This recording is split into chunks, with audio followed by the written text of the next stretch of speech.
Hello, everybody. Welcome. Hi, we're here, and we're excited. What's up, friends? Hey, so here's what we're doing today. Let me run through announcements really quick.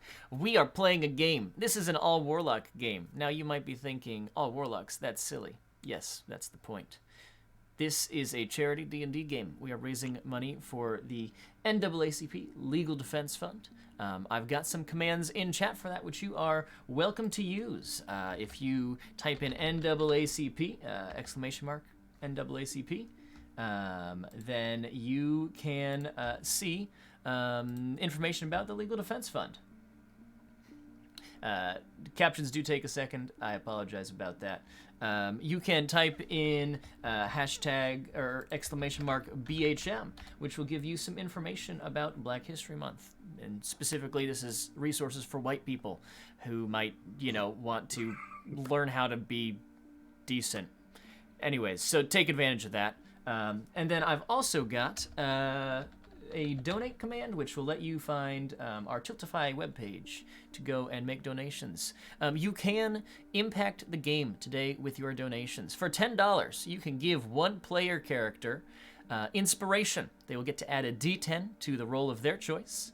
And players, you'll just kind of keep track of those and do whatever it is that you want to do with that. It's entirely up to you.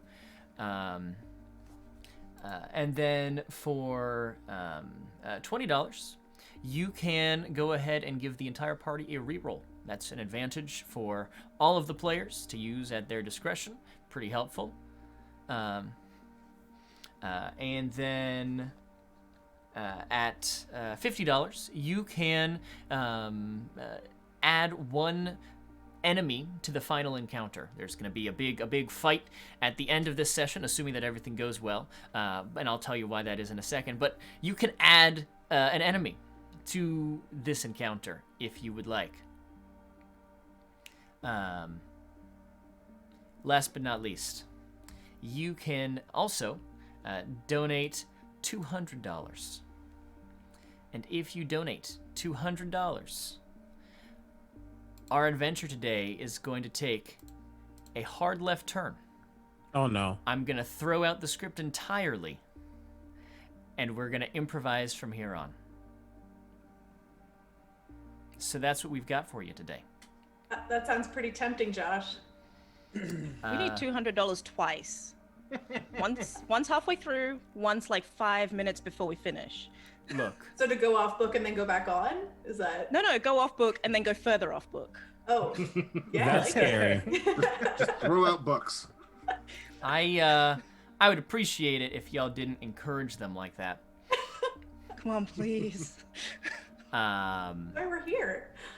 Anyways, if there are no questions, let's go ahead and get started. So, our game today takes place in my homebrew world. So you wouldn't have heard of it. I only run this for one offline game. You find yourselves on a tropical island, kind of in the Southern Sea. The name of the island isn't important. What's important is the name of the city we are in. It's called Quaros. It is the kind of historical home of gnomes, and also of Dragonborn. And of course, there are some other people groups that are from that general vicinity, kobolds, for instance. And this is kind of a unique city in this world. It is filled with magic. It is filled with these arcane creations that gnomes are somewhat notorious for. And so, as you are walking around, you might see floating carts. You might see a large observatory with a telescope sticking out of the ceiling. You might see any number of unique and odd, almost science fiction things. Things that might feel out of place were they be in any other fantasy realm, or really any other country here. Now, you are all warlocks, and so each of you has received in a dream, or in a vision, perhaps in a direct message from the patron whom you serve, you have likely heard some whispers, some force telling you that you need to go and visit this restaurant where there's a meeting taking place. Now, you don't know necessarily what this meeting is going to entail, but you have been told that it is relevant to this association that you are all a part of.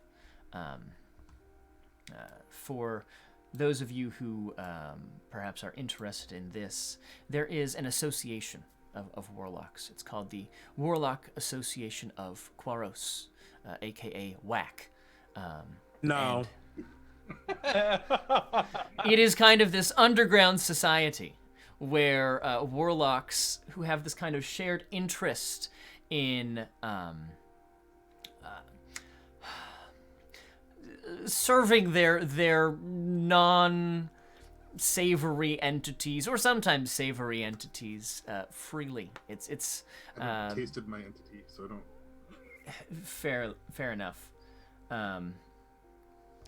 Anyways, as you go to the meeting point here, it is a destination known by pretty much everyone in the city. It's called Quan Mall's Diner. It is run by the notorious Quan Mall, a delightful elder goblin woman, probably in her 80s if we're talking about human years, but I know that goblins tend to have a slightly shorter lifespan. Whatever the equivalent is of 80 years old, she's up there in years. And as she is kind of at the front door greeting you all, you would see this eclectic interior. If you've ever been to the Chicagoland area, it looks like the inside of a Portillo's, where there are these clearly painted wooden weapons that are painted as if they're jewel-encrusted gold daggers, and posters of famous people that appear to be signed, and there's a private room over here that appears to have wood paneling on the side to make it look like you're actually on the bow of a ship. And there's just this strange mismatching decor on the inside that doesn't really make sense when you look at any one piece of it, but somehow as a whole, it's kind of like looking at a tie-dye shirt, and it's a lot to look at, but it really fits. As you enter in, you are led to a table in the back. It's like a little bar booth, and there's already one figure seated at the table. So as each of you kind of file in, let's go ahead and introduce who you are and what your character is. And I'm just going to kind of go around clockwise. So let's start in our top right corner with you, Leah.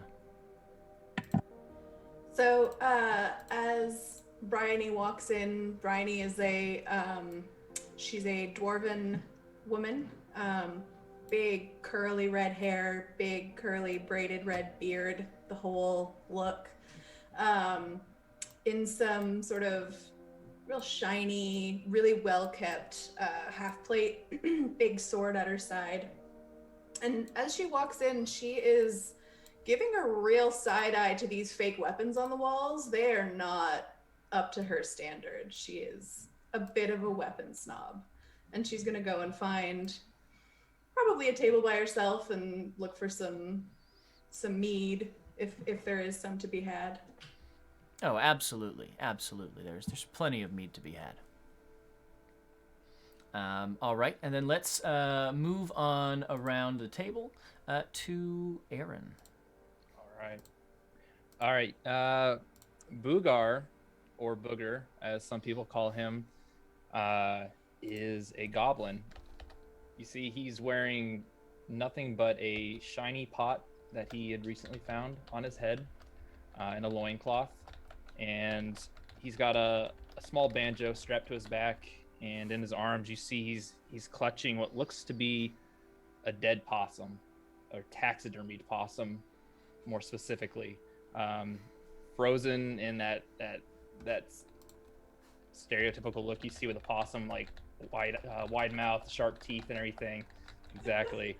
And he's just kind of clutching it in the corner, looking a little bewildered by like what's going on here. He's from the swamp.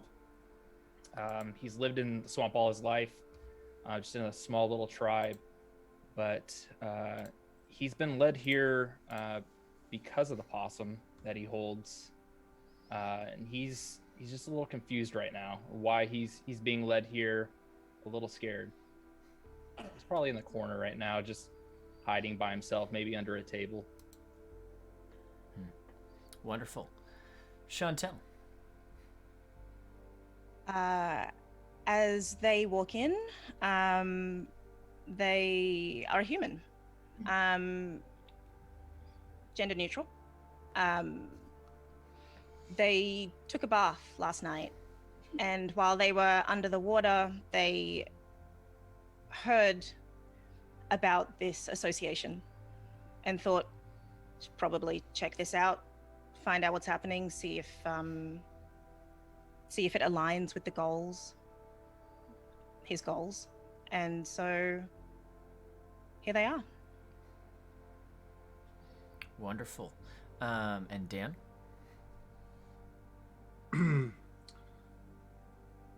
Foxhiren is a 3'3" halfling. He looks like he's been living rough for quite some time. He's got a beard made of leaves and furs, and his what might have been nice clothing at one point has been patched and repaired with detritus from the forest. He sort of hunches over and has a crown or helm that he's sort of fashioned out of oak branches, and he giggles to himself a lot. He would actually like to use Spider Climb to find a different entrance into the restaurant and sort of climb across the ceiling in secret, because he likes to, he and his little pseudo dragon, Hilby, will sneak their way in and sort of hover above the bar table, just waiting to see, because Master has said come to restaurants, so I come. Excellent. And that brings us to CB. So you wouldn't have seen Milo walk in because he was already in there, just kind of tucked away. And for a moment, you wouldn't have known he was even in there, while eyes, if they choose to do so, search into a corner until you see the bright crimson orange eyes that Milo has. And as he steps out from that shadow, you see a very, very, very black cat with those same still glowing eyes, but you start to see parts of his fur are beginning to glow a fiery orange. His hair is quite literally fire when he chooses it to be. And the ends of his tail is also a burning ember. How a cat has fire coming off of him, who knows? But he steps out and you see him in a somewhat nice, it's pretty nice, a nice open vest, no shirt underneath, just a furry, pretty standard average, a little more muscled, more like swimmer's build beneath. And he steps forward and he just kind of looks around, seeing who's here. Milo thinks this shall be fun. But why am I here? That is the question. And he'll step closer to the area that seems to have people congregating. Excellent.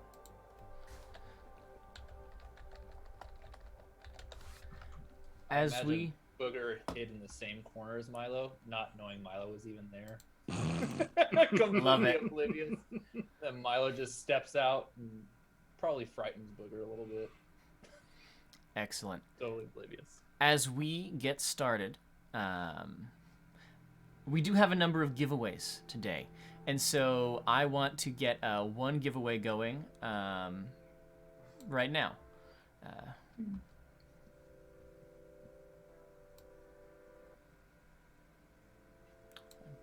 There we go. Sorry, I tweaked a window very quickly. We do have giveaways going. So I am going to, we're going to give away a mug donated by our friends over at Arcane Spectacles. Let me put a picture of that on screen very quickly. And I'll throw this right kind of in the middle of the screen so we can all see it, and then we'll get started. That's the mug. It's this beautiful kind of arcane-looking, warlock-looking character overlooking these beautiful mountains. So, if you would like to win this mug, you should go ahead and type in #mug in chat. Only enter it once, and we will draw a winner in a few minutes. So, that being said, let's get started. So, Oh God, sorry. CB's having an earthquake over there. I had a moment. As we pick up, and our various warlocks have congregated here in Quan Mal's diner, you find yourselves at this one table. And seated at the head of it, there is an elf. And you can see that he does not look like an ordinary elf. Something about his appearance seems to shimmer and sparkle and almost seem arcane in nature. Foxhorn, you would probably recognize that there's some essence of Fae here. Perhaps this is someone who is has a similar patron to yours. You're not certain, Okay. but you recognize a kind of kinship in the Fae nature to something that you've experienced before. Still And sticking you to the rafters for now. Sure. But everyone kind of congregated, and he is still kind of speaking to the whole group. Even if you're hidden, it seems apparent that he knows that you're there. Yeah.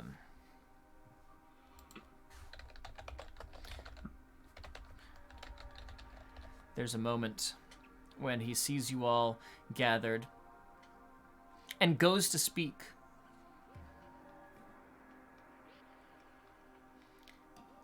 And you see he's got this slicked back kind of black hair. And he's wearing leather armor with these very like nasty curved daggers on either side, on either hip, basically, with a brown kind of traveling cloak over it. Thank you for joining me here. I trust that you received summons from your respective, shall we say, bosses. As you may know,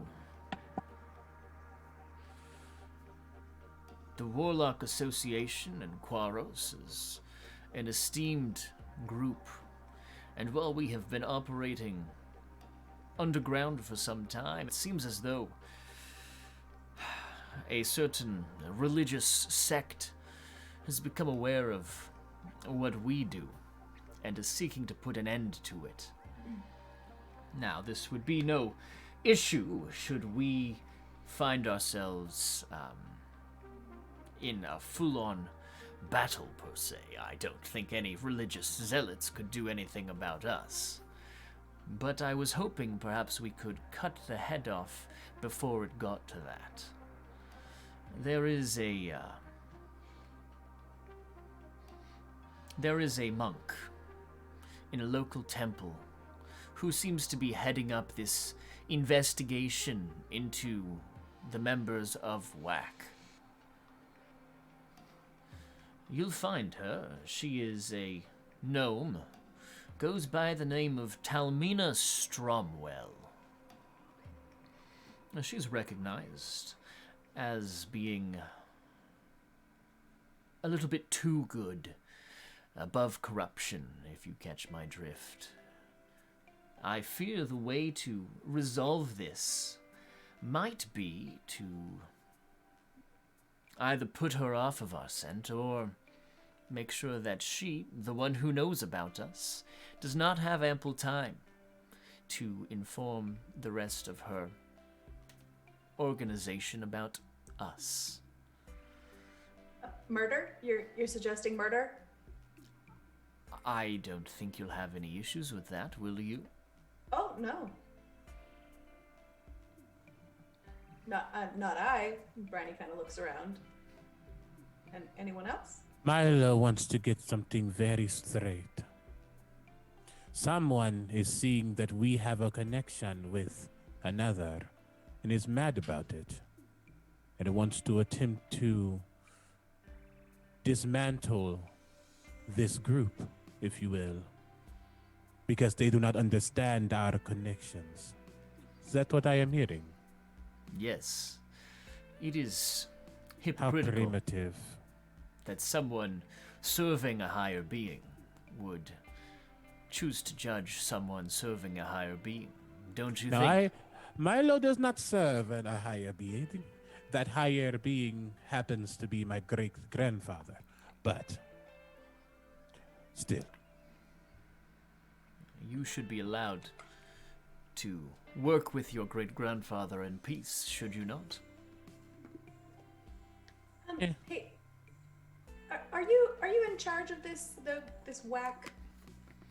I'm but a concerned member, reaching out to entities who perhaps seek to share a common goal. I am Aluin, and I am simply here as a messenger. Could you take a message back to whomever's in charge? Perhaps. What is the message? Oh, just maybe work on the name a little bit. Could use a little tweaking. Are you saying that the name is It's whack? just a little on the nose. Yeah, it's a little on the nose. Just saying. I will From above take you, this. you hear a crunching noise, and all that Foxhorn is doing is just shoving nuts and berries into his mouth, just watching all of this and nodding. Hey, can you watch out? You're getting some on the look. Harness sharing. I get some. I don't- Go out and pick up a nut and eat it off the ground.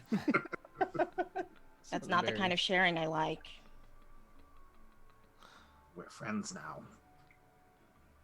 Where is Great. this Tamina? Milo does not like to be disturbed. Understood. She is located at a temple nearby. It is on the west side of the city, overlooking the water. You'll recognize it. It's a tall, 4-story building with a domed metal roof. The top floor is an observatory used to look at the stars, and the lower 3 floors serve as a bit of a headquarters for this particular religious organization. They're not like a temple so much as a coalition of people who worship different deities. Think of it like An interfaith kind of thing. yes, that's a good word for it. Yeah. Do we know who she answers to, this Telmina? Oh, personally, no. I've literally only heard about her recently. But all of the big deities are represented there, so it could be anyone.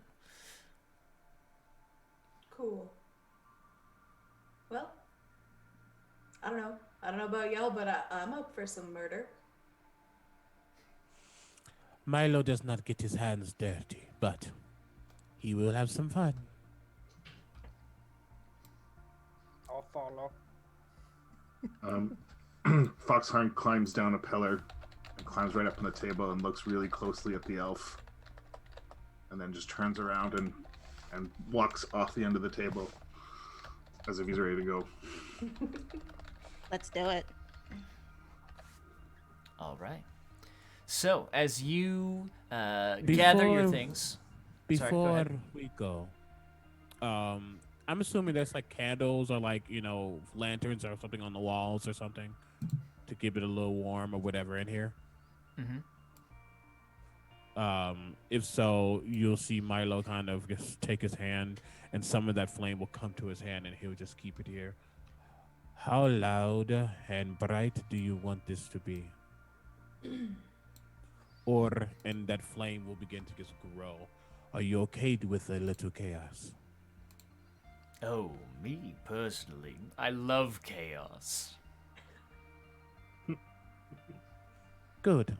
And he snuffs it and begins to walk towards the door. Let's do it.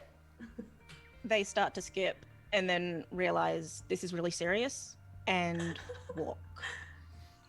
That's very good. Actually, as you go to start skipping and then stop skipping, you get this kind of approving look from Quan Mal, the goblin who runs this establishment, and you see as she kind of looks at you, one hand on this gnarled wooden cane that she uses to walk around. She kind of goes, "Yes, I was concerned you were going to break a hip doing that."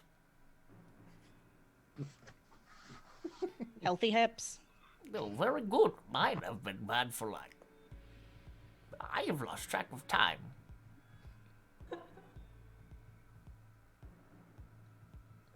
We need to get you a watch. Okay.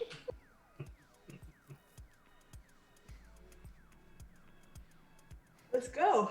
All right. I believe Yeah. we already Word. know. I will Okay. just follow from behind. Excellent. So, Last in line. you would know approximately where this temple is. Just to make life easier, we're going to say that you're all loosely familiar with the city, and so navigating isn't going to require ability checks or anything. As you navigate to this temple, you'll find eventually that you make your way to this western part of town, dodging these levitating carts that float about 5 feet or so above the ground, as there's various people who are driving them, trying to keep, their livestock or whatever moving smoothly. As you go along, you see eventually the ocean out in front of you. You get the smell of the salt air. You hear seagulls, and there's this freshness, this crispness in the air. I will have everyone give me a perception check as we get close. You see, Milo does not get.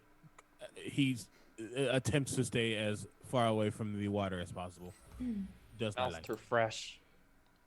Too good smelling. Using my Black Lives Matter dice from it. Heartbeat Hey. Dice. Let's go.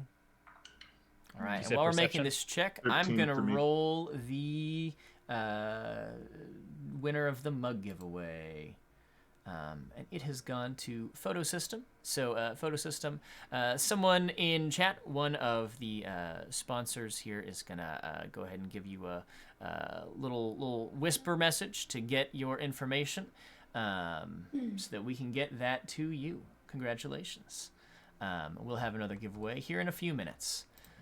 Was there a question there? Sorry. No, but as we're is your hair on fire as we're going?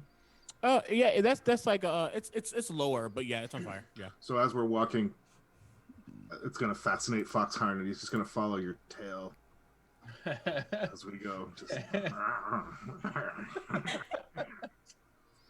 Milo wants to judge, but doesn't. go ahead and Starts judge. He to- doesn't care. Starts to play along. The tail starts to move up and down. You know, like when a cat actually follows something. He's like seeing if, whatever. Okay. That was a nat 20 for 24 on perception. All right, we've got a 24. What else do we have? 23 on my end. 23. 17. 13. 13 as well. Okay, all right. So, I'll start with kind of what we see on the lower numbers, and then Brianna, you might support. notice an additional thing or two. So, Josh, you can change it back later, but I'm fixing a Nightbot thing for you because it keeps annoying me. okay, that's fine. Go We're for not it. supporting food banks right now. Oh shoot, I totally forgot to do that. That's on me. I keep saying like, nope. Yeah, that's fine. Fix that. Thank you. Anyways, so as we are as we're approaching this temple, most of you would notice that there is this kind of unusual hustle and bustle going around. You can see that there are clerics and paladins and acolytes of various kind of religious orders moving in and about the temple. You're not sure necessarily why this is. There's no major holidays today, but there seems to be some activity here, and what that means, you're not certain. Brianny, as you are kind of keeping an extra close, watchful eye out, you would notice additionally there is this very faint scent that you feel like has been lingering ever since you left the diner, but is growing stronger as you get closer to this temple here. It's the smell of autumn leaves, of like a fresh dew on the ground. It's this strange, naturey scent, and it's It interesting. seems out of place, does it? It does seem out of place. It seems like it doesn't belong. Not Foxhound, by the way. Is it only because she got the nat 20 she smelled that? I did get a 23, so I'm wondering if I smelled that or something like that as well. I think you would smell something comparable. You would smell something comparable. Yeah, I That's fine. had missed that you said 23. I No worries. thought you'd been in below 20 as well. Yeah. I So- got them eyes. Yeah, you do. Okay. So, as you approach, and you're, let's say, like 2 blocks away, but able to see movement going around, as this temple takes up an entire city block. It is a large building. What do you do? I mean, do we walk in and smash heads, or do we talk our way in? That does not sound like the best idea, didn't it? Which, the talking or the smashing? Smashing can happen eventually. Depends on. They just sort of look at the building. Depends on how many are in there. Would you like me to get a closer look? Milo can do that if you wish. And he winks when he says wish. Sounds like a great idea. Yeah, I like it. Foxhorn also pats his little pseudo dragon that's been trailing him and says, "Probably will look." We can always use extra eyes. That's fine. And you see that Milo has a ring on his hand, and it looks like it's engraved with a really bright ruby, but it's probably not ruby because it almost seems like there's a fire within it. You're unsure. But he touches that as his eyes glow much brighter, and his hair begins to actually almost like cascade in a fiery fashion as he quite literally lifts off the ground using one of his abilities as a genie warlock. And he will begin to fly above. There's like a hovering of that heat wave that's kind of already emanating off of him. You can tell there's something magic on him. There's a concentrated area underneath him with a little bit of ember and smoke as he begins to rise off the ground. And flies over the building to kind of do more of a reconnaissance type thing from above. And yeah, that's what he is currently doing right now. Ugar is amazed at this. Cats fly? Apparently this one does. Wow.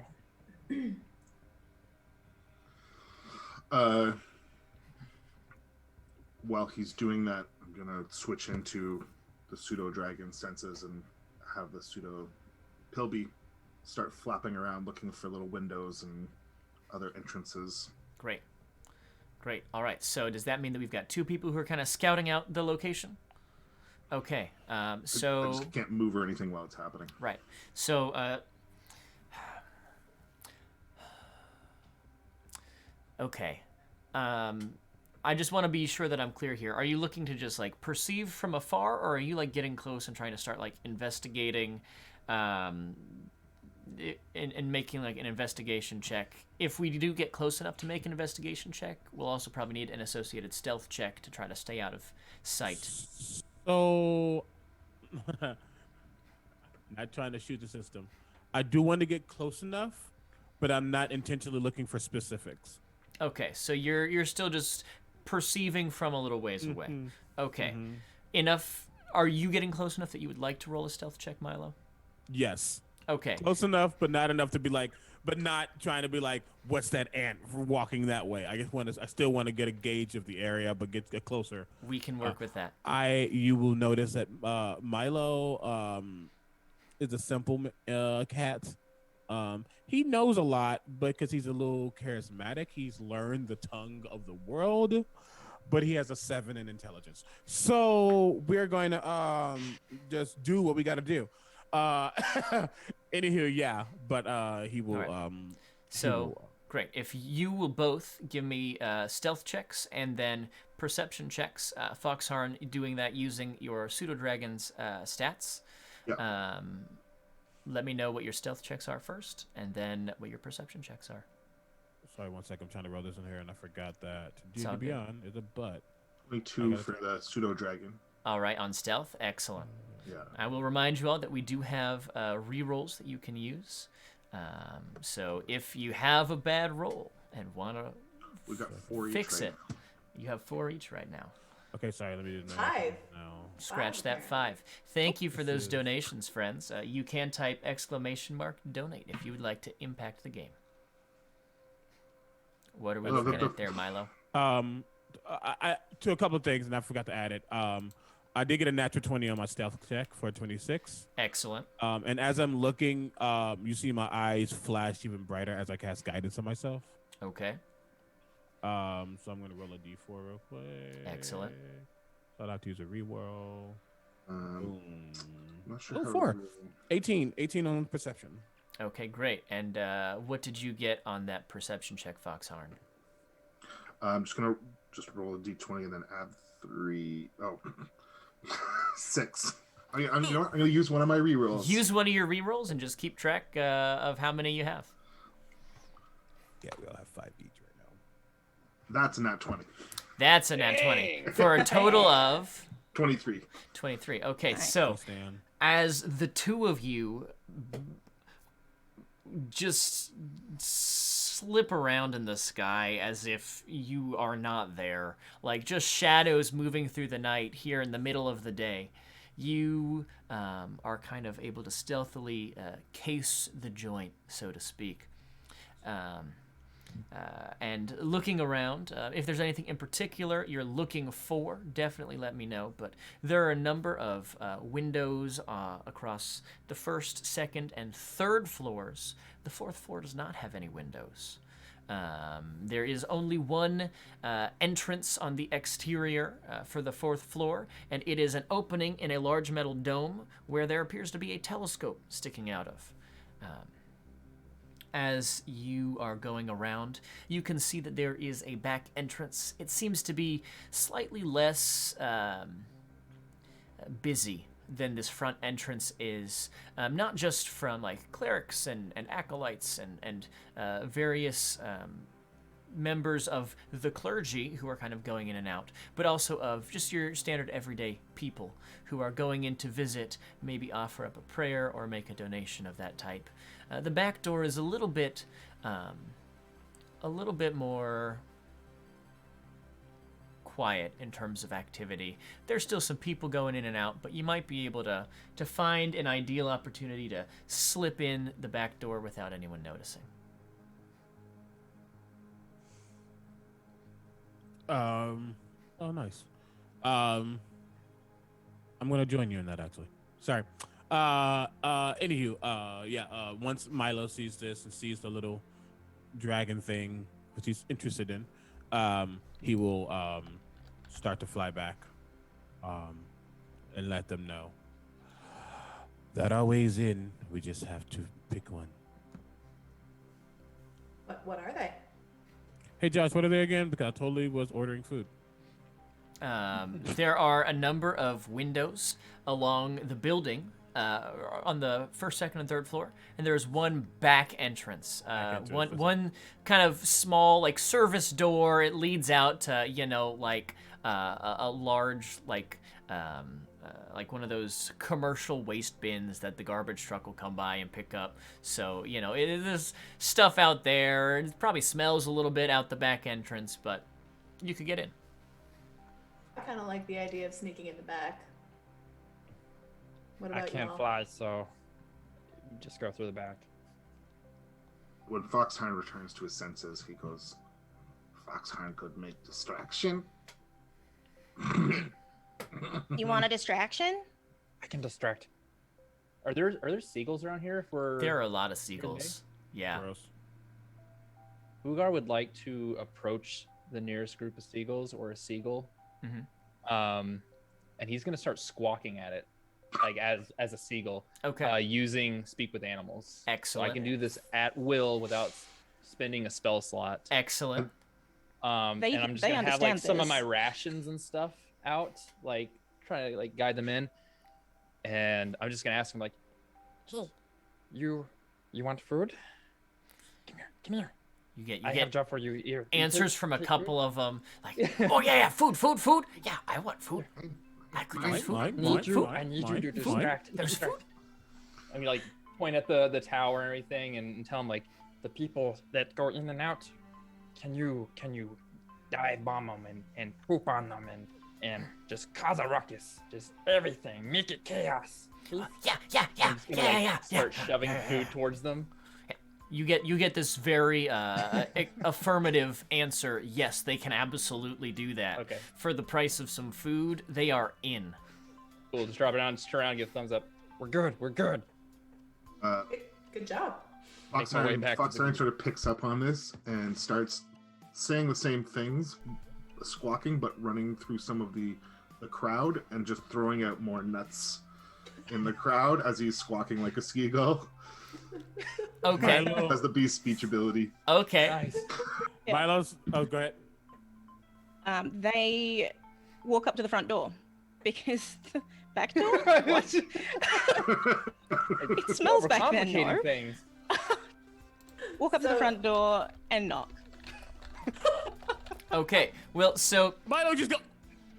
the door, let me know if this changes anything, right? The door is currently open, and there's like a paladin on either side, and there's just people like walking in and out. This is just like the front entrance of like, you know, a church on Sunday. People are just going in and out as they please. So you could just stroll right in if you wanted to. We've been trying way too hard. All right. Bryony Oh, will they were gonna see them walk in and just follow, kind of shrug and follow. Yeah. Milo just stands in the back like, what did I fly for? Why did I do this? I am confusion. I don't Why even did I use give the up word my I, food? and I'm using it right now. No, But I does think Milo still follows in the back, though. He's like, no, not being seen. Okay. Okay. Does that mean that the people that are just filing in and out like church on a Sunday are now getting dive bombed by seagulls? Absolutely. There's Okay, this cool. this mass panic that happens as suddenly, just like out of the blue, 10 seagulls just start like dive bombing at these random passersby. You know, there's this sweet little like church lady like, you know, walking in with like a little umbrella or whatever, and you know, her Sunday best, and then just like out of nowhere, just like 5 birds, just smashing Girl. into her. I'm just And gonna run in as this is happening, just holding my possum, so there's trying just to get through the people chaos. running around, just panicking. They're screaming, they're shouting, and like a couple of clerics and paladins like come and step out and are like, everyone, it's okay, stay calm, and like start like casting their you know, holy weapons and casting spells, trying to ward off these seagulls who are like going in and diving in and out and dodging and like, you know, landing on the ground and like picking up some nuts and berries and then continuing on, and it's just chaos. I think we can sneak in amid the chaos. That sounds great. I love it. Yeah. Oxheim is cackling, and when he suddenly realizes everyone else is going in, keeps running in, and he's saying, "Oh, that was fun," but he's still speaking in seagull, so it's just Yeah. squawking. I wish I could do it because I would, but Yeah, I I'd don't probably be wanna laughing scream and- maniacally. Boogar's just laughing and just diving past everything going on. Oxheim's They're pretty trying sure to we're do- gonna be best friends now. They're trying to do the perfect entrance, the perfect Marvel entrance. Just walking straight through, parted crowds, headed in. Yeah. Okay. Love it. All right. So they are kind of leading the way here. Is everyone else following to some degree, or is anyone going Yeah. around the back? Back. Right behind. Okay, Milo is going to the back. All right. Cool. Milo said what he said. Hey, I'm here for it. I am so here for it. Here's the thing. Big party already. This is going great. Milo will, in the midst of the commotion, will probably go to Brioni. Or at least Brioni will just see the blur of the black cat pass and say, "I will see you all." Milo will see you all in the back. Sounds good. Okay. Shoot. All right. I know I love this. And here's the thing, right? Like as a DM, I don't punish people when they split the party for something like this because it's fun. So, all right. Let's stick with the larger group at first here. So, as you are leading the way into this temple, you enter in, and this first large kind of chamber that you find yourself in is kind of just like a common area. There's some tables spread out with like different informational like pamphlets and brochures, and then a little bit farther back you can see that it opens up into like one large like chapel kind of building, and noticeably, this chapel, you think actually might take up most of the first and second floor where it is in kind of the center of this building, as it is a very large room, both height-wise and in terms of like width and depth. It's a large room. And so as you enter in, you can see there's like these kind of nice, ornate like rugs, and there's like some really just beautifully made stained glass windows on the side. And as you enter in, there's like, a very friendly cleric who greet you wearing these like, kind of white and gold robes with like this really just like perfectly trimmed hair. Like you can tell that this is like the brand new cleric who's really just trying to make a great impression on their first day. And he's like, "Hi, welcome. Is there anything I can do to help you? Or are you looking for a particular deity, or just looking to look around? What can we do for you here?" Oh We're just boy, walking howdy, straight are by. you chipper? Well, I'm so happy to be here at the temple. It's such a beautiful day. Uh-huh. Okay. Look, do you know where Talmina is? Well, I think she's probably in her office upstairs. But I don't think she's getting visitors right now. She's not like, one of our people involved with like the services in the temple. She's kind of doing her own thing. Are you like a friend We or have something? An appointment. You have an appointment. Wow. Oh goodness. I don't know what to do with this situation, frankly. So let me just go and ask my supervisor, and I'll be right back. Okay, yeah, go. Um, Should we just go? While he's Yeah. gone? Yeah. Okay, and let's go. this guy will kind of turn and walk over. You can see that he like walks over, and there's this like kind of older gentleman, this dwarf with a very very gray wispy beard, who he like goes and starts to speak to this dwarf. And as Oh, you I see think that as he soon as turns he's, his like, back, 10 feet away, yeah, we're y'all off. are just booking it. Yeah. Yeah. Bye, nerd. I love how like we're 100% playing up the warlocks of the bad boy, the bad people. Not bad as in like evil, but we're the rebels. Yeah, bad. Cool kid Yeah. sit in the back of the bus. Right. Yeah. I We're can't. out smoking cloves outside the high school. Ready to see what these monks do next game. Oh, They're gonna be the goody did goodies. I forget to mention that the two games are connected? Oh, Amazing. the minute you said there's a Yes. monk, Yeah. we said, is this warlocks versus monks? Yeah. Let's So- leave as much of a mess as we can for them. Good, Yes. good. Oh yeah. There we go. Oh yeah. So, as you enter into this, let me ask a good clarifying question. Where are you going after ditching this little guy who's just trying to be helpful? Do you go into like the temple proper? There are like some side doors here that they look like they might go into. Like there's one that you think is probably like a temple store, like where you can buy like little like trinkets and baubles to like it's like a T-shirt that says like I traveled all the way to Quaros and all I got was this temple T-shirt, things like that. And then there's like another set of doors on the opposite side of the chamber, which seems to be more like I don't know, like a break room or something for some of the clerics. There's, but you don't necessarily see like a door that's got like the sign that says offices or anything of that nature. When he mentioned that she was in her office upstairs, did he make any sort of like, did he look at any particular door or direction? Like, would he have given any sort of Give me an conscious clues? insight check. I think at first all you really would have noticed that he just kind of like looked up. I'm gonna use one of my rerolls. Okay, do it. Oh, that's only slightly better. Can I reroll again? You've got him. Okay, cool. The good That people makes have work. spent money on this. You can Oh, use no, them I'm however just you'd gonna like. keep going. I would just, Keep yeah. going. That's so bad. Okay, last one. This is my last reroll. This is great. Oh no, I've got more. Okay, cool. Holy crap! I've not rolled over a 5. 5 times, Dang. y'all. This is It's bad. not meant to Okay. be. Okay, here I'm gonna take it. It's a 6. It's a total of 10.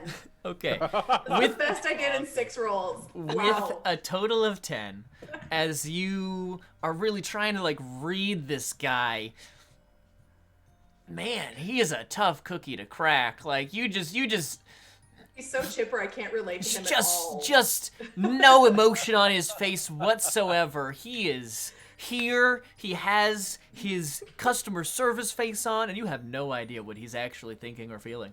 Cool. So there's no like this way to the stairs signs or anything like that. No. Not presently, no. They're going to head to the break room to pick up a cookie, resist shooting an eldritch blast into the gift shop.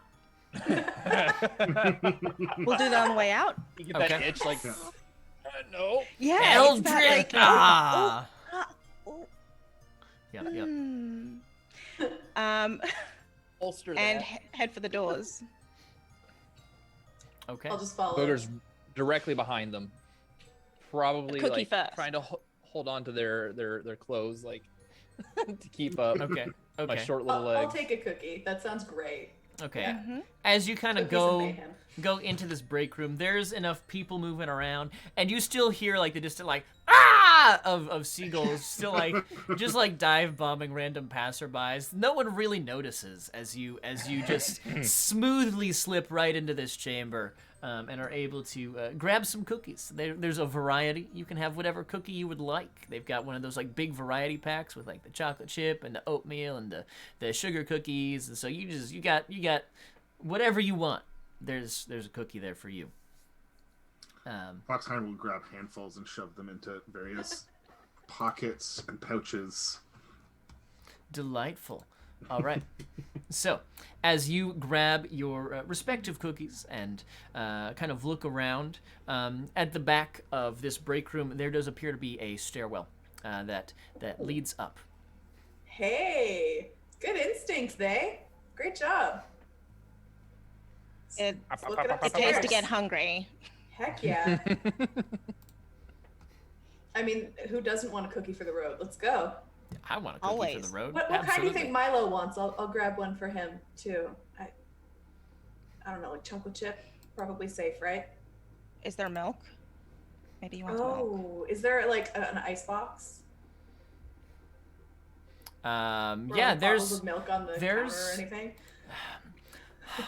okay. Here's the thing. We're in this like fantasy like high tech area, right? These gnomes that run this city are like super high tech. So there's It's like a absolutely there is like a very like early design of the fridge. It's a little bit big because they have to like keep putting in these like slates that they've cast like cone of cold on, but everything is nice and chilled in there. Awesome. It works perfectly. All right, I'm gonna grab some milk out of there then to take with me. And yeah. All right. Good idea. Alrighty. And what? Just out of curiosity, what flavors of cookies are we getting? Oh, peanut butter and chocolate chip. Sugar cookie and chocolate chip. Oatmeal raisin. I would say I would probably go for chocolate chip and just hope it's not raisin. Just here in the back. Get Milo a snickerdoodle. Does Milo have the message spell? I went.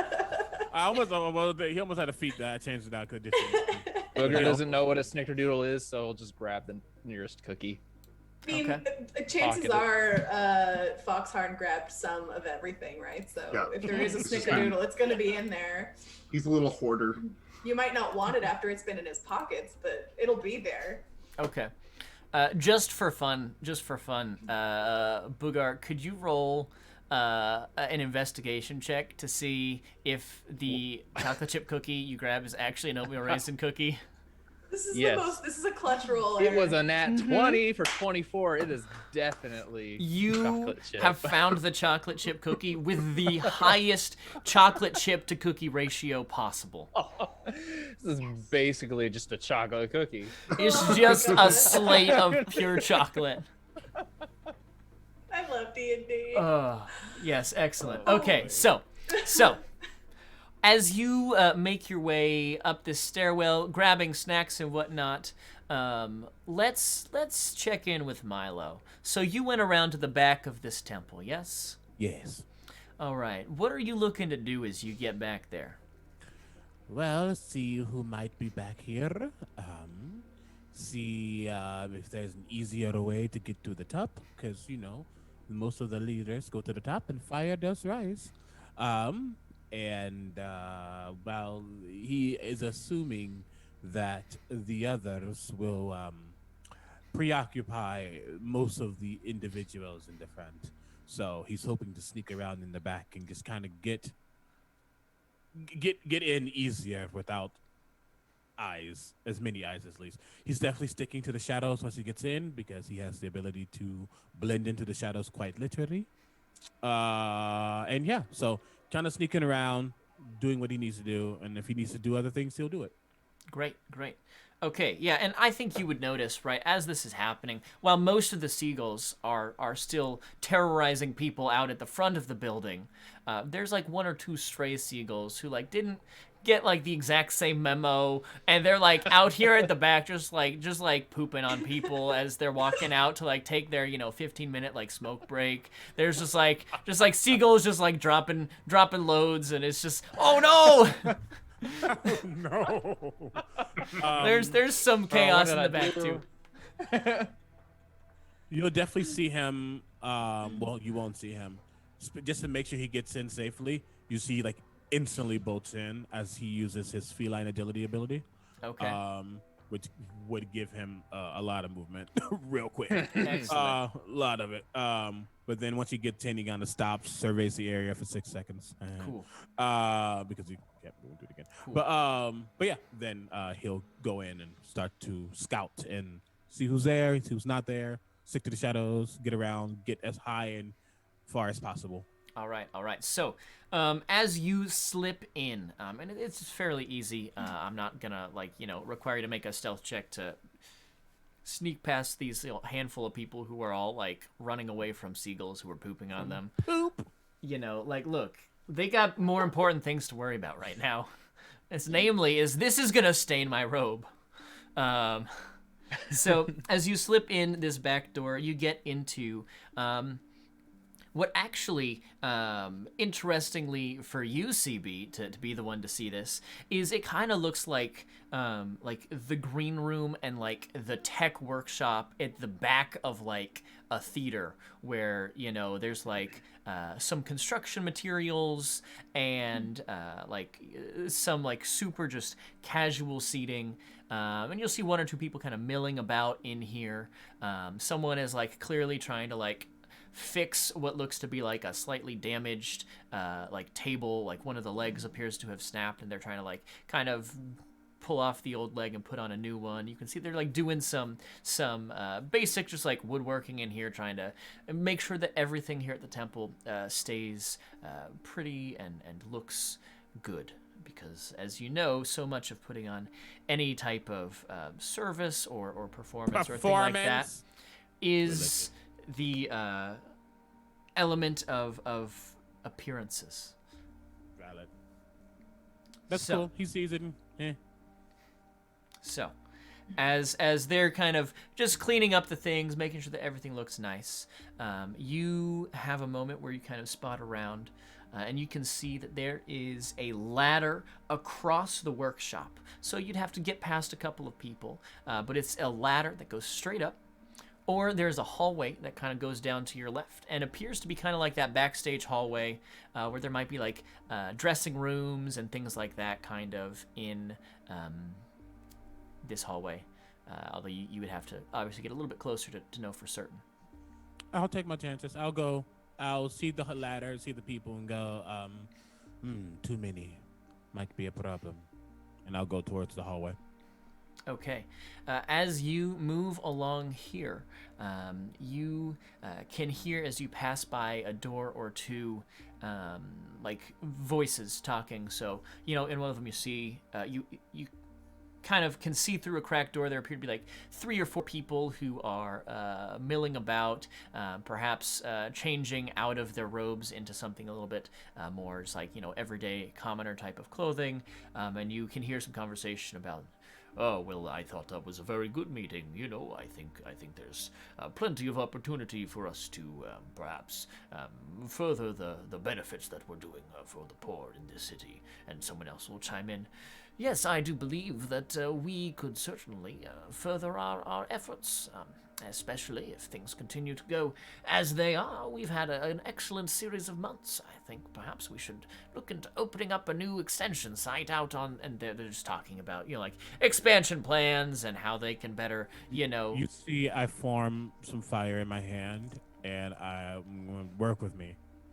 I place in my, and it kind of goes all over my hand as I'm controlling it. Okay. And I place my hand on the door. I want to attempt to seal this room shut. Okay. I want to attempt to melt the lock and everything so they can't get out. At least they have to work a little harder to get out. Okay. All right. I am a fire elemental. Yes, you are. No, I don't. Backseat. I don't have an issue with the heat on that.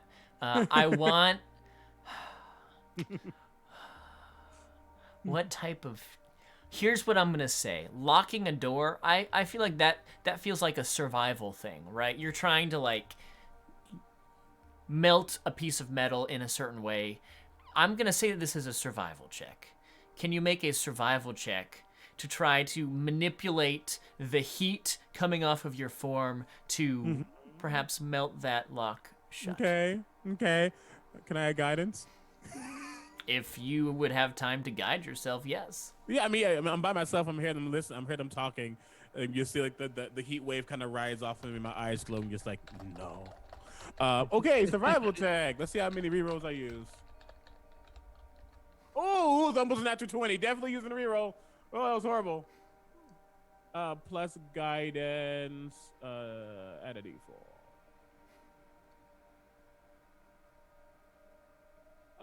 19? A 19? Okay. All right. So as you do this and you kind of place your hand against the door and the heat is like channeled into this metal lock, you can feel the metal is kind of warping and melting, and you hold it for a moment or two, just enough, to kind of melt the locking mechanism, keeping the door sealed. You feel pretty successful. You're not sure that it'll hold forever, but it'll hold at least long enough to be inconvenient. And then Milo will keep going. Okay.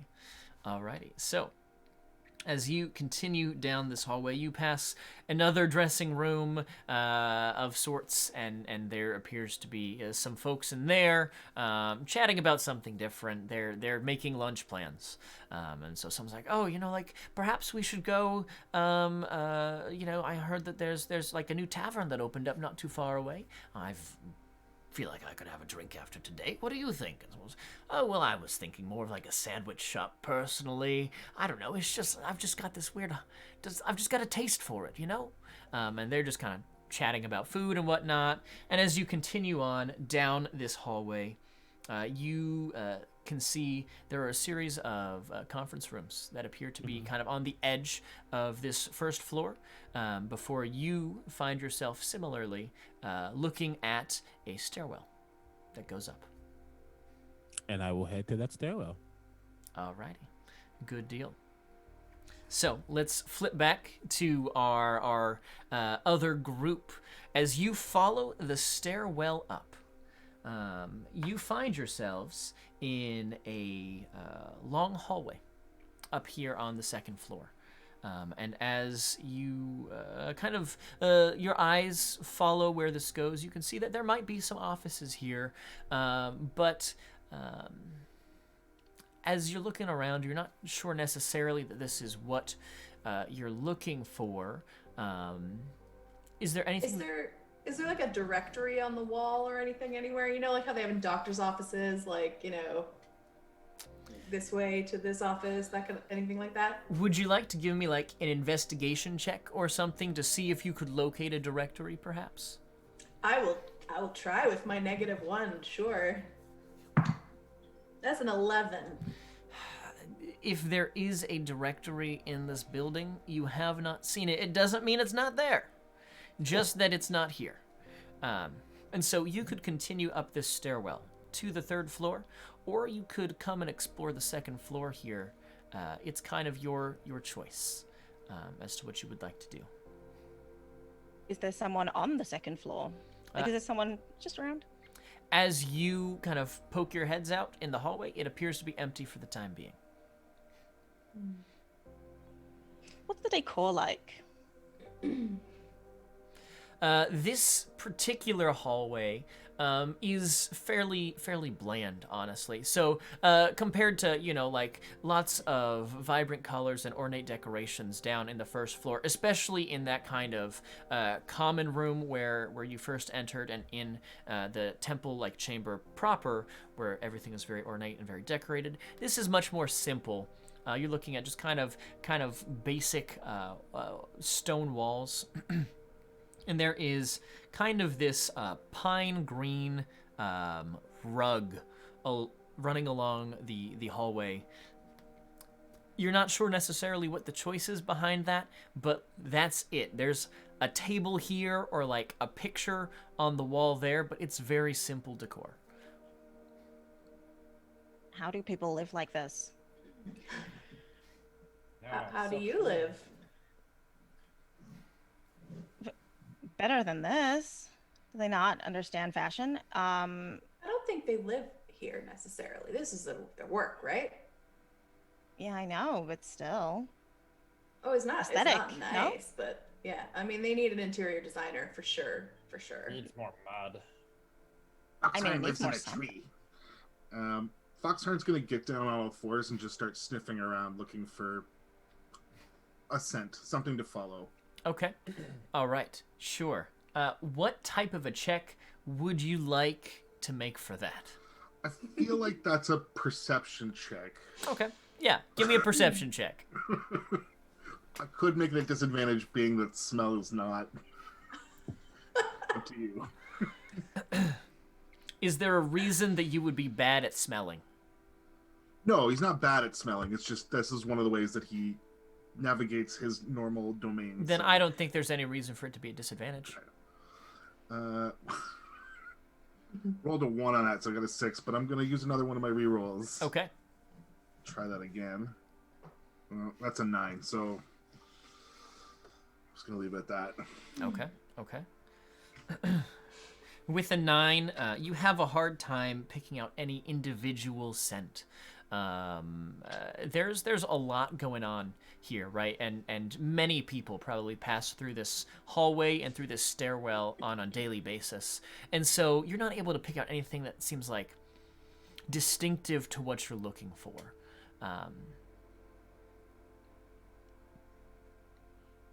Are any of the doors open? There are a number of doors down this hallway. Some of them appear to be cracked open. Some of them appear to be shut. If you want to go and take a look, we can certainly do that. Yeah, why don't we just like peek our heads into a couple of doors, see if there's anybody to interrogate, just Yeah. yeah. Why not? We're here. Let's make the most of it, right? Yeah, absolutely. Okay, so as you go along, you'll see a couple of things, but most importantly, what you'll notice is there are some offices here, right? You'll see they've got various names, as you've got like Cleric John and Priest Thomas. There's just a bunch of random, I'm not going to just give you 50 names, because I could just go through everything that Fantasy, name generator could give me. There's a bunch of names of various clerics and clergy members. This is clearly a busy place, and there's plenty of activity here. And these are offices. Most of them are fairly sparsely furnished. There's like a desk, a bookshelf, perhaps a couple of chairs, but you don't see anything for the person you are looking for. Nobody in any of the offices that we're peeking into? As you pass along, there are a couple of them that are occupied. In one, you see this half-orc woman who is kind of seated at a desk, appears to be reading a book, and doesn't even look up as you poke your heads in. She's just reading. You can see this is this dense book, something probably on like tenets of theology or philosophy or history or something, and she's just reading, super engrossed in whatever it is, and doesn't even acknowledge the fact that there are people in the hallway. That sounds promising. Why don't we just sort of pop our heads in? Hey, point us in the direction of Telmina. And there's this moment where she kind of looks up and looks back to the book and says, She's probably in the training room on the 3rd floor, if I had to guess. Great, thanks, and just book it. And as you What walk, are you reading? this is it's called theologyology. It's the study of theology. Theologyology. Yes. Is there a book called Warlockologyology? No. Although that would be an interesting read. I don't think I recognize you. Which deity do you serve? As she no. begins to place the book down on her desk. Foxhound runs in, pulls out a broken cookie from one of his pouches on the table, and then runs back out. Okay. We like to share. We're friends now. Thank you very much. O'Brien's follow already him. out. Okay, and you're just walking away. Yeah. Oh yeah. Okay, all right. I walked Yeah. out as soon as she gave us a direction because I didn't want her to notice that we weren't from there. Okay. She just has this quizzical look as you walk away. You see this strange look. Just picks up the cookie, takes a bite, and then picks up the book again and proceeds to keep reading. It's a choice. They make a mental note to write a book on Warlockologyology and Okay. continue. Oh God, Robo Goblin's here. I missed it, and now I'm yeah. Okay, sorry. There was a half orc reading theologyology. It's the study of theology. Anyways, as this group is getting back to the stairwell, Milo, you poke your head out the stairwell at the opposite end of the hallway, and you can just see you can recognize them, this very eclectic, strange group of individuals that you are traveling with, and you just see their backs as they enter the stairwell. This little missed opportunity, perhaps, but you know that they are now on the 2nd floor and seem to be heading into what appears to be a chamber or a stairwell at the opposite end of the hall. So, sorry, really quickly. I see the backs of them. Yes. Gotcha. Cool. Then I will feline agility as softly as I can, as a cat, Okay. rush to them. And if I run into somebody, I run into somebody. But I'm gonna get there. Excellent. So as you move quickly, you pass some of these office doors that are shut, some of these office doors that are open. You pass one where there is a half-orc woman reading a very thick book, chewing on a cookie, or part of a cookie, and just kind of... I want the cookie. And keep going. And Say you... that Foxhound reaches into pockets with hands and pulls out handfuls of broken cookies. Okay, as Milo catches up with the group as you're kind of entering the stairwell, going up into the 3rd floor, Milo, you arrive, and you see that your compatriots appear to be eating cookies. And did anyone actually grab milk? Is someone drinking milk right now too? I brought Brienne is milk for Milo. Yeah, also yeah. has some milk. You have milk and cookies. Oh, I was kidding about the cookie, but sorry, Milo was kidding about the cookie, but this is good. Nice and cold. Raisin, not my favorite. Okay. What have you figured out? Lots of people, they are silly. I locked some people in the room. That was great. Ooh, good job. Ooh, yes. Apparently, our quarry is on the 3rd floor in a training room of some kind, so we're heading there now. Good. All right. As you continue up to the 3rd floor, there is, as you kind of get up into this, onto the floor, you see there's another hallway. It's similarly decorated as the one beneath, with the kind of blank stone walls and the green rug running along the length of the hallway. But you hear, as you get up onto this floor, there's clearly sounds of perhaps some kind of training or fighting. Perhaps this is someone using like a training dummy or a punching bag. Perhaps this is a sound of like multiple people practicing their fighting technique. But you hear there's kind of like the exclamations and shouts of someone exerting some physical effort, and you hear someone kind of almost akin to like a coach at a sporting event, kind of shouting along, right? No, do this. Watch your left foot; it's out of position. Or strike harder, faster. Encouraging them on. This sounds promising. They might put up a fight. This sounds fun. Yeah. Do be Let's do this. careful. Well, Why? I am not. Have you actually ever fought a monk before? No. Probably. I believe you, as I look at. Milo believes you as he looks at Brioni. I would say, you know what? Let's just experience this for the first time together. Okay. He's grinning in the back. Delightful. Are you doing anything as you approach the open door into this chamber, where you can hear the sounds of some kind of exercise or physical exertion? They will reach into a pocket dimension and pull out a rubber duck. Oh, jeez. Okay, all right. What does your rubber duck look like? Is it a standard, just yellow rubber duck, or does it have any variety to it?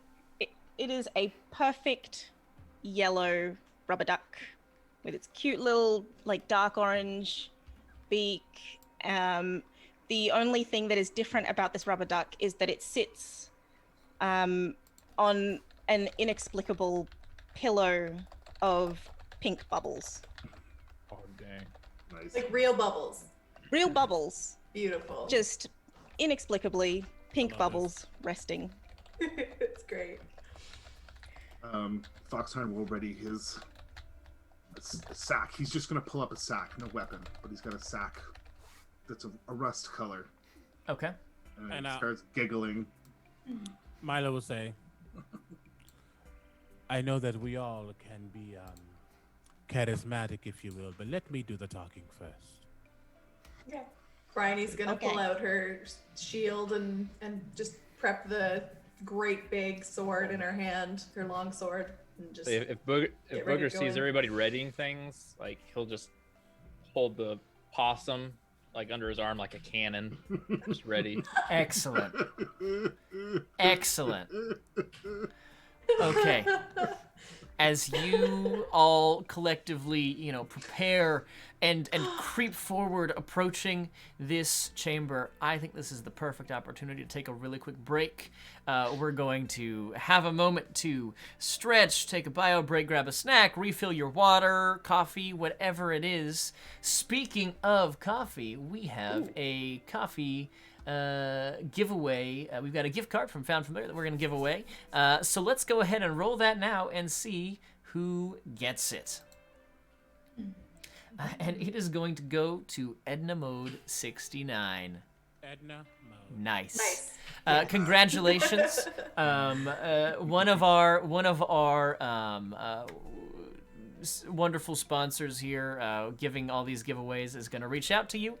It'll probably be Lindsay from Found Familiar. We'll get your information from you in a private message here on Twitch. So just stay tuned for that and enjoy that coffee. It's very good.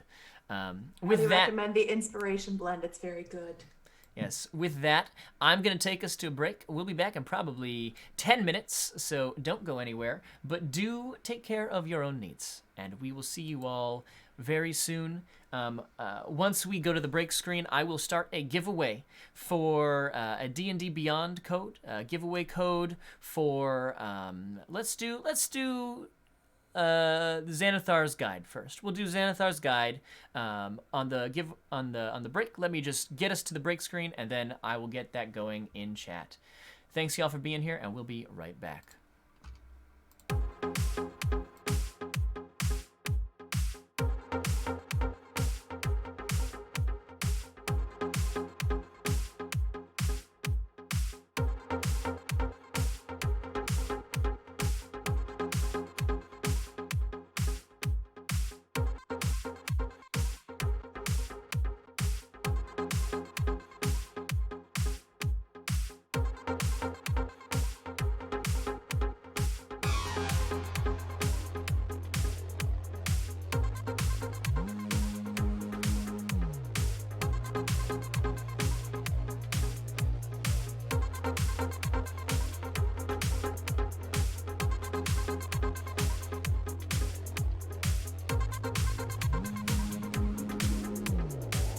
Seems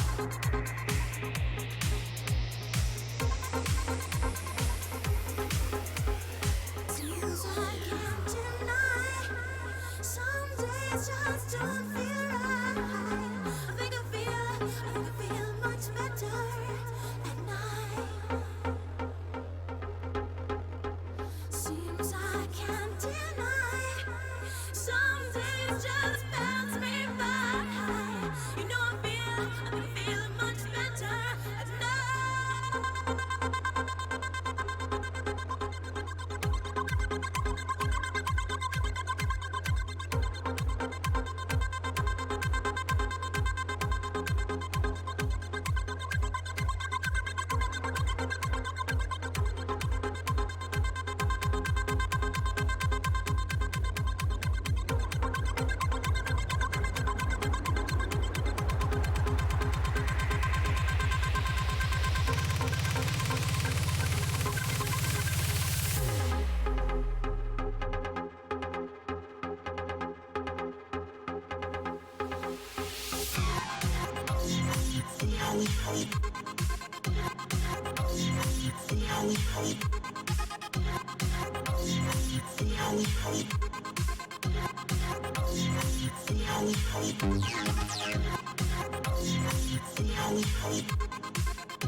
Seems I can't deny.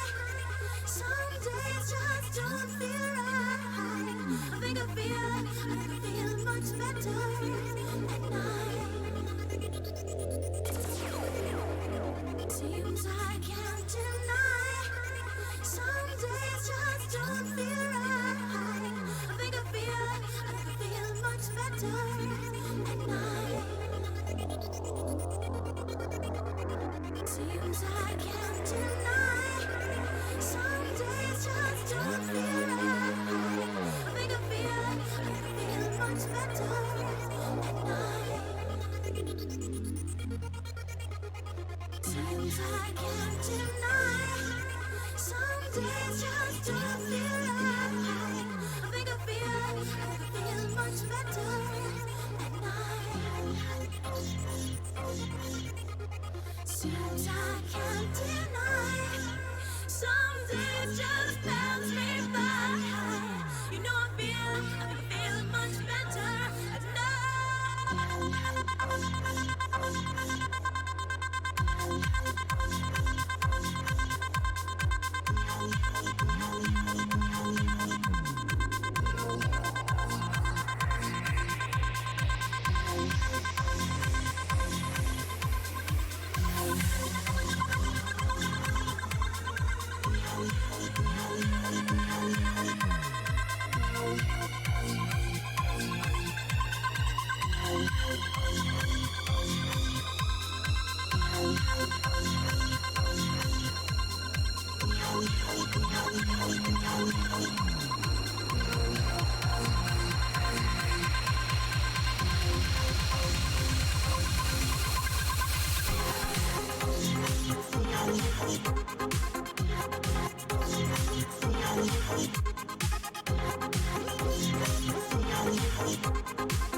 Seems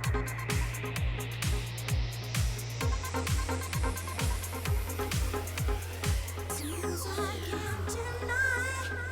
Some days just don't feel right. I think I feel much better at night. Seems I can't deny. Some days just pass me by. You know I've been feeling much better at night.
Seems I can't deny. Some days just don't feel right. I think I feel much better at night. Seems I can't deny. Some days just don't feel right. I think I feel much better at night. Seems I can't deny. Some days just don't feel right. I think I feel much better at night. Seems I can't deny. Some days just don't feel right. I think I feel much better at night. Seems I can't deny. Some days just pass me by. You know I feel much better at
Alrighty, and hey, what's up, everyone? We're back, and since we're back, that means we have to do our giveaway.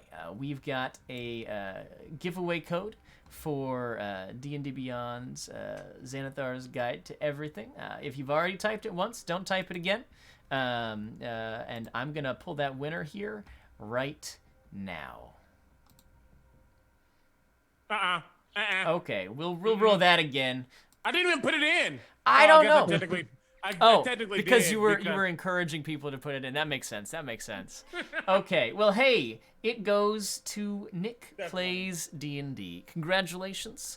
You can go ahead and I think Lindsay may reach out to you in a private message in order to get the information we need from you. So we'll get that to you real soon.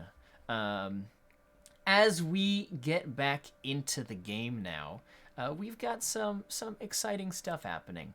We're about to enter this room, and I think it's gonna be pretty cool. We're gonna have some exciting things going on. Are we? Yeah, we are. We're absolutely gonna do that. So, I think.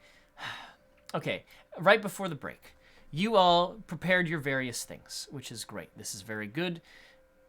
As you enter in, everyone give me a perception check as you kind of are peering into this chamber to see what you see.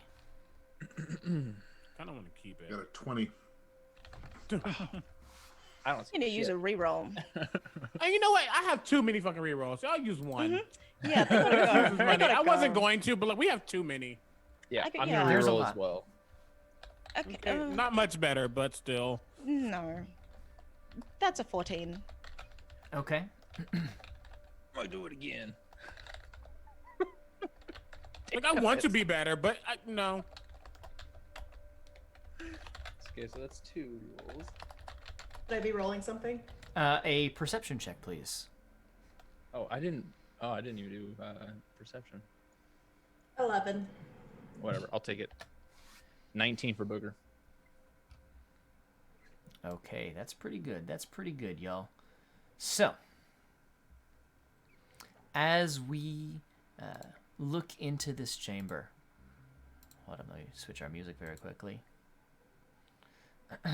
You see, inside, there is one gnomish figure dressed in flowing robes, clearly holding a wooden staff, and is using it to kind of adjust like the heel of a human who is currently sparring with another individual, an elf right in front of them, and they're kind of fighting, going through the motions, punching and dodging out of the way.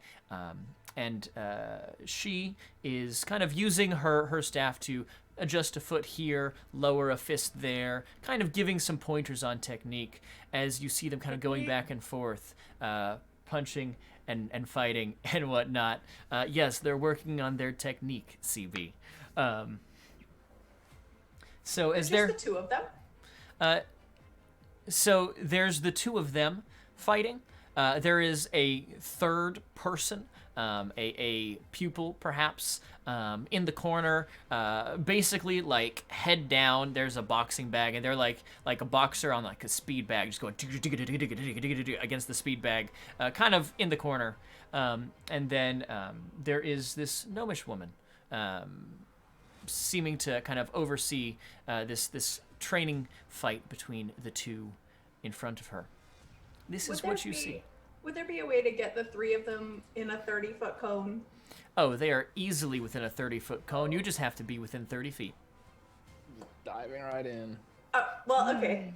Milo did say he was going to talk to him unless you wanted to just bypass No, you that. go. I'm just No. just No, you asking. can. I'm not doing anything yet. Not doing anything yet. Just Yeah. asking for future. No worries. Milo, what's the lighting like in this room? It is not. It's not super dimly lit, actually. Frankly, there's like some clearly like arcane mechanical torches along the side. Let me change the music. I thought we were gonna hop a little bit into fighting a little bit quicker. That's totally fine. We the sneaky. We are the charismatic ones. You We're are. not the punchy punchies that's coming up You later. are. Make sure you stick around That's for okay. that group. That's okay. Mm-hmm. That's okay. I like punchy. There We're not all the way punchy. there Yeah. are like these strange like metallic fixtures on the wall that appear to be emanating from this kind of like faintly blue tinted glow of light. Can I ascertain if it's actually fire or not? It is not fire. It appears to be magic in nature. Bitch. That's fine. My own MO is worthless. No, either way, he will walk in as long as the group is ready. And he'll hit the air 3 times, but as he hits it, there's a sound of a door being knocked as he casts prestidigitation. Okay. Just tick, tick, tick. You have visitors. At this, the woman will kind of turn first and will just take a moment and just kind of speak to the 2 horsepower there. Carry on, and we'll take a couple of steps towards you. Yes, what may I do for you? Kind of looking over the group and this strange eclectic bunch that you are. Allow me to introduce myself. My apologies. I am Milo. And you are? Well, my name is Talmina. I'm one of the monks here. What can I do for you? Are you looking for something? Oh, yes, Milo 100% is looking for something. As he steps, I guess, a small step forward. Milo heard a rumor. A rumor that a certain individual named Talmina was walking around with information. Information as it pertains to those who, let's use a word you might be used to, worship. Her Those eyes who worship certain people. very visibly squint and her brow furrows as she's clearly now taking a second look at you all. Give me a really quick insight check, Milo. As she'll respond. I will reroll. Okay. Can I roll I'm again? not sure that you know what you're Okay, that's great. I guess talking use about. That's a 19. She is visibly concerned, but also showing almost this hint of like confusion as well, trying to figure something out. I'm not certain you know exactly what you're talking about. Oh, Milo apologizes. Let me say it in a different way. Who is it that you serve, if I may ask? Well, of course, I serve the Platinum Dragon. Ooh, you serve Bahamut. Yes. And what does Bahamut stand for again? Please, I am a new initiate, if you will, and Milo wants more information himself. I serve the values of justice, of truth, of law, Of love. of what is good. What's good? What's good? Please, if you will, explain to me what truthfully is good in this world. Many things are good. Like? Is, the scent of a freshly blooming flower, the taste of your first sip of coffee in the morning, the smile when a mother and a child see each other for the first time. These are the things that are good. How about warlocks? How do you feel about them? She now kind of shifts her eyes to you. Well, I suppose that depends on who they serve, does it not?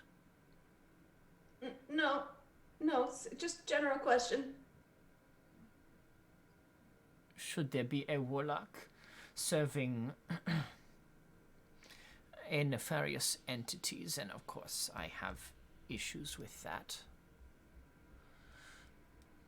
And how do you deem what is nefarious?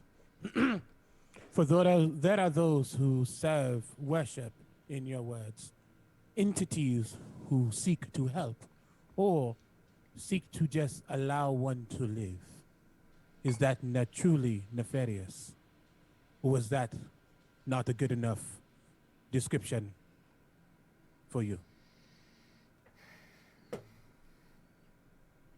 There's this moment where she like straightens and goes from more like casually kind of using her quarterstaff as like something to lean on to like standing and taking her weight off of it.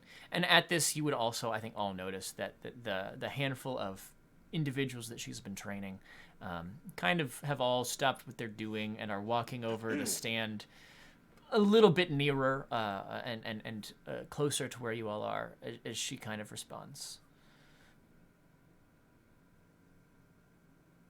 It sounds like you are saying it is a matter of interpretation, where I am saying if there is influence from, say, the abyss, or the hells, or another entity seeking to claim power and subvert the values of justice, of truth, of goodness, then that is not something we can allow to stand. Why are you really here? You have one opportunity to answer me truthfully. Oh, dear one. I take a step forward and cast friends. I have a lot more than that. Okay. Let me just double check what exactly the wording of friends is. I have, yep, go ahead. I have influence. I have advantage on all charisma checks, but I will be hostile afterwards. Okay. That tracks. And I step forward and I just say, I simply want to know one thing. And you notice he's no longer using that third person speech for a second, as you start to hear almost like a disembodied voice coming from within, something very cackly. Not like a witch's cackle, but like the fire cackle of like a fireplace. Okay. What were your intentions with the group, unfortunately called Whack? Unfortunately. I did not think that name through because now I'm losing character. Kind of prancing from one foot to the other, reaching into his sock slowly because he's getting excited. Okay. For the cookies? Oh. Not that one. Not that pouch.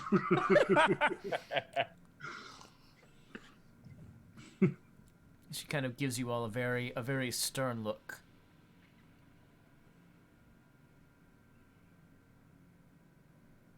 And Milo, I'll have you make... Actually, anyone can make an insight check if you'd like. I have no quarrel with WAC itself, but there are members, 21. individuals, At 20. with 24. whom I take great concern. And you would take out the entire organization to take out the few?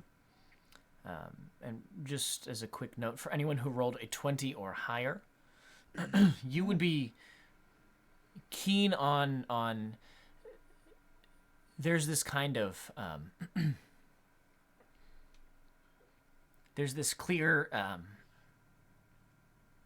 specification she made, right? There are specific individuals with which she has trouble. And that is 100% true. There's also this hint of like still confusion, uncertain perhaps where exactly this line of questioning is going or how this is related to something. Although she's trying to hide it, but for those of you who've rolled high enough, you can tell that that's still how she's thinking and feeling. As she says, there are some that I take great issue with, some who have disrupted our way of life here at the temple, some who have caused deliberate problems, perhaps attacked some of the individuals who come here to worship. I take great issue with that. Be honest with me. I do not claim that these people are good. Do not stand there as if you don't have a seed of evil within you as well. Am I to believe they attacked you for no reason? Or was it prompted? Part of the path of betterment is to eliminate the seeds of evil within us. We all struggle with various thoughts, impulses, but to give in to them, that is what is truly evil. It may be that perhaps we have accidentally done something to hinder whomever takes issue with us, but I assure you, they are the ones in the wrong, and not we.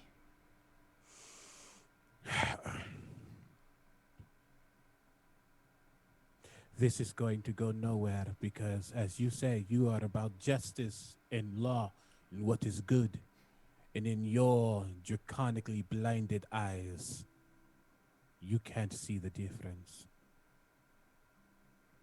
Oh well. And I actually, as he says, oh well, you see that fire, that smoke rise within him as he rises straight into the air and says, you all can have fun. That is 100% a cue. He was going to give them a chance, but she seems blinded to him and he doesn't like it. Accidentally, my ass. Okay. Boogar is holding his possum and cocks it, and I'll cast hold on, Cloak of Flies. Ooh. Okay. So this is just once per short rest, but in a 5-foot aura around me, a swarm of flies, like an aura of flies, just surrounds me. So I get advantage on intimidation checks, but disadvantage on all other charisma checks. And any creature that starts its turn within the aura takes +4 poison damage. Okay. Sounds good. Would I have time at this point to do what I was kind of considering, which is to cast a spell in their direction? If you want to just go into initiative, I will respect that. That's fine. Yeah, as a I cue. feel like that's a cue, and we should be rolling initiative here. Okay. I think let's all roll initiative. Okay. No, for real. Milo was going to give a chance. Nat 20? Nat 20. Yes. Nat 20s. Wait, who else got Nat 20? Aaron did. I mean, I I did. rolled Was a, it just And me? I Chantal, thought two of somebody them. else did. Wait, Oh, can, you did too? Okay, Three? great. can I do reroll? Can I do a reroll on initiative, or is that? If you would like Yeah. to, yeah. Yeah, Wait, Absolutely. who all got Nat 20s How on many initiative? We got at least 2. Three of Okay. you. So not nat, that's- but I got a 20 this time. Okay, so Just 2. let's just go around just so I can write this all down. I also got a Nat 20. I just did too. It's in chat. This Bye, is monks. all being rolled in D&D Beyond, and we are seeing this nat 20, nat 20, nat 20. Yeah. Okay. I'm Okay. not rolling in D&D Beyond, but I also did it. So I can. here's the deal. Yeah. Here's the deal. I used a reroll though. Boogar, what's your initiative? Oh God, let me Total. scroll back up. 23. That's really fucking funny. Okay. Did anyone beat a 23 on initiative total? I matched. No. Okay. I have a 23 as well. You probably both have Boogar plus can go 3 dex modifiers. I have a +4, Oh, so I guess I would go first. how do you have? That's No, how you go- sorry. That's saving throw. That's saving throw. Yeah. Okay. Yeah. Okay, No. okay. You can go first regardless. Boogar can go first. I rose up, so I think me rising up gives him an opportunity. Okay. So, all right. Then between Brienne and they, are we at 22? That's 20. 9, not 20. A 20 total, and then a 20 total for you, Foxharn, as well? Yep. Okay, all right. Goodness gracious. Dear. Sorry, So a Mom. surprise round. 100% expecting like a 9 or Holy something. crap. Not 20, I'll be low. Okay. Yeah. Hey, well, the convenient thing here is that it means that there are no ties on initiative, so that's good. All right. All right, let me just write this down very quickly so I don't forget it. Between Foxharn and they, who do we want to have go first, since you both wound up at 20 total? Oh, you can go first. I was just gonna say you can go first. Oh no, no, No, please after you. After you. I'm British. No, no. I will not Go accept for it. They spend their turns. Simply cannot after accept you, it. After you. All right. Yeah, but he's Canadian. I mean, it's Oh, a light no. off. Oh, no. Oh no. It's never going to But end. I have to politely accept. So thank you very much. Hey. You're very welcome. Okay. And then he takes 4 psychic damage. Okay. Here is our initiative order, just so that we're all on the same page and everyone knows what it is. I'm putting them in our chat too. Boogar will go first. Milo will go second. Brienne third. Foxarn fourth. They will go fifth. And then Talmina. And then her students. How many of them are there in the room? There are 3 students plus Talmina herself. Now, if chat chose to donate $50, they could add students to this particular combat. So, just keep that in mind, chat. If you're interested in making this a little more challenging, you can totally do that. Let's smash this goal, y'all. That being said, Boogar, you are up first. What would you like to do? Well, let's keep it thematically appropriate. And after I pretend to cock this possum in my arm, I'm going to cast 2 shots of Eldritch Blast out its mouth. Okay. So it is my focus. So from its open mouth, like its toothy like grin, just 2 Eldritch Excellent. Blasts. Let's And see here. are those at Talmina? They're both at Talmina. Yes. Okay, very good, very good. First one's a 14. Now the rerolls count towards this or no? You can use a reroll for this too if you'd like. I'm gonna do it. Okay. It's slightly better, 16. The Alright. second one, a 19. Those are both going to hit. Ugh, not good. 1 and a 7 for 8. 8 total damage, okay. All right. Yeah. Cool, is there anything else you'd like to do? I don't think there's really much else. Actually, I'll move, like, after firing those, just kind of, like, sidestepping, like, as I'm firing these from this thing. I'm going to move within 5 feet of the nearest, whatever, student, Great, perfect. And that just will... to get him inside of my cloak of flies. Okay. Yeah, I think you could probably get all 3 of the students, or you could get Talmina and 2 of the students. So kind of your choice there. I'll do all 3 of the students. Okay, great. And then that will bring us to Milo's turn. Milo's flying about 20 feet in the air, 25 feet in the air, and looks down at Talmina and says, "The funny thing is, Milo does not care about goodness or evil, for he is chaotic at best. But he does not care for people who cannot see the own lies they speak. He let's start here. Yeah, he will point down, and that there's like a fiery, a haze coming off of his hand, and there's like a doom that happens as her mind is inflicted with like a fiery pain, but it's digging into a space that shouldn't be. She needs to make an intelligence save. Cool, cool. Okay. An intelligence saving throws, you say. Alrighty, I can do that. Alright. I'll use the same die for her. That is a 22 total. Very nice. Very nice. Then she's fine. Okay. All right. As you cast the spell at her, she just kind of cocks her head. I don't think you know what you're doing here. Anything else for you, Milo? He responds, I might not, but this is fun. That's my turn. All right. That brings us to Brienne. That's great. Okay. So I think I'm gonna not do what I was thinking about doing because warlocks and spell slots and all.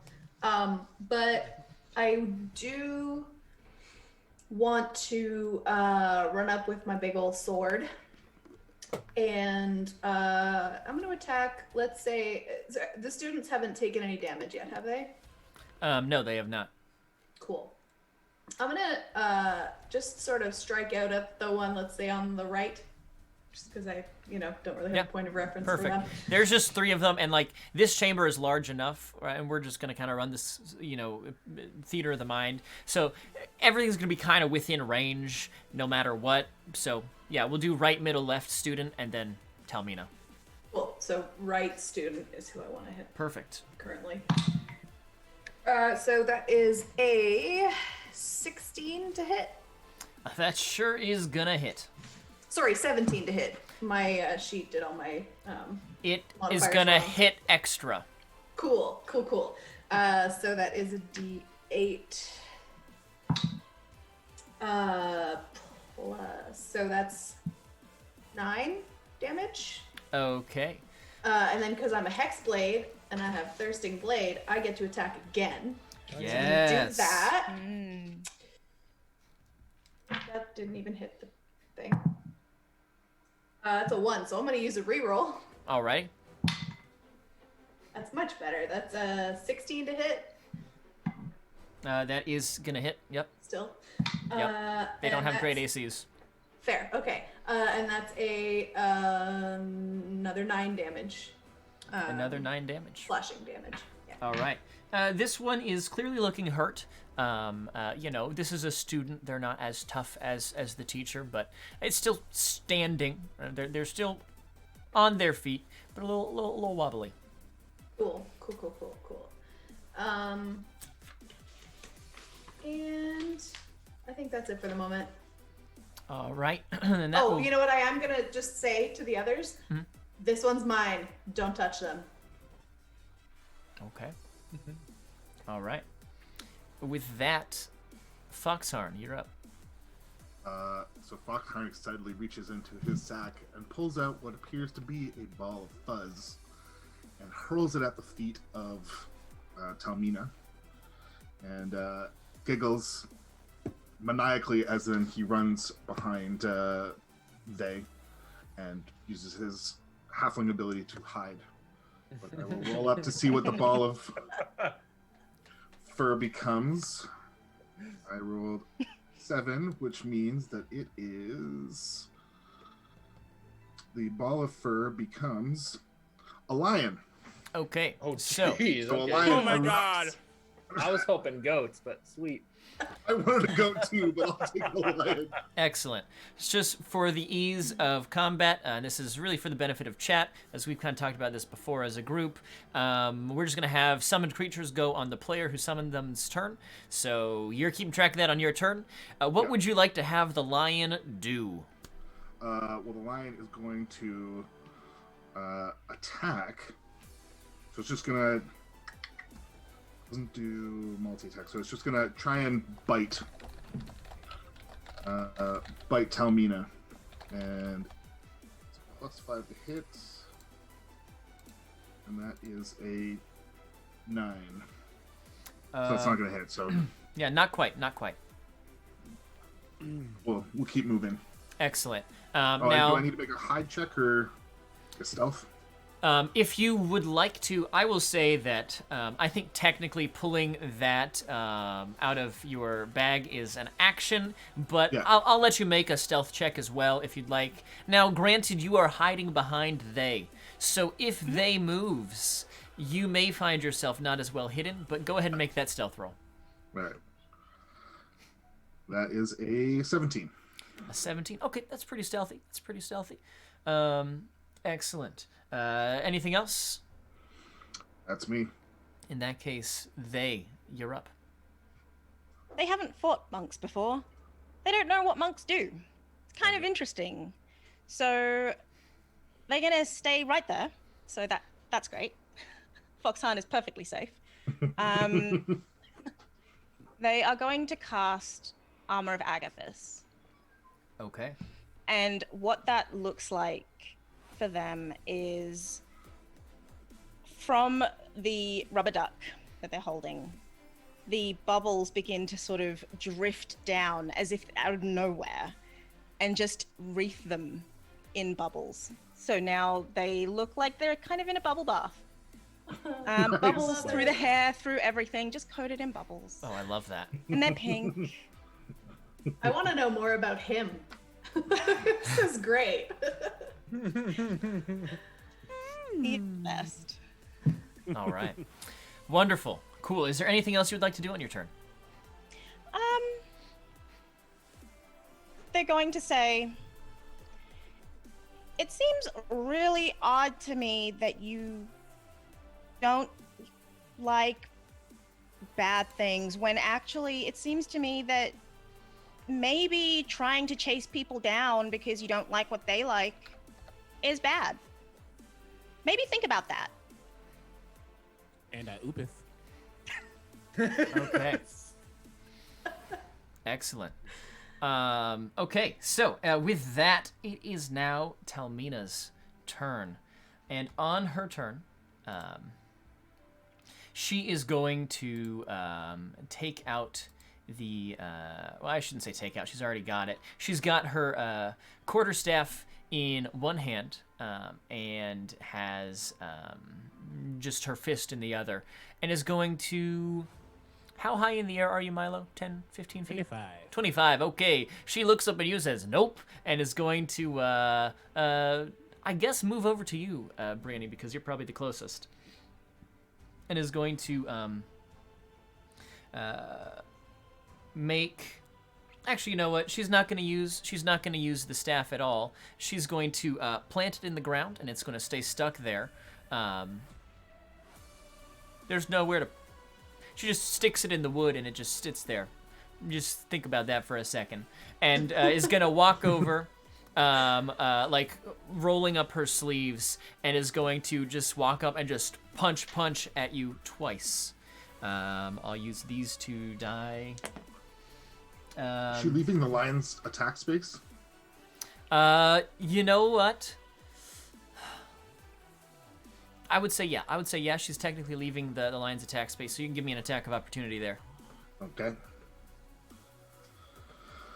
Ooh, roll better. 11. 11, not quite. As the lion goes to bite at her, she just kind of like boops it right in like the top of the snout in the way that you do at like a cat or something that's like biting at you, just like no. And we'll just keep walking and come over, rolling up sleeves to punch at you twice, Brianny. I rolled a 17 and a 14 to hit. Nope. Neither of them hit. I got a 19 AC, buddy. X-Blade. All right. So I have adamantine armor, so no crits. Alrighty, good to know. Well, that's just fine. She's gonna spend a key point in order to do a flurry of blows and make 2 more unarmed strikes against you. So let's just go ahead and do that. Okay, the first of those is not going to hit. Definitely not with a 10 total, but I think a 24 will hit, probably. Yeah, it will. Okay, and with this 24, she is going to spend another key point to use Stunning Strike. Could you make a Constitution saving throw for me? Mm-hmm.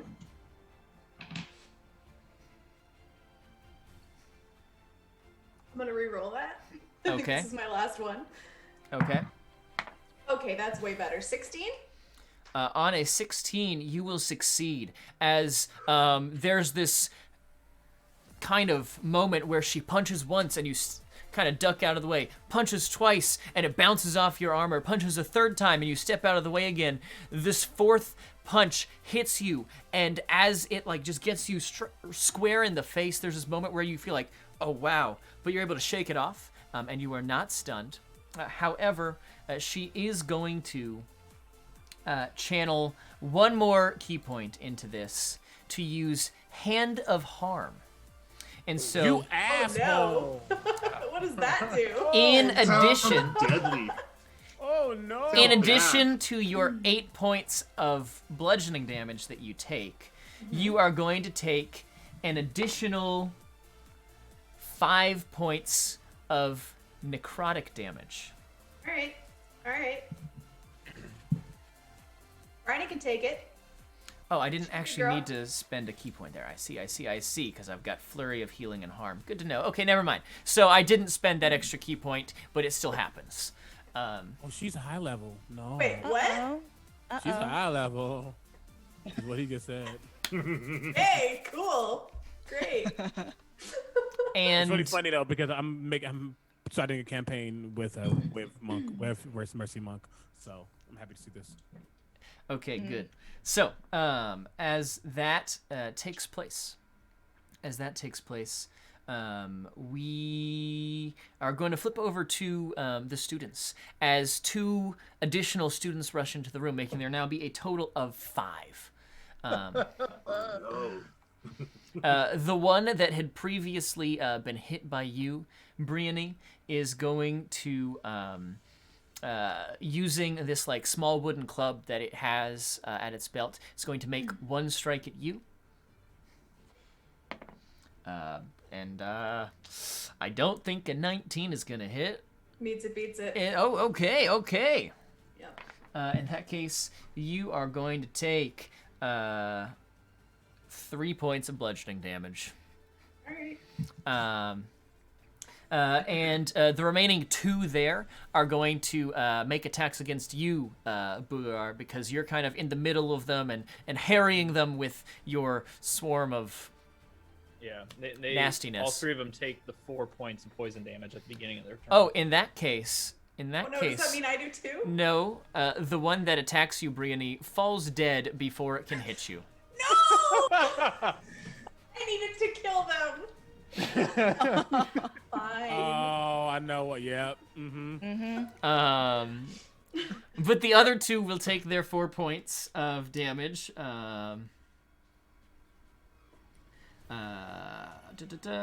Doing math, don't mind me. Okay, great. So, meanwhile, they are both going to make their attacks against you, Bugar. So let me just make some attack rolls here.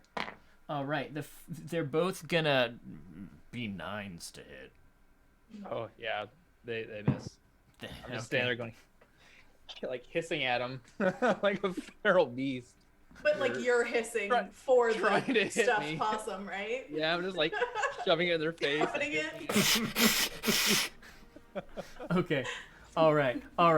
So, and then the 2 that come in, one of them is going to kind of looking over what has happened here, going to pull out a holy symbol and is going to cast Sacred Flame.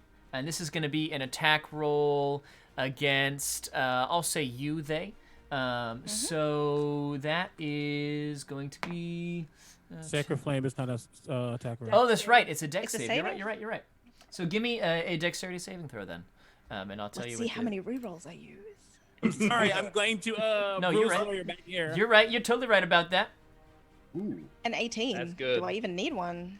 An 18, yeah, you save. They do not hit with that, as you just like see this coming and step right out of the way.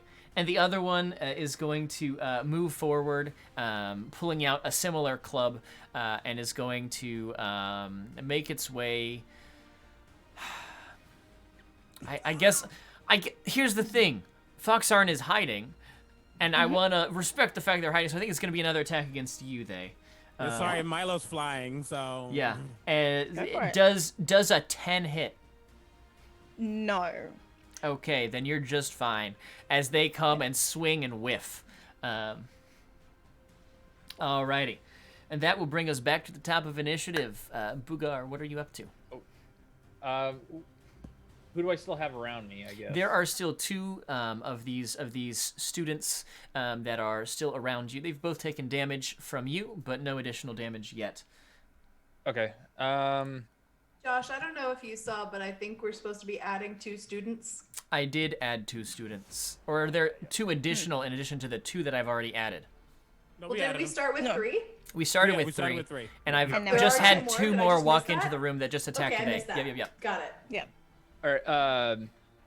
After having one of those students fall dead around him, but still seeing 2 standing, I'm actually going to cast Sword Burst, Okay. and they need to make a Dexterity saving throw, I believe. Yeah, Dexterity saving throw, or else take 2d6 force damage. Okay. Both of them. So spectral blades just fling out all around me. That's fair. One of them definitely fails. Like, hard fail. Like, It's a that's a 15, total of yeah. 4. The other Okay, one, it's a 15 dex. the other one rolled a natural 20. And so is probably going to succeed.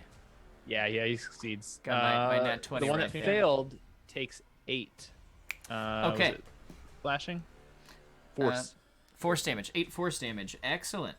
Very good. And I guess I still have a bonus action, so I'll cast Shillelagh. Okay. Yeah. Shalala. Okay. Very good. Very good. Anything else for you? No, actually, I'll just stay where I am. All right. Milo, you're up. Milo.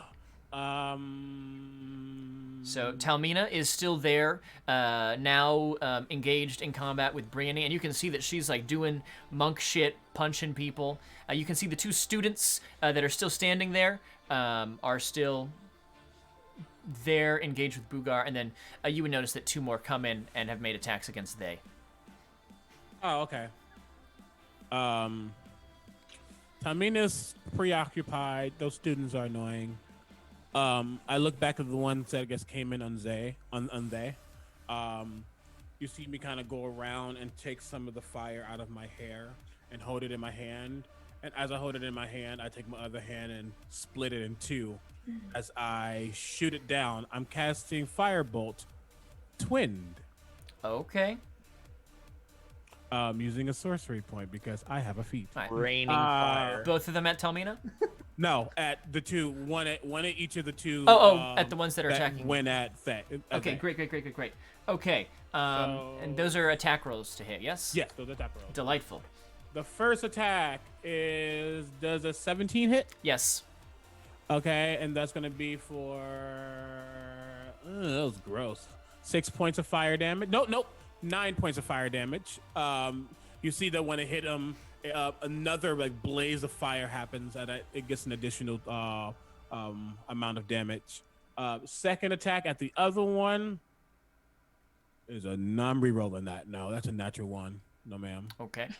All right. Okay. That was horrible. Can I reroll that too? If you want to. I'm gonna reroll that As too. many rerolls as you have, you can use. I still have enough. I'm not stingy. Okay, that's much better. 25 to hit. Okay, that'll hit. And that's going to be 8 points of fire damage to them. Okay, all right. Good.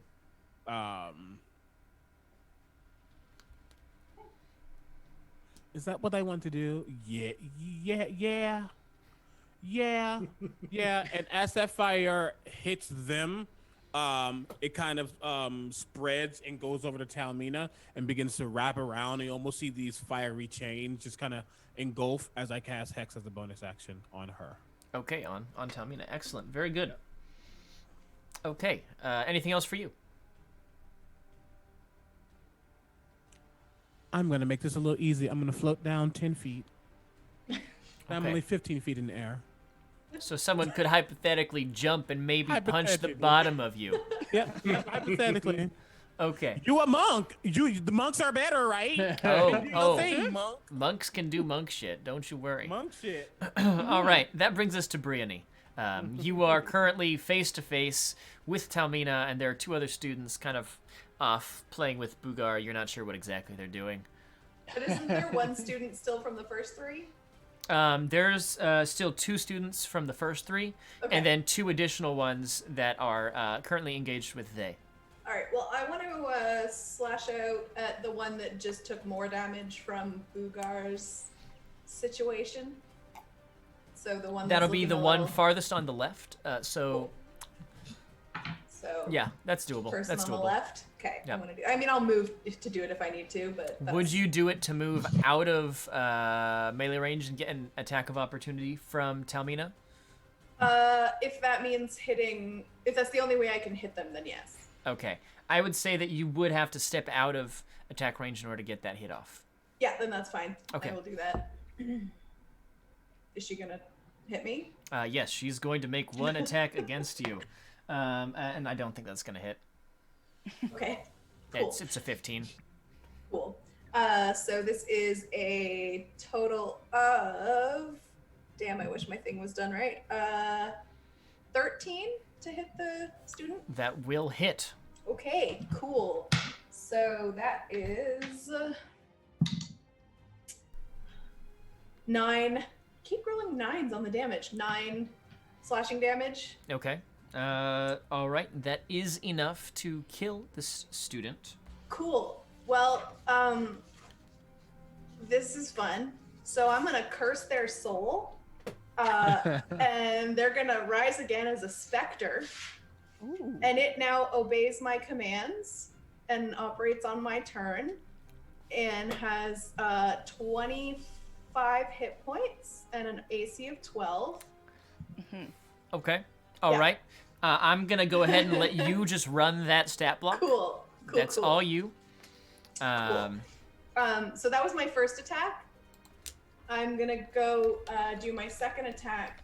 So I'm gonna first use my. Can I use a bonus action in between my two attacks on my attack action, or do I have to wait to do the bonus action? I'll let you split it up. That's fine. Cool. So then I'm gonna bonus action Hexblade's Curse on Talmina, Okay. and then I'm gonna try and hit her with my sword. Alrighty. Rolled out of the thing. It's a total of 14 to hit. Yeah. Okay. That is not going to. Wait a minute. Let me double check. You know what? That's gonna hit. It hits? Okay. That's gonna hit. Cool. What does that mean? Hold on. I add what? Sorry, I should have looked this up first. It's all good. Add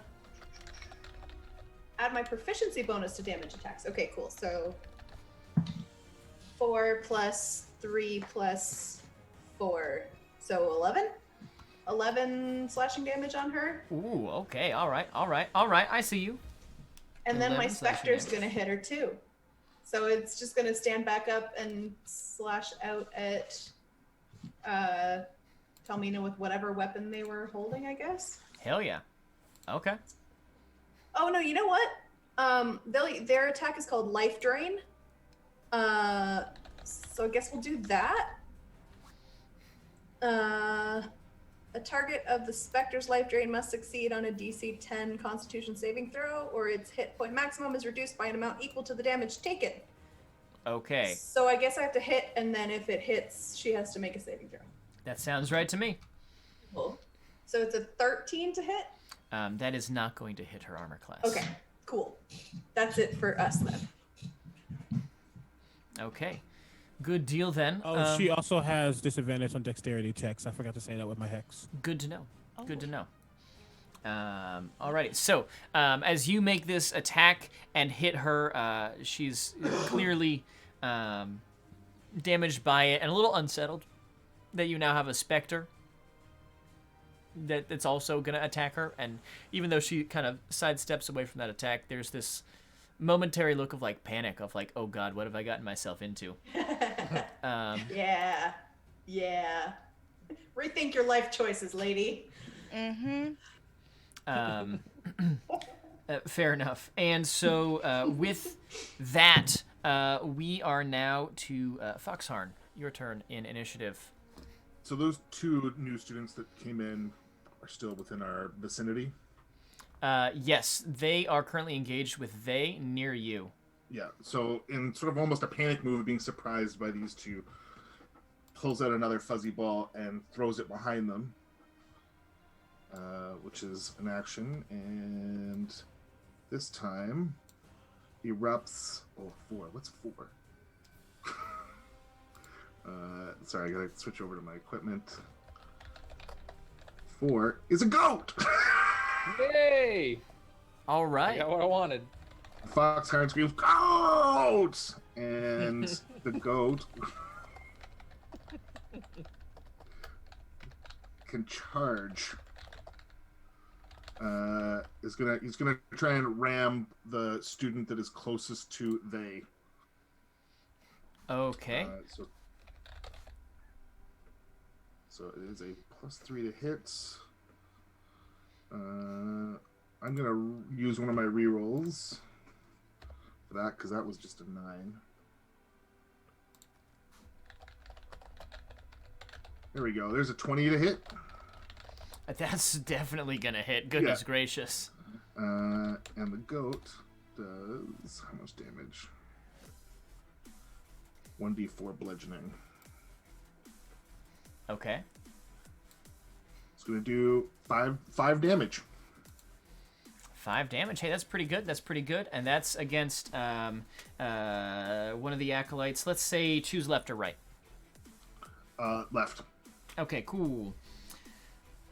Good deal. And then the lion is going to. How far away did Talmina walk? Probably like 5 feet. It's easy to just take a step or two and then be in range again. So the lion's gonna just sort of do a little loop, and like it's gonna use all of its movement to sort of run around, and like get a beat on her and just run and pounce at her. Okay. And this is going to +5. I'm gonna use one of my rules on that because that's a 3. Great. Come on. Does a 15 hit her? +5, so 17. Yes, that will definitely hit her. Okay, so the lion is going to pounce upon her. All right. It's with a claw attack, which is the D&D Beyond puts everything in one corner. The claw is 1d6 +3. So 5 damage. And then there's this extra little thing here that does. She must make a DC 13 strength saving throw or be knocked prone. Okay. Strength save, you said? Yeah. Alrighty, let's take a look at that.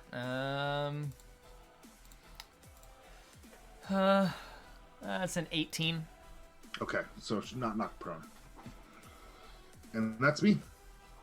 Cool. Okay. But she did still take damage on that, though, right? Yeah, it was sorry, what did I say? 5 damage, I think it was, from a claw attack. Right. Okay, great. Just want to be sure that I kept track of that.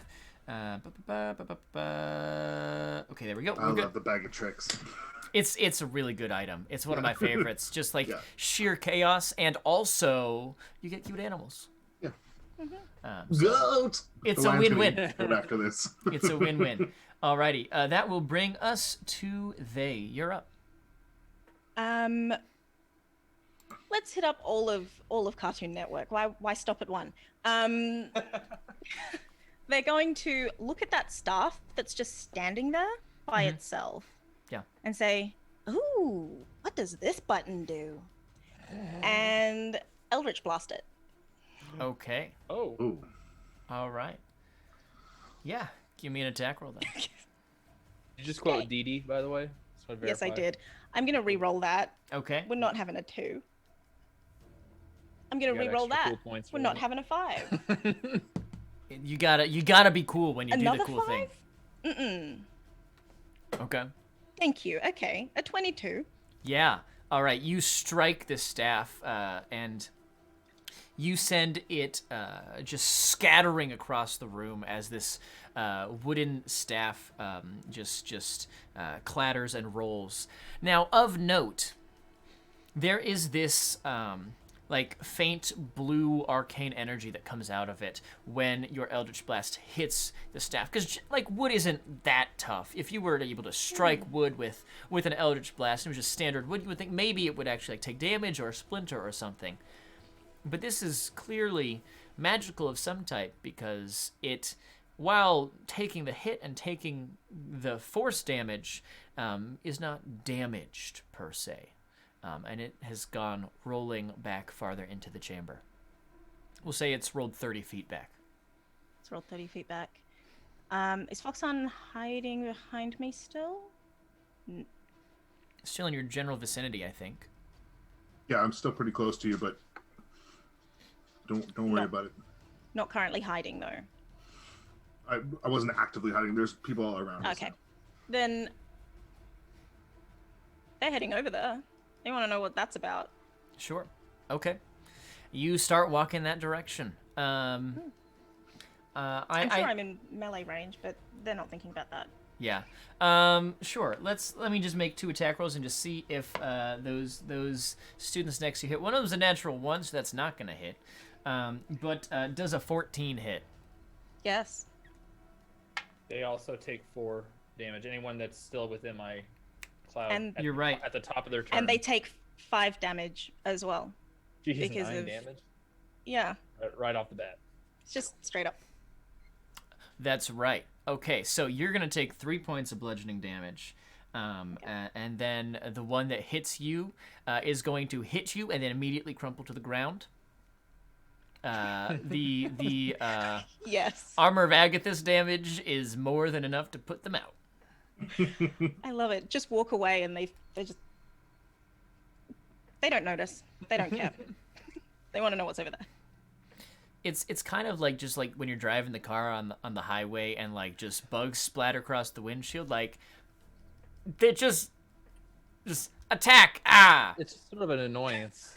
Yeah, it's like it's a Okay. real shame that they were there. They didn't have to do that. Bummer. Oh. Oh well. Yeah. Okay, so that one drops. Of note for you, Bugar, there is the one student still in that remaining kind of radius, and it did take the damage and is starting to look not great, but is still standing, technically. Gotcha. It's still standing. There's no technically about it. It is still on its feet. Okay.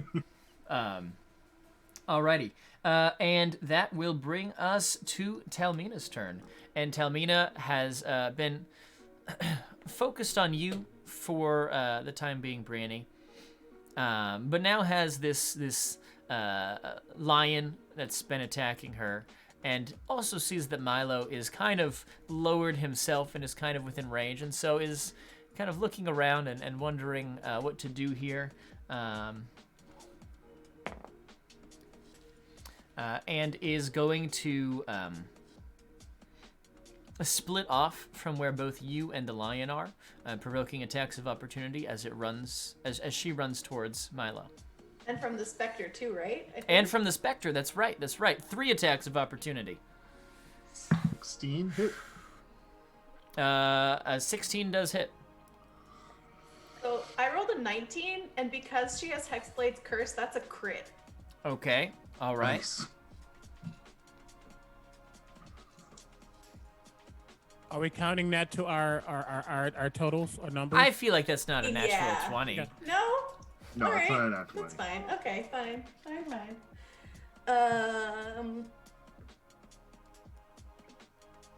And I add my charisma modifier to that, I think. Okay. I'm pretty sure. So the lion bites her for. Where's the bite? 5. 5 more damage. Okay, cool.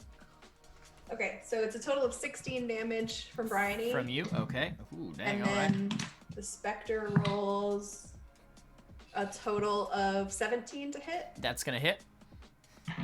And so they're going to do 3d6. Okay.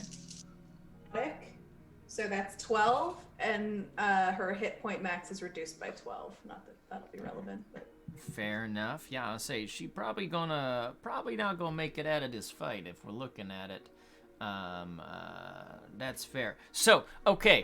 sorry, just really quickly, somebody in chat asked. No, don't say it. Don't say it. We're Don't gonna say reveal it? at the end. Oh, okay, fair. Alrighty. So, Stay tuned, I guess. Talmina is making a beeline towards you, Milo, and is going to spend 1 key point in order to use Step of the Wind in order to leap up to where you are and make some attacks against you. But that's our bonus action to do that, right? To do what? Use Step of the Wind? Yes, that is her bonus action in order to do that, in order to get her jump doubled, basically. But so she's going to leap up and is going to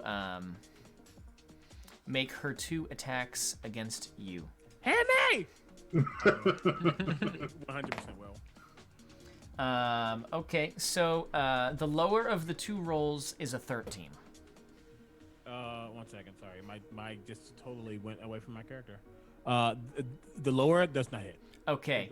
I'm going to assume that the 21 does hit. Yes. Okay, all right. So you will take 8 points of bludgeoning damage, and then there is also you're also going to take the Hand of Harm as well. And she's going to spend a key point in order to be able to use that. And then is also going to spend a key point to use Stunning Strike. So if you can give me a Constitution saving throw, while I roll a little extra damage. Okay. 1 second. Constitution saving throw. I'm going to re-roll that. It was almost an 18. Wow. On the die. 19 on the die. That's a 21. Okay, you will succeed as she leaps up and makes 2 attacks at you. Boom, boom. You feel the one that hits kind of resonate in your body as you take that additional damage from Hand of Harm. It's just an additional 3 points of necrotic damage. Rolled a natural 1 on the die. And as that happens, you feel for a moment your body like start to lock up, but you're able to shake it off as she drops back to the ground and is now standing 15 feet beneath you. I just look down there. I'm gonna say her hand feels a little warm to the touch. 100%. That's fair. That's fair. She'll kind of take a look at her fist, see there's a little singe mark. And that will bring us to the students. There are only 2 left. One of them is still in your area, Bugar, and is going to take those points right off the bat. But is That spell's done well for you. still standing and is going to make its attack against you. Does an 8 hit? No, it doesn't. Okay. Swings and whiffs. Still just slithering around. Yeah. And the other one, now that you're no longer hiding, is going to make an attack against you, Foxhorn. Okay. And that is going to be an 11 to hit. No. Gosh, I'm rolling really poorly for these guys. They're just bad. I'm okay okay. with it. They're That's fair. students. They're still learning. It's They fine. don't know what they're doing. Let's be That's honest. fine. Let's be perfectly honest here. That's how we like He it. takes a swing at Good. Foxhorn and he ducks and goes, misses, yes. Yep. And that will be their turn. That will be their turn. So that will bring us back to the top with Bugar. Okay. That one student that's still near me, since I casted Shillelagh, like I'm just gonna pull the possum back up, grab it firmly by its tail. It's stiff as a board, sticking straight out, even though I'm holding it by its tail, and I'm just gonna right across his head. All right. Give me that attack roll. Hit him with the possum. It's a possum club. It's a possum club. 20, non-nat. Oh, yeah, that's going to hit. All right. All right. Like, their Ew. armor class is Rolled a- 10. That's literally double their AC. I rolled a 1 plus 4, 5, and I'll just pump Fury of the Small in there for fun and do, I think it's an additional 6, right? Well, in that case, is Yeah. dead. Yeah. You done Knock his killed head it. off with a dead possum.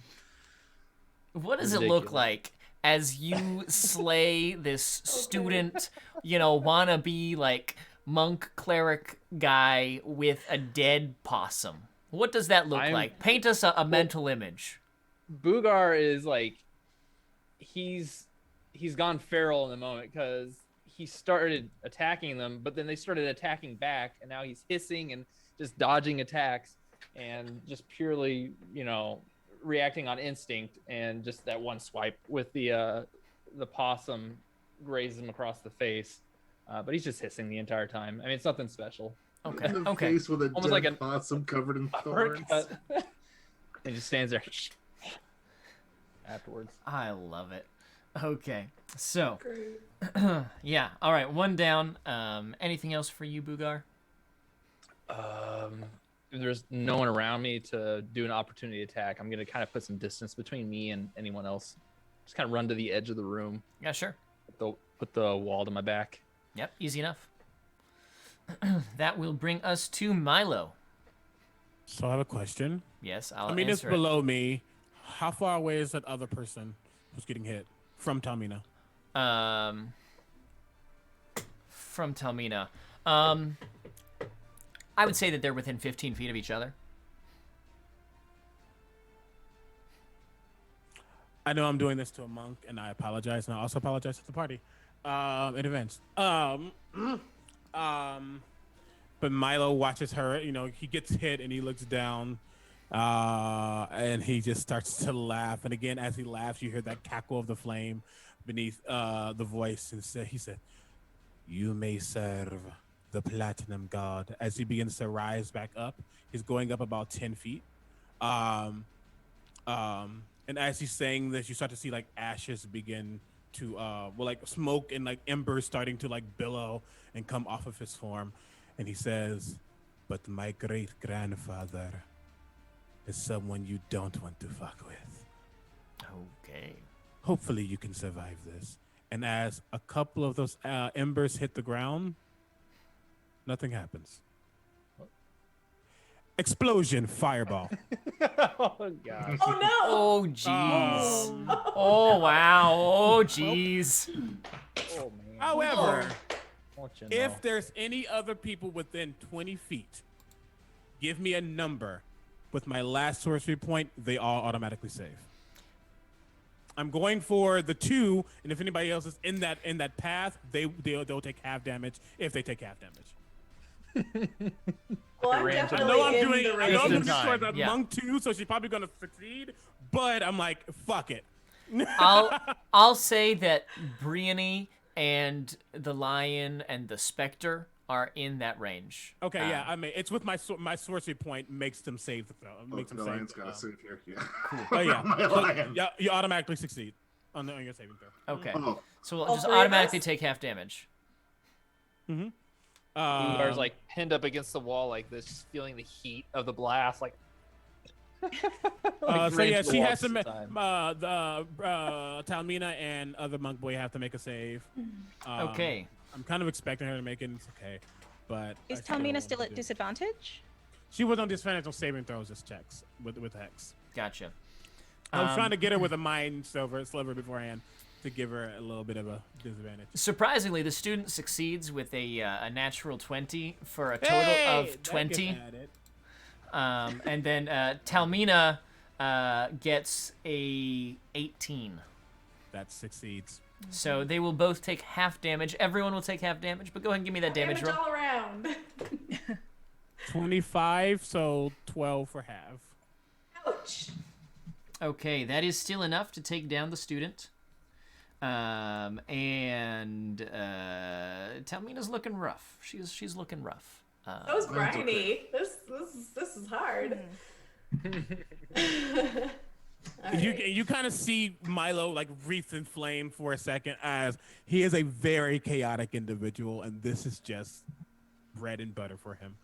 Fuck goodness and evil. It's about having fun. But he does look down, and he looks down, and in primordial, if anybody can hear it, you will hear an "I'm sorry." Okay. But to you, it gets. I don't have a bonus action that makes sense right now. I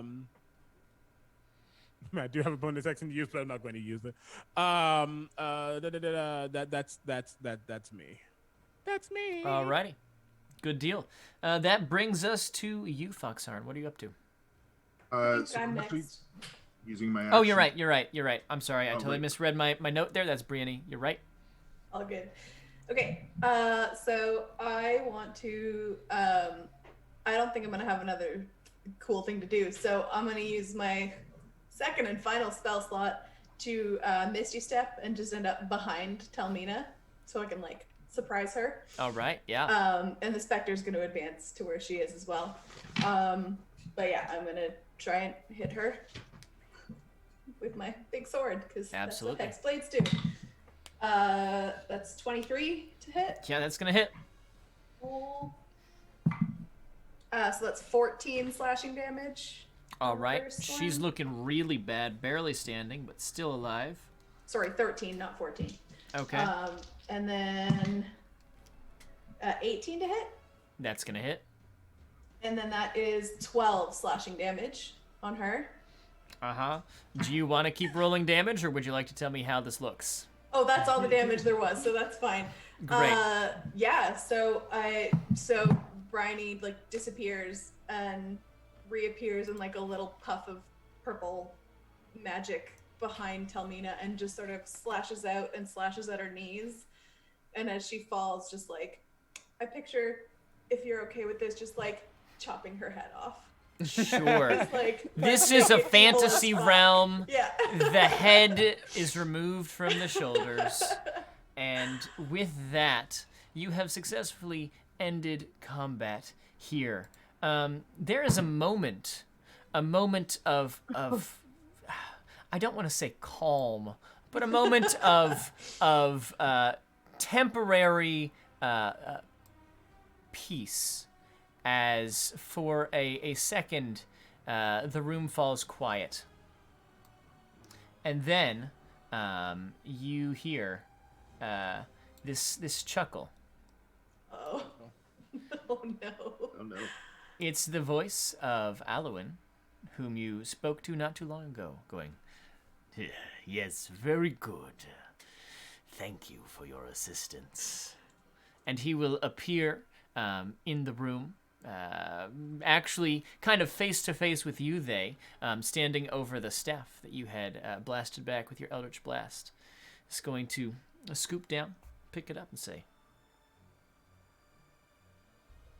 "You've done very well," and vanish With the staff. with the staff. I feel like we maybe got played a little bit here, guys. I think we got played. Oh no. My headphones chose a lovely time to disconnect, and I cannot hear a thing. Oh no. Oh no! Oh no. Milo looks and sees Chantal. that and just, eh. And now I can. There we go. Excellent. The elf who hired you at the beginning appeared right in front of you, took the staff, Yep. said "well done," and vanished. And was we mine. all think we probably got played. Y'all think y'all got played. Um, And Milo's like, eh. He just enjoyed himself. It's fine. Yeah. but he like when he vanishes, can I cast fairy fire in that direction? You can certainly cast it. There is nothing there for it to gather upon. This is not invisibility. It was worth a shot. It sure was.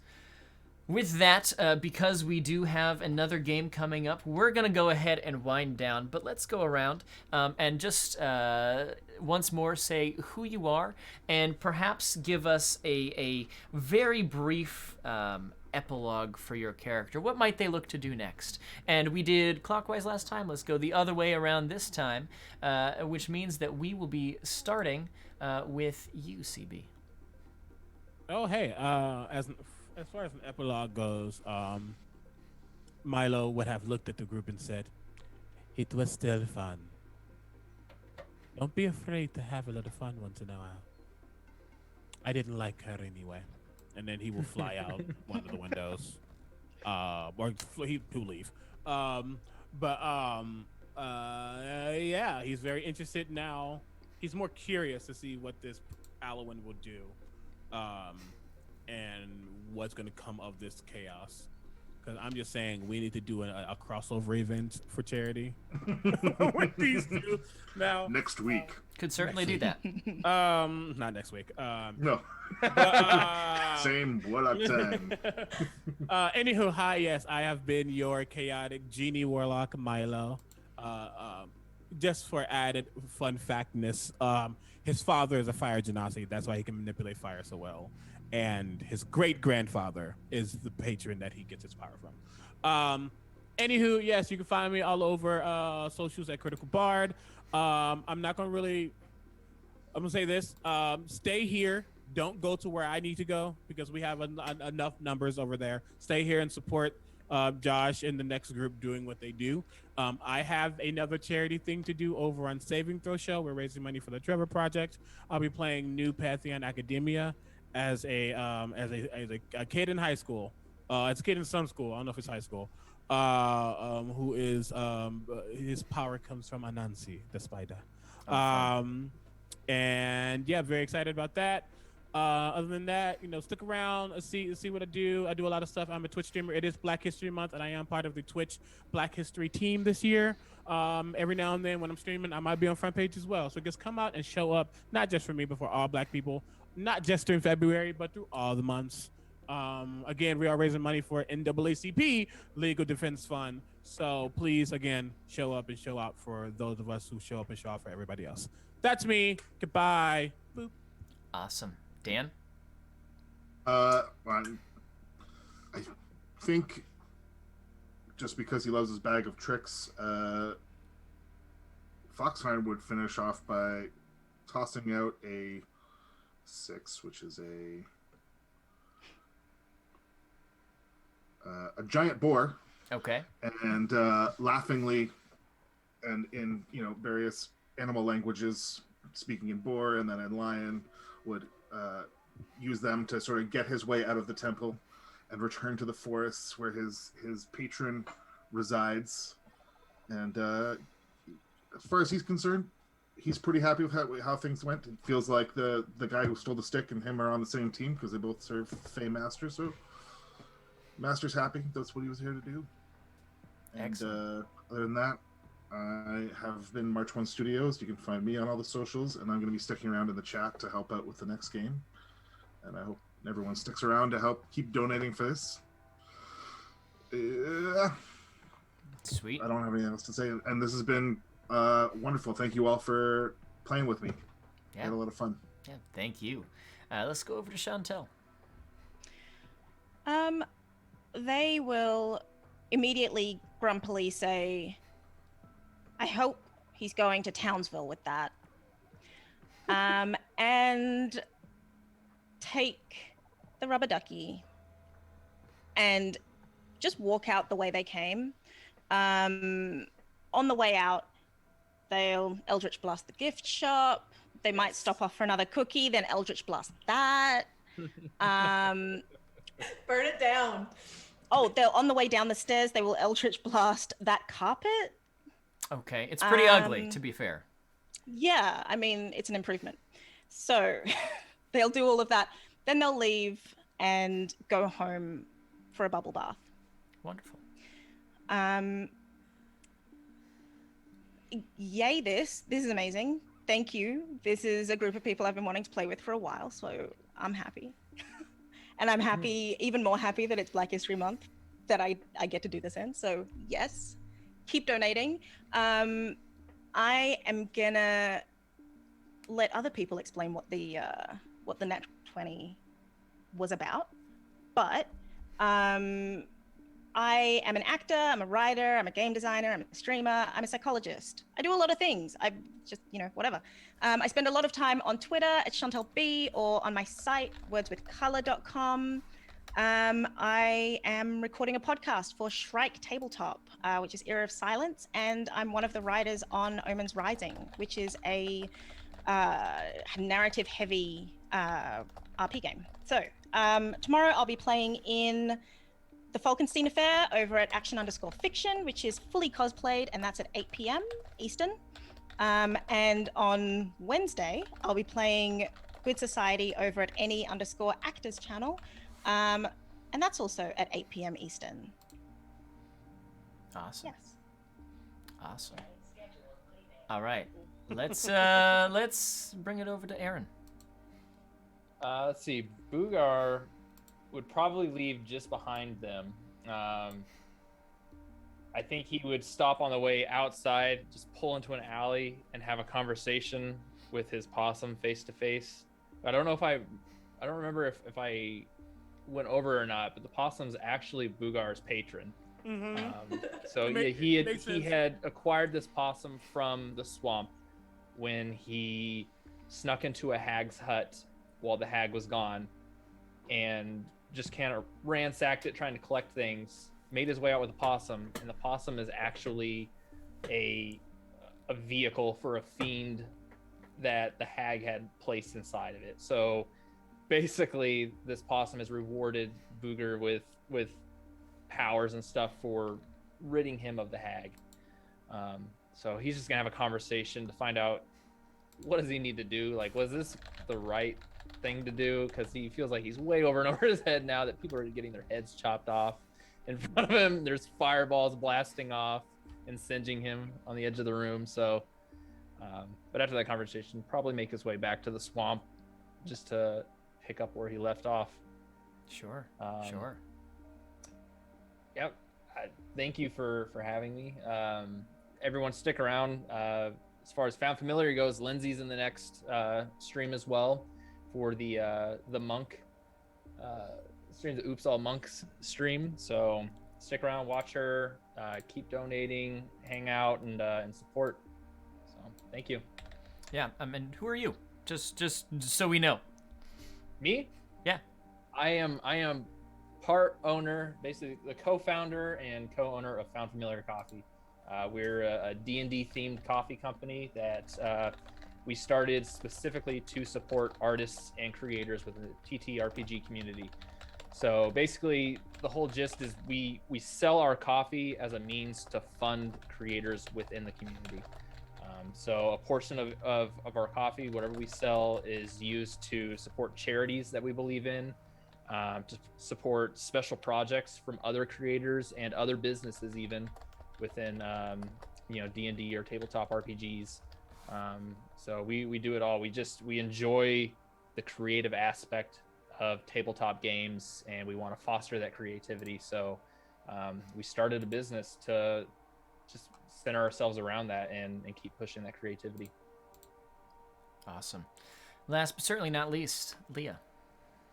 So Bryony was like pretty intrigued by them, and she's just gonna follow them out and whatever they're doing, she's not necessarily participating. Like, she's not gonna throw off magic willy-nilly, but she's just gonna sort of follow behind and see where they're going, and if they want a traveling companion, perhaps. And as for me, I'm Leah. I'm probably better known as Greenleaf Geek. I can be found at Greenleaf Geek on Twitter and Instagram. This has been so much fun. Thank you, everybody, for hanging around with us and watching and donating. Super appreciated.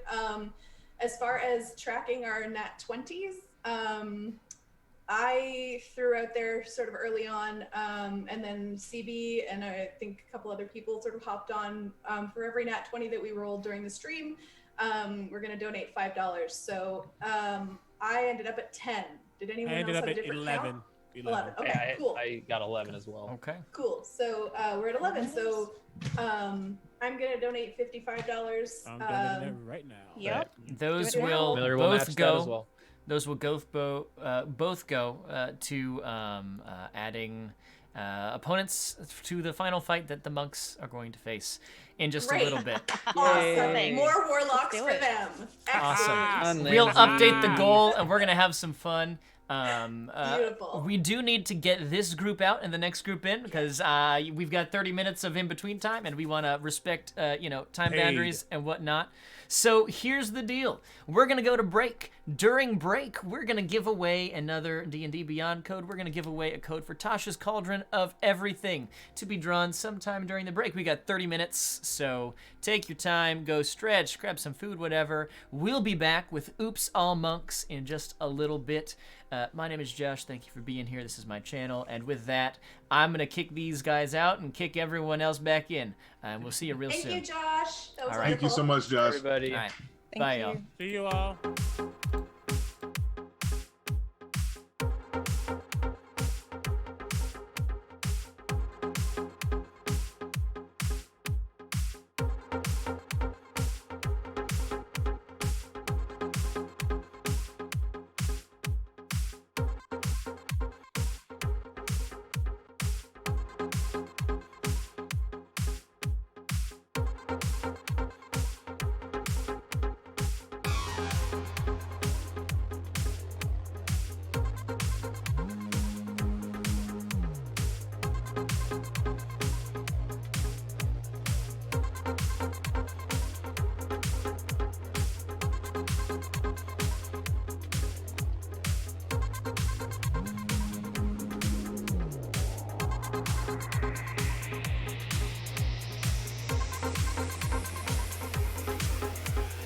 Seems I can't deny.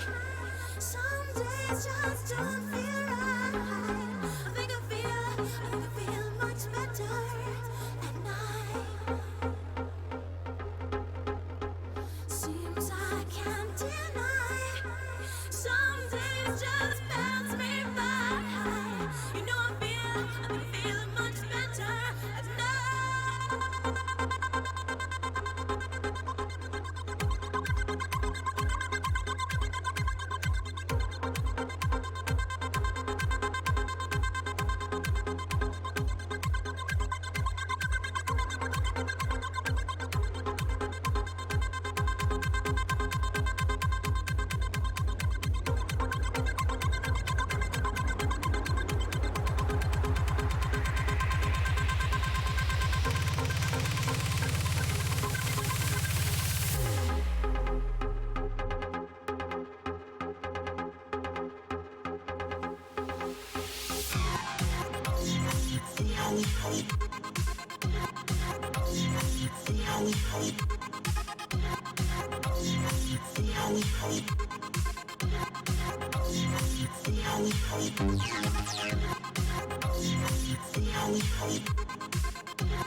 Things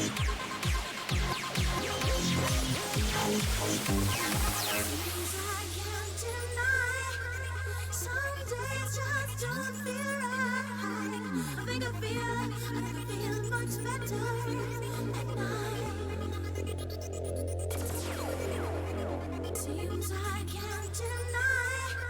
Some days just don't feel right. I think I feel much better at night.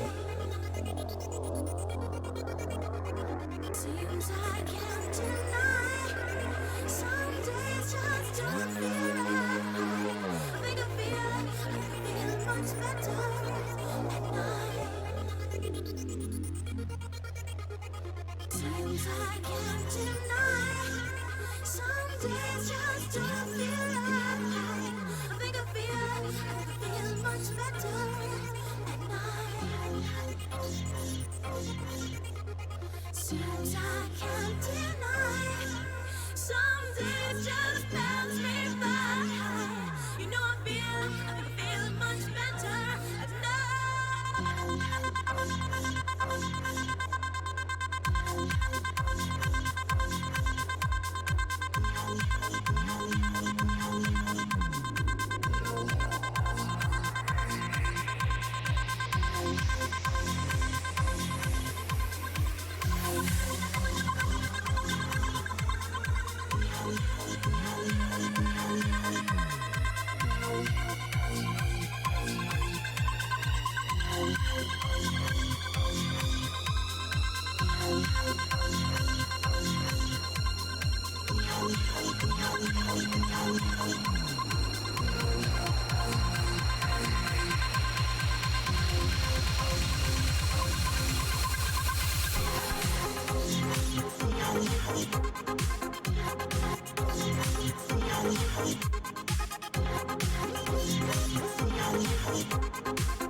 Things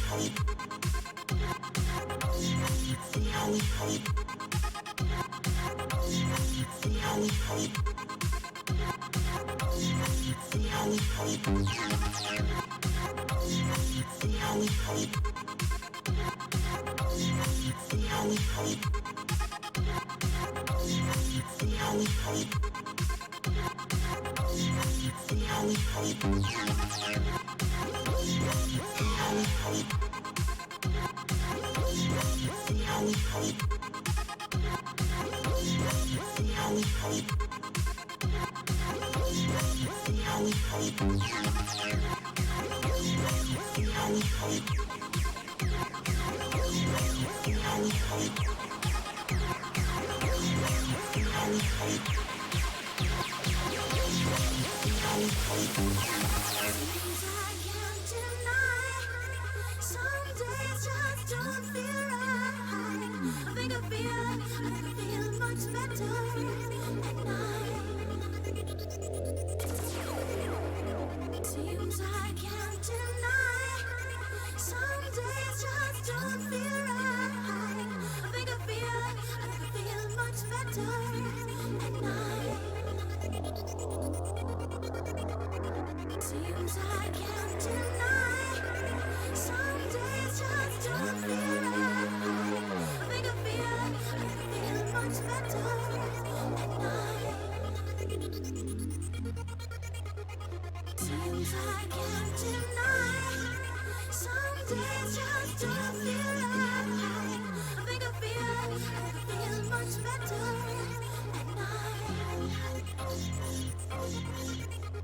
Seems I can't deny. Some days just pass me by. You know I feel much better at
Seems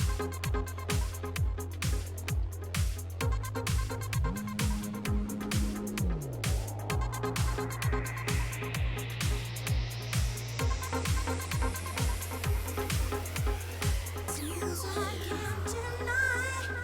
Some days just don't feel right. I think I feel much better at night. Seems I can't deny. Some days just pass me by. You know I feel much better at night.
Things I can't deny.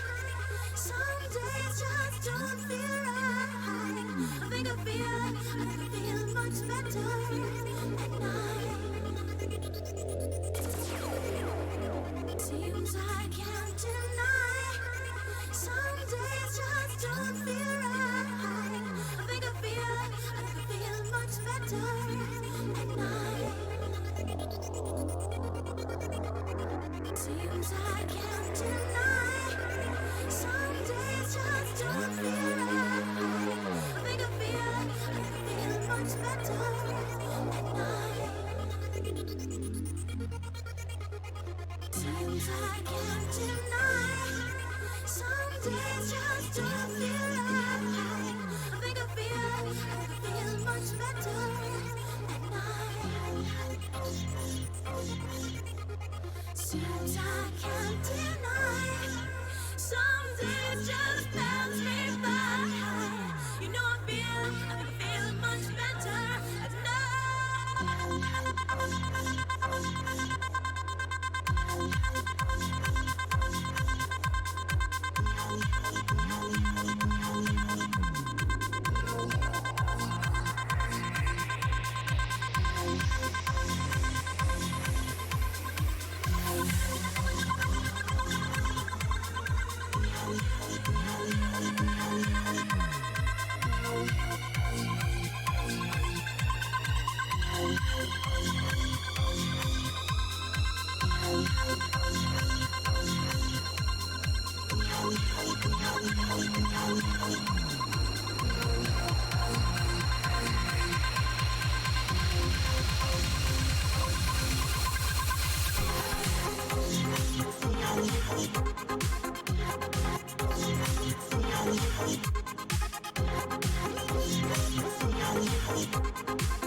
Some days just don't feel right.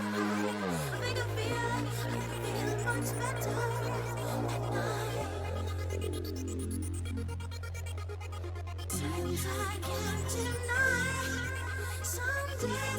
don't feel right. I think I feel much better at night. Since I can't deny, some days just pass me by. You know I feel much better at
Hello, everyone, and welcome back. If you were here for the first game, we're not done yet.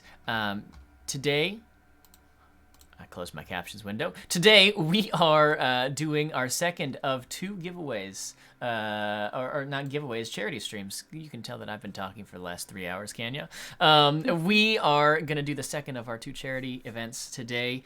Oops, All Monks. All of our players are playing monks. It's very exciting. This game is connected to the Oops All Warlocks game that we just saw, which means that we have to deal with the repercussions of what just happened. To recap, if you missed it, the warlocks were sent by an elf, one of their order, called the Warlock Association I wrote it down. I wrote it down in the other sheet. Dagnabbit. Never mind. Anyways, the acronym is called WAQ. WAQ. Because they're all warlocks. And anyways, they were sent by a fellow warlock to go and hunt down a monk who had been on their tail, so to speak, and have successfully done so. But at the end, the warlock that they were trying to assist showed up, took the magic quarterstaff, and vanished. So, let's pick up now, kind of looking at the other side of things. We have a group of monks who have gathered together and are here to perhaps undo what the warlocks have done. We shall see. As you are brought together here at the temple, where you serve, we kind of established in the last session, this is kind of an interfaith temple. There are clerics and paladins and monks and members and adherents of most of the major religions here in this particular temple in this city. And I am just going to pull up my notes so that I can tell you the name of the city, because I don't want to just keep saying the city. It's called Quaros. Quaros. It is a tropical island that we are on. So, as we are here in this interfaith temple in Quaros, you have been gathered by the head cleric of Bahamut, the Platinum Dragon. And you would know that the monk that you are trying to look into the untimely demise of, Talmina was her name. She was also a servant of the Platinum Dragon. So you've been brought together by this cleric named Stepan. And he will kind of speak to you all as you are gathered. But before we get to that, why don't we go around and just introduce who we are and who we're playing. Let's start with you. Let's start with TK, and we'll go around, and at the end of the game, when we do shout outs or whatever, we'll go around the other way. So let's start with you, TK. Yeah. All right. So, I'm a Tig Taboo. I, spent the majority of my, let's say my shelf life, taking care of my 12 kids. My wife was really the breadwinner of the family, but now that they've gone off to college, I'm ready to make my dreams happen. I'm ready to go out there and suplex the world. You know how it is. Tig Taboo is a Firbolg in his, let's say, after middle life crisis. Sort of a pot belly and receding hairline, blue-gray skin, sort of a coppery, wiry hair, and what we typically would call a hula he if we were in the mid 1800s, but it's essentially a beard with the chin missing.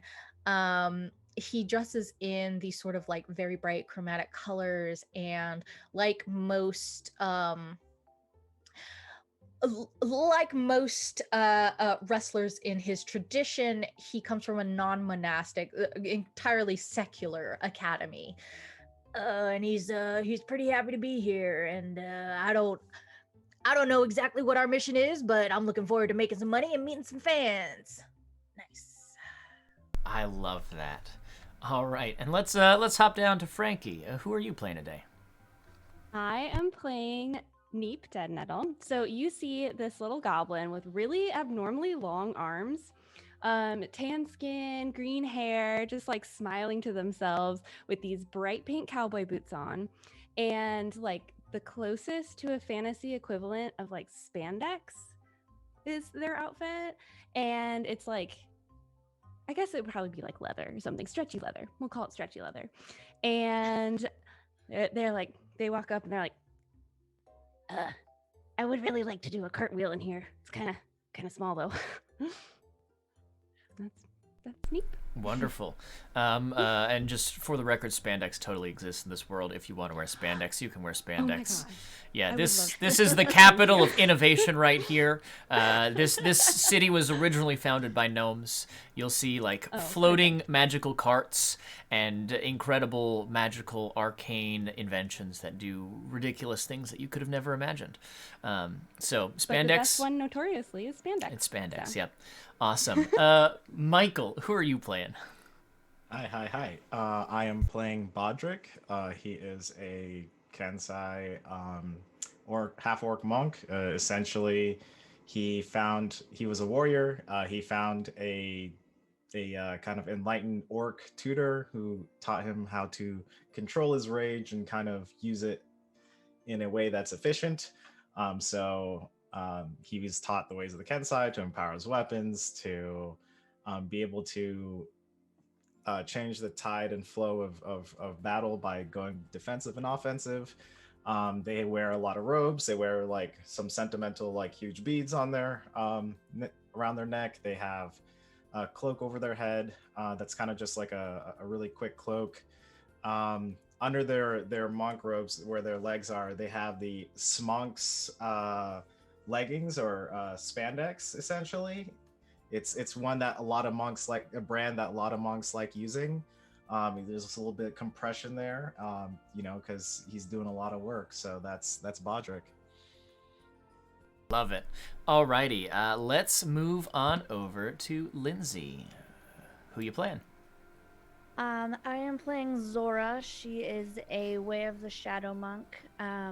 She is a much older lady, kind of walks with a walking stick. Doesn't really look like she should be in an adventuring party at this point. A little bit about her: she's been a secret agent most of her life and is now retired and is looking to have some excitement again. Well, you'll find some excitement here, to be sure. And that brings us to Chris. Who are you playing? I am playing Ialka. Ialka is a dragonborn Way of the Four Elements monk. His, I guess, middle-aged for a dragonborn, whatever that means, but is desperate for an early retirement or some kind of out, because she really just wants to be a painter. This is why you gotta let kids study the arts, y'all. Okay, so as we pick up, you are in this kind of small, cramped office where Stepan has gathered you all, and you hear as he greets you. He's this dwarvish cleric, and is kind of seated at his desk. And once you've all filed in, he'll greet you all. So, as you may have heard, we recently lost Talmina. She was an esteemed member of our order. Some of you are perhaps familiar. For those of you with any religious affiliation, you would certainly be familiar with this temple, as it is a very busy place. But for those of you who are maybe not as religious, you might still know Talmina by reputation as a very excellent observant of the religion of the Platinum Dragon, but most importantly as someone, perhaps maybe a relationship to you, Zora, someone who sought to weed out injustice wherever she found it.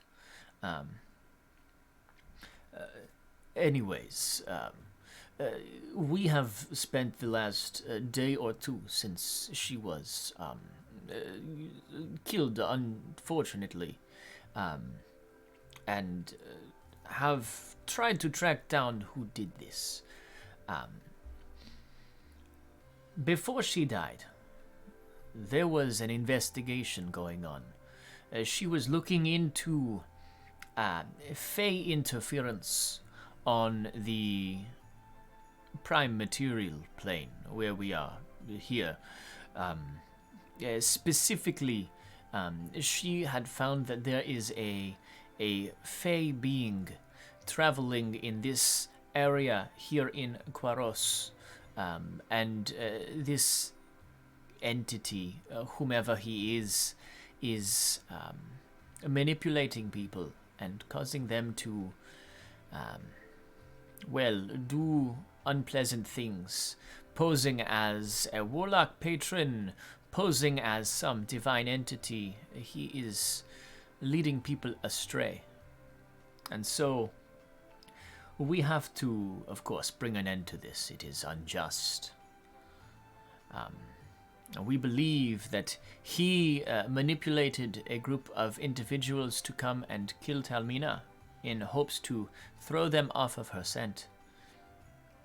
But in the process, he stole something of hers, which we have been able to use a scrying spell to identify that he has collected it and is currently holding it and is located in a small forest outside of the city. It is about a day's travel to the east, and so that is where you will need to go.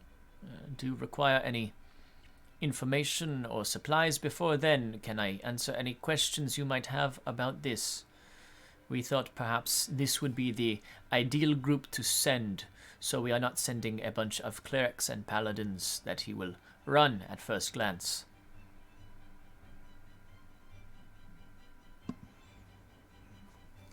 That makes sense. Well, if it's a day's journey outside, east, he might need some supplies. Not much though, seeing as I look around. Since we're monks here and we don't take a lot to get going. I Some cartwheels. would be happy to provide you with whatever food and other supplies are necessary. The weather will be very nice, I think. It is in the summer, and so everything is going to be warm and perhaps a storm, but I think it will be mostly clear. Well, then I would request probably some tents and some hammocks. If the weather's nice, then I know I prefer to sleep on a hammock. Of course. Anyone else? And I look at the rest of the group to see if anyone else needs something.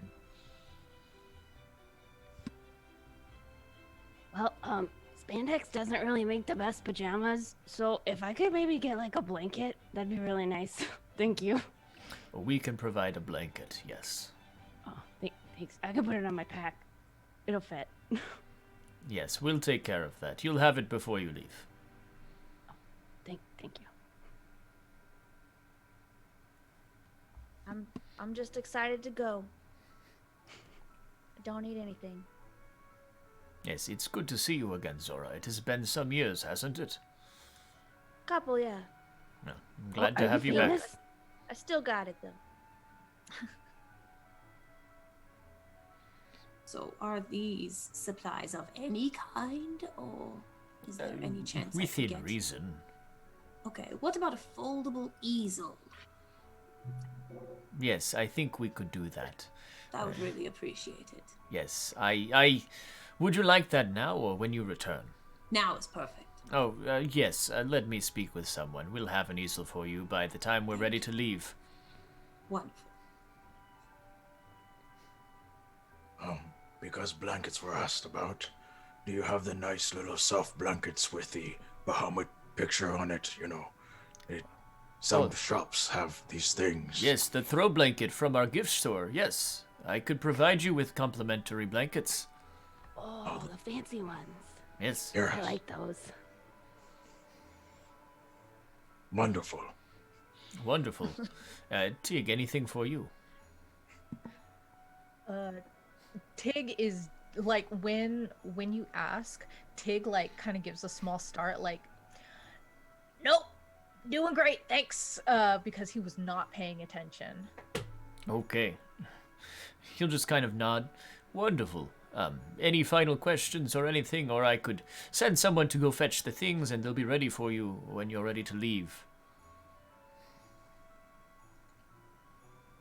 tea, of course, and maybe some coffee.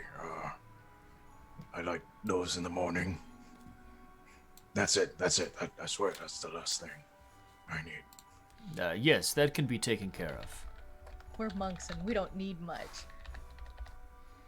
But Well, if it's on the house, you know. I mean, yeah, if it's on the house. It certainly is. We are willing to compensate you for your time, of course. You will be paid. We have a usual rate, perhaps.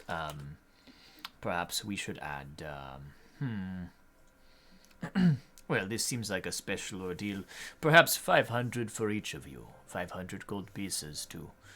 Honestly, make it I worth wouldn't your worry while. too much about the supplies. I'm sure that our publicist will get it. Okay, I will be sure to make. Yes, I will have that waiting for your publicist. Can I insight check him? Do we have a publicist? Sure. Make an This sounds insight fake. check. Do you have a publicist? Yeah, is he providing us with a publicist, or am I gonna have to use my own? Oh, I see. Yeah, I'll tell the publicist.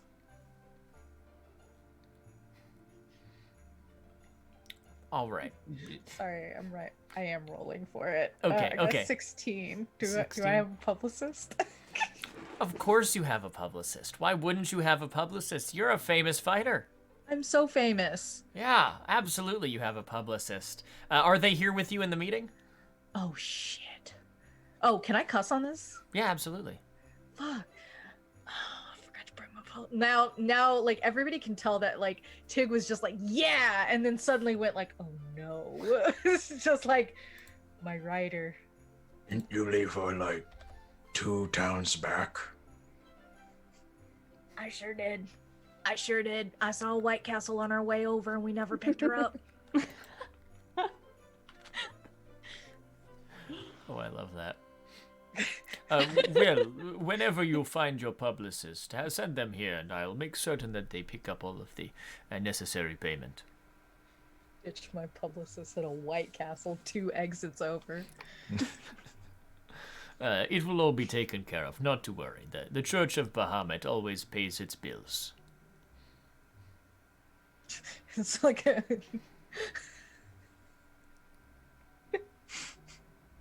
just like a mysterious like gong in the background. It's just like, I don't know why, but feels bad that he said that. Feels like that's something that we shouldn't have to say. Who knows? All right. Is there anything else you would like to gather or collect or prepare before embarking on this? No. Well, all of your requests have been met. As you are walking down to the entrance, you see. Let me set the scene here for a little bit, because you are in this kind of central like greeting room with some tables with like brochures and pamphlets and flyers and whatnot. And down here, you can see that there are a number of clerics and acolytes and individuals in their holy vestments for various different faiths. There are representatives of pretty much every major religion here.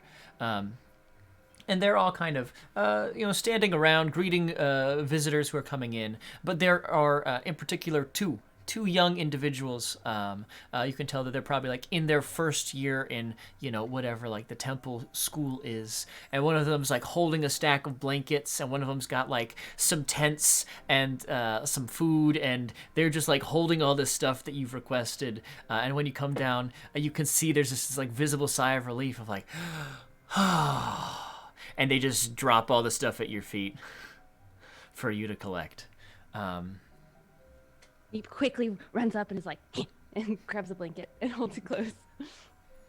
I'll get the heavier things possibly. I look around if anyone else wants to carry them, but if no one gives any indication, Bodrick will just, put Not those heavy things. particularly. No, thank you. I am going to collect my easel, and I will clap my hand on the shoulder of one of these 2 kids and just look them square in the eye. Do you really want to do this? Is this really where you want to be? Think about it. I don't know. Gosh, I'm just here because my parents told me to. That's not a good reason. That's not a good reason. You gotta take some time, meditate on what is right for you. But at least I'm not at the house still, so I mean. Okay, but now you can go anywhere. I'm just saying, like, follow your heart. Is this where you want to be when Bahamut comes back? I mean, at the temple? Yeah, that feels like a pretty good place to be, frankly. Right. I'm ready to go. So, are these our personal assistants? Okay.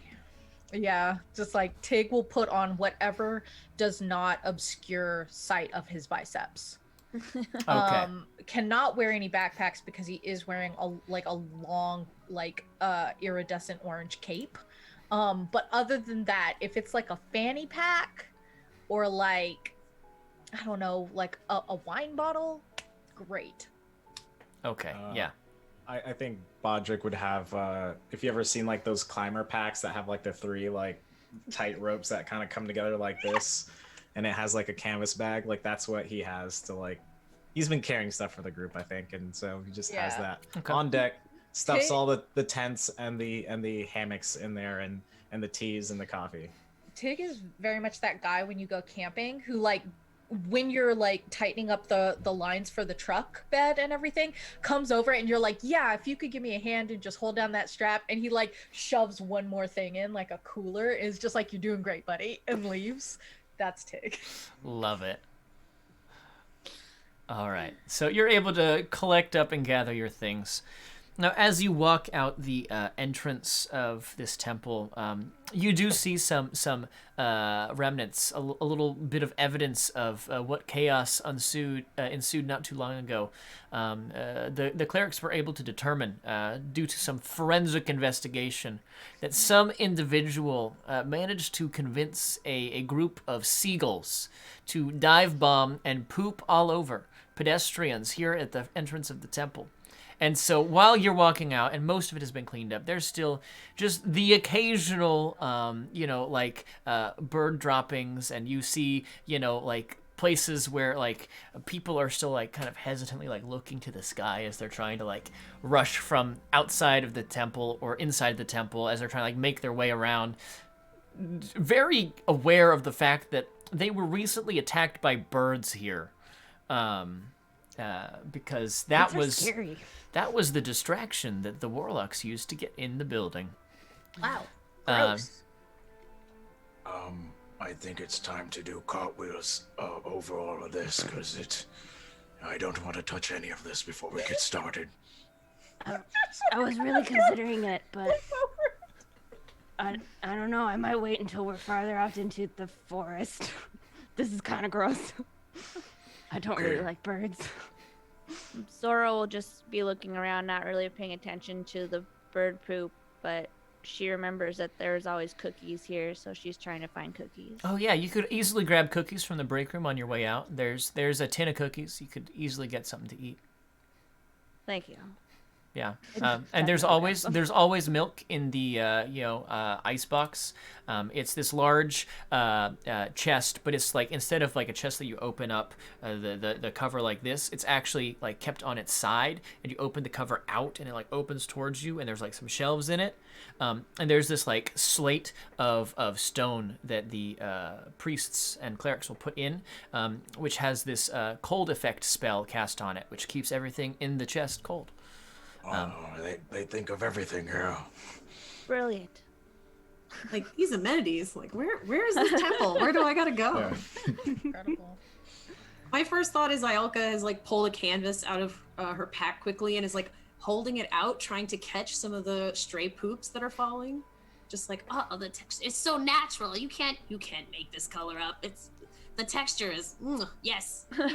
I'm just like trying to catch. Okay. Errant nonsense. Absolutely. You know what? Give me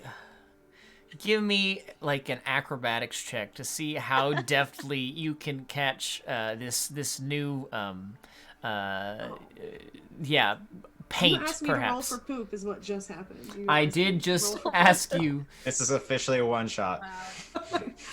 You said acrobatics. That's Yeah. a 17 total. A 17 total. You know, there's not a whole lot of birds in the sky right now. The worst of the storm was a couple of days ago, but every now and then it seems like there's still a stray seagull that'll come around, and you see one that's flying over, and you like run over with your thing, and you are able to catch one pretty good sized splatter. You've got enough to function for your purposes if you'd like. Beautiful. What? Do you know how much this is going to go for in a gallery? Are you kidding me? Bird poop? See beyond it. It's bigger than just bird poop. It's subtext. It's called subtext. Walks away. I know a guy who once it was a goblin, and he would make paintings with his blood. Is it like that? It's exactly like that. Oh, okay. Yeah, I get Inspired. it. Yeah. Okay. It's one of my favorite pieces, actually.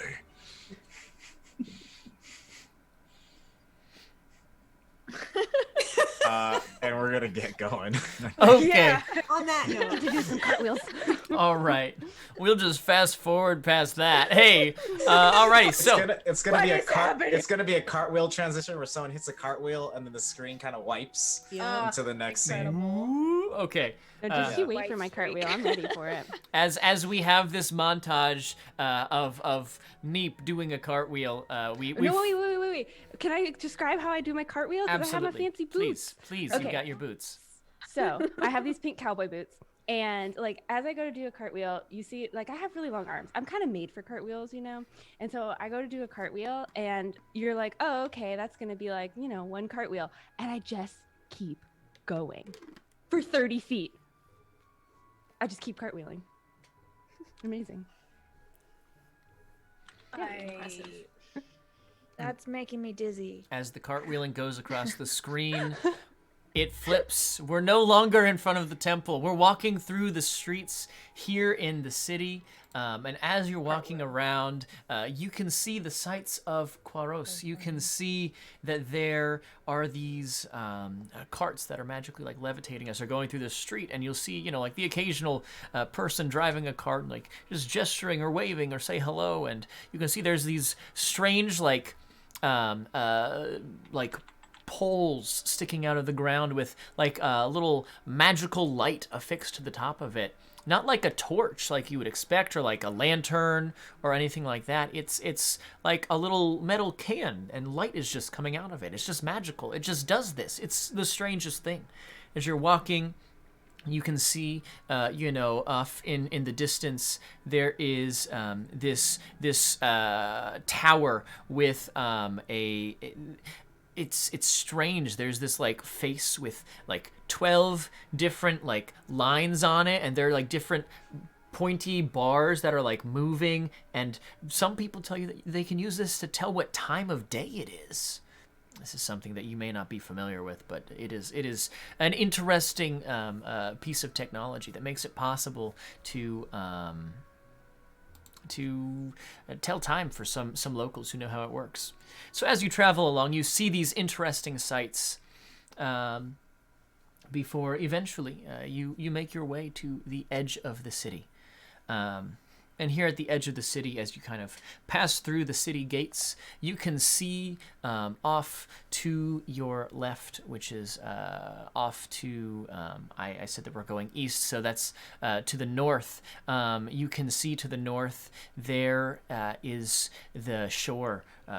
This city is on the ocean, and it just spreads out as far as you can see. You can see ocean and beach. And it's just beautiful. And then the path that you're following, this kind of main road, kind of goes and veers to the right a little bit, leading into this forest that you can see, that you believe is probably where you need to go. It's away in the distance, and it's taken a significant amount of time to traverse the city, as it is a huge city. But you're on your way. Oh, thank God we're out of there. It's giving me a headache, all these things. People, they were floating by and people were yelling at each other about weather and time. I never needed any of those. I just look up, or I know when it's gonna be dark soon. Right, it's either daylight or nighttime. I mean, why would you need another time? I Makes have no no idea. I don't have a job. I just cartwheel and hang out with you guys and touch things sometimes. Yes, how are you not dizzy? That was. I have a very good fortitude. I don't know. I just do it a lot. I'm used to it. Do I have to roll Constitution saving throws to do cartwheels? Nah. I'd say the boots of striding and springing let you be able to do that without issue. They're also like drama me. Yeah, you're exactly. fine. You're built for this. This is literally what your character can am. do. I'm not going to make you make a roll to see if you can do what you're supposed to do. Thank you. Appreciate that. Yeah. So yeah, we'll go ahead and we'll just let that happen magically. It works. You don't have to worry about it.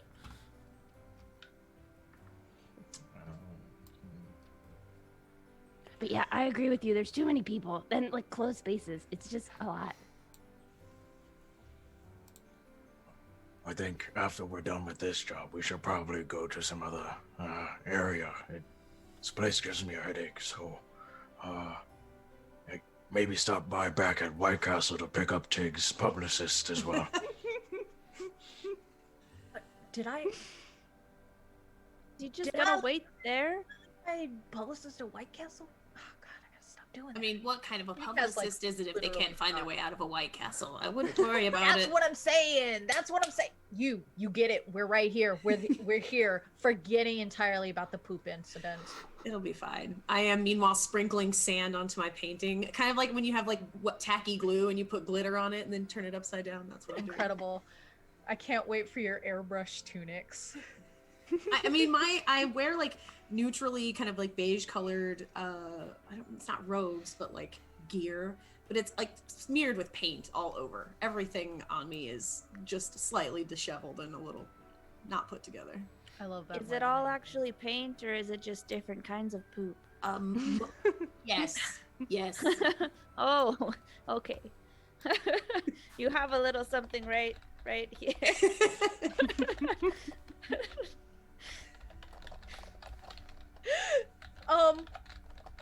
We know where we're going. How are we doing? Yes, we're going east. We're going east for a whole day. That's what they said. Ugh. Like Tig Taboo is getting very bored of traveling, which is hilarious for a Fearborg. But he's just basically like he wavers between like the middle of the traveling company to the end, never in the lead, just mostly like, guess we're still doing this. It's just a lot of walking. Hey, can you do a cartwheel? Tig Taboo thinks about it. Like a flying elbow. Yeah, like he's trying to categorize where cartwheel falls in his like pro wrestling Tumblr routine. He's like, I can do a moonsault, so I'm pretty sure cartwheel's not too different. It's like just squinting his eyes and staring into the middle distance. That sounds really fancy. I like that. I think Badrick as we're walking, he's just like kicking rocks. He's in the front, but he's just like he knows that everyone's kind of up to their own thing, and this is where he kind of like tunes out a little bit and just like enjoys the journey, and just like kicks rocks towards trees, and then like they like stick themselves into like trunks because he's just like he's a monk, you know. Yeah. So I think, yeah, we're just like going into our normal travel rhythm of like, this is what we're all doing. This is what we do on a travel. It's like being in a van going across country. Like everyone has their own little thing that they do. Yeah, the further that we like the later we get into like the day and traveling and the closer we get to nighttime, the further Tig Taboo gets from the rest of the camping stuff. It's just like, ugh, if I had been there in time to set up the tent, I would have helped. But so it's like slowly just like drifting towards the back of the caravan as the sun gets lower. Gotcha. Okay. Are there any conversations or things you would like to have as we progress through this day? If not, we can skip right to nightfall as we'll set up a camp and do that type of thing. But I just want to give an opportunity if anyone's interested. All right.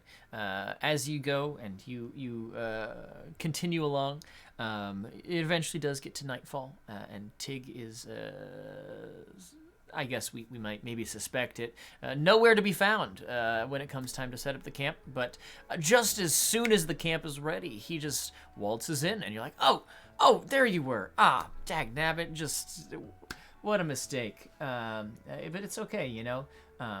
At some point, you do realize that you just passed the exit, a couple exits back at the White Castle where your publicist was, but missed opportunity. Have to get him on the way back, I guess. Anyways, as you gather for the night, you're kind of here just on the edge of this forest where you know you need to find this Fey individual. I think I gave you all the name before, but if I hadn't, it is Aluin. It's the name that they go by. And so you know approximately who it is you're looking for, although you don't necessarily know what exactly they look like. And as you have this time to settle down for the night, you can set up camp, take watches, and whatnot. Let's say that we do 4 watches over the course of the night.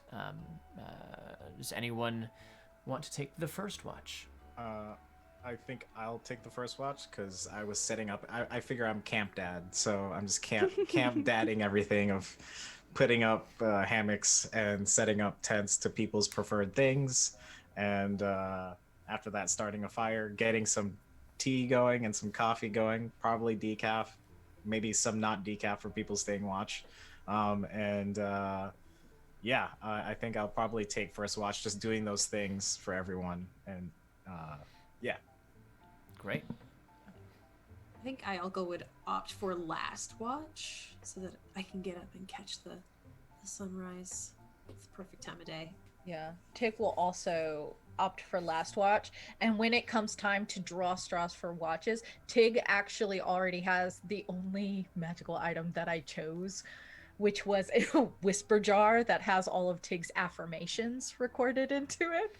So it's like Tig has already got like the whisper jar up to their ear and like the bonnet for his like mullet on and everything, and has got like little like under eye like mask on, and it's like listening to the whisper jars. Yeah, I'll see you in 8 hours, bud. And it's just like, I am strong. I'm a powerhouse of masculinity. Oh my god. I love this so much. Okay, all right. So between second and third watch, what are we looking at there? I think it's just Neep and Zora left. I'll take can second take watch. second. Oh, I'll take I'll take third. We're so good at this. I'll probably take second because I'll be like curled up in my little fuzzy blanket, just watching Camp Dad, and be like, "Oh, can I have some of that tea? I think it was a really good idea about the fuzzy blankets. I'm glad you did this for me." Yeah, I noticed people kind of get distracted, and last time we forgot blankets and things. People were cold, and they let me know about it. So, just making sure everyone's taken care of. Thanks, Dad. I mean, friend. Sure. And right when they say that, I'm just pouring the rest of their tea and like handing it over to them. And I'm going to like settle into my hammock, which is next to the fire where everything else is. So like my hammock is placed so I can keep an eye out on everyone, like dad sleep. I'm doing a dad sleep where like you're kind of sleeping, but you're not kind of sleeping. It's like a weird dad meditation thing going on. Gotcha. Dad at night, but not when the kid's supposed to be taking a nap. Yeah. Gotcha. So, go ahead and give me a perception check for first watch, please. Oh yes, I will do that. Okay, that's not bad. It's better than normal Michael rules, so you know that's great. Okay. Proud of you, Perception. Camp Dad. I love this. Perception. It's perception is here +2, but we get another. Do we get? No, I don't. So 12 altogether. Okay, 12. All right. So, as you are kind of settling in, taking your watch, maybe enjoying the last little bit of tea or something, your watch is going to pass by somewhat uneventfully.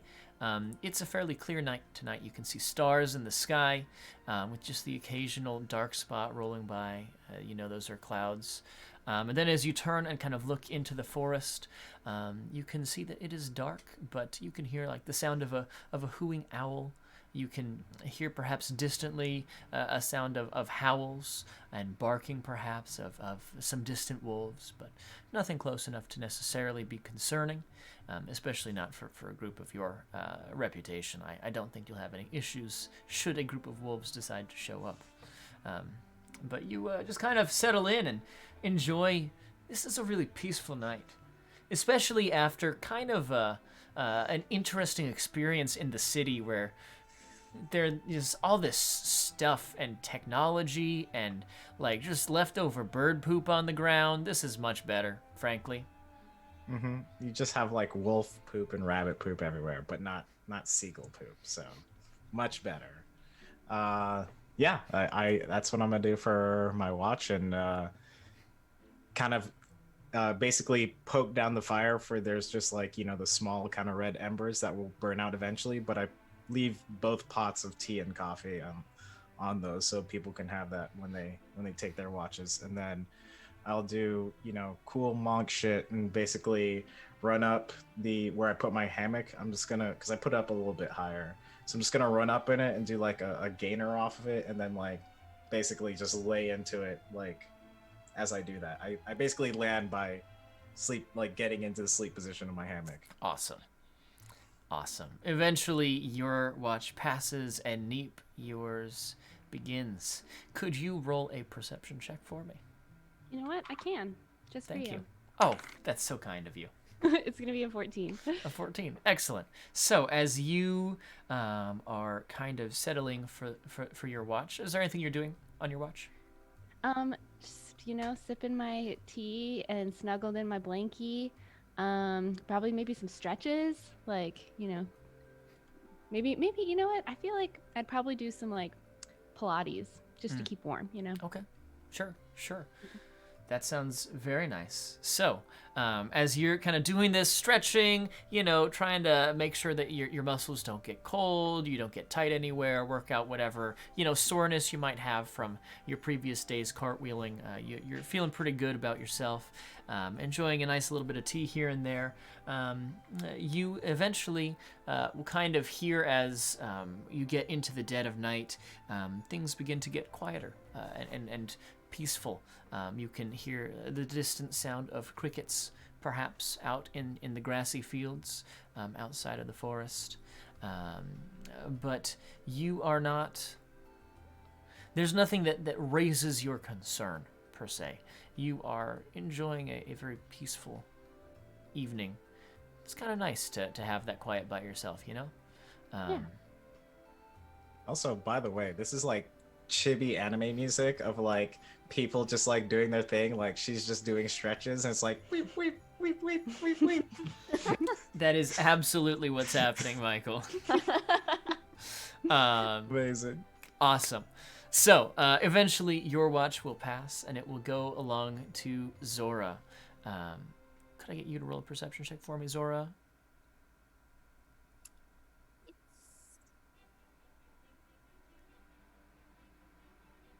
Oh, do I want to burn a reroll? You could. You do have 2, and you all are keeping track of your own rerolls, mind you. So, that's for you to do. And hey, chat, maybe you could give some money to give players rerolls, or you could donate some money to give them an inspiration. If you don't have $20 but do have 10, an inspiration will let someone add a D10 to their roll. So, consider that. All right, I used one much better. 22. A 22. That's pretty good. Okay, so as you are enjoying this kind of quiet night as it goes past midnight and is starting to get into the early hours of the morning. You kind of settle in. Is there anything in particular that you're doing during this time? I'm gonna eat some more of the cookies that I took from the lounge. What type of cookies were they?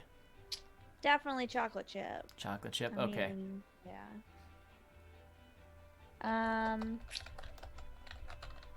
Yeah, that's probably it. Just kind of hanging out, eating cookies and drinking some coffee, I guess. Alrighty. Fair enough. So, as you are enjoying this coffee and enjoying your cookies, you've got this really just lovely kind of late night quiet time to yourself. You hear in the distance again this howling of wolves, but it's this strange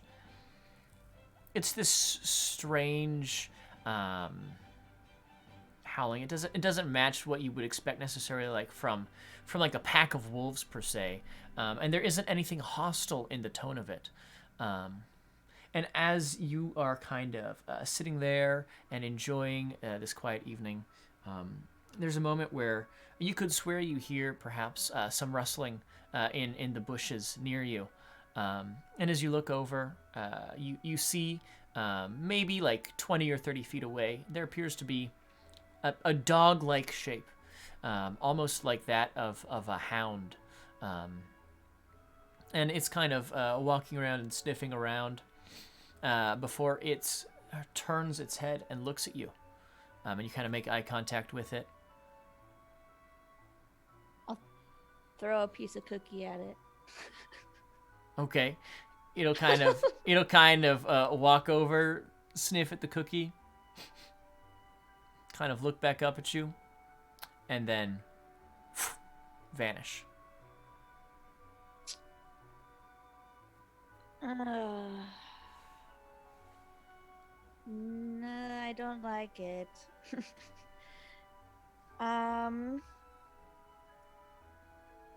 Everyone completely asleep around me?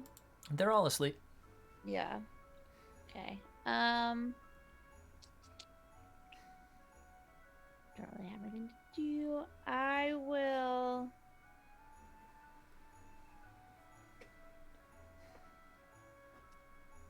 wake up the camp dad Badrick and say, do you know much about dog-like creatures around here that sniff around and then they just poof? I haven't seen this before. I don't know what it means. What dogs? Where? What happened? Just one. It's dog shaped in general. I tried to give him a cookie and he sniffed it and then poof, I guess he doesn't like cookies. I don't know. I mean, I guess cookies aren't exactly a dog thing, but you never know. Well, at least it left, and good job, making sure that it didn't, come any further, but I would probably tell the next person you're waking up that, you fed a dog and it vanished, which is concerning, but, Maybe I'll give them some cookies, so maybe it's afraid of cookies, so it'll just scare them away. That's a very good idea. Okay. I think that's well thought out. Perfect. And then I'm going to, after that, I'm gonna like roll over and go back to sleep. Okay. All right. Excellent. The remainder of your watch, Zora, while uneventful, is perhaps a little bit concerning in that, you've seen this dog creature that it ceases to be there. It's interesting.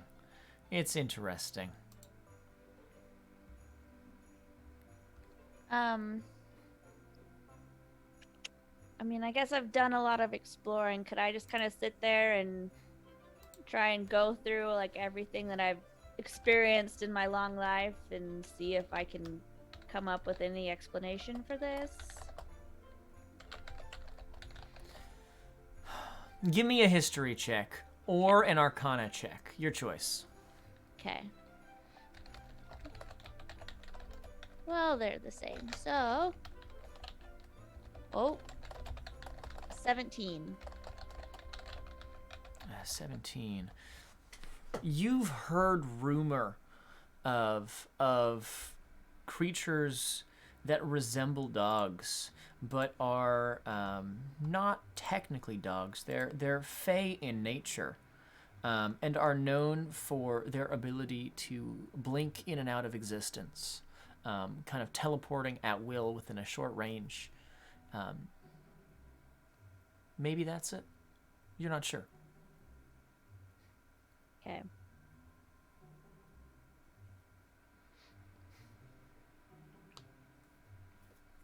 I think also after Zora told me about that, I'm just gonna keep an ear out.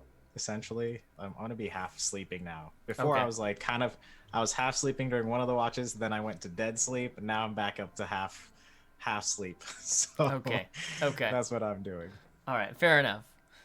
Eventually, though, Zora, your watch will pass, and you can give watch responsibility on to Tig and Ialka. Is there anything you tell them as you wake them up? Say, wake them up and say, so something happened. Wasn't worth really waking everybody. There was this dog-like being. I tried to give it one of my cookies, and it just vanished. Just poof.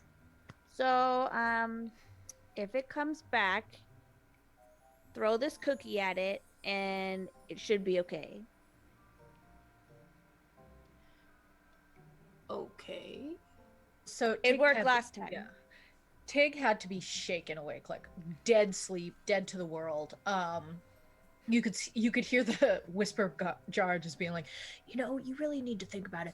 Being masculine does not mean perpetuating a toxic paternalism. And that's like, it's cut off, and he wakes up.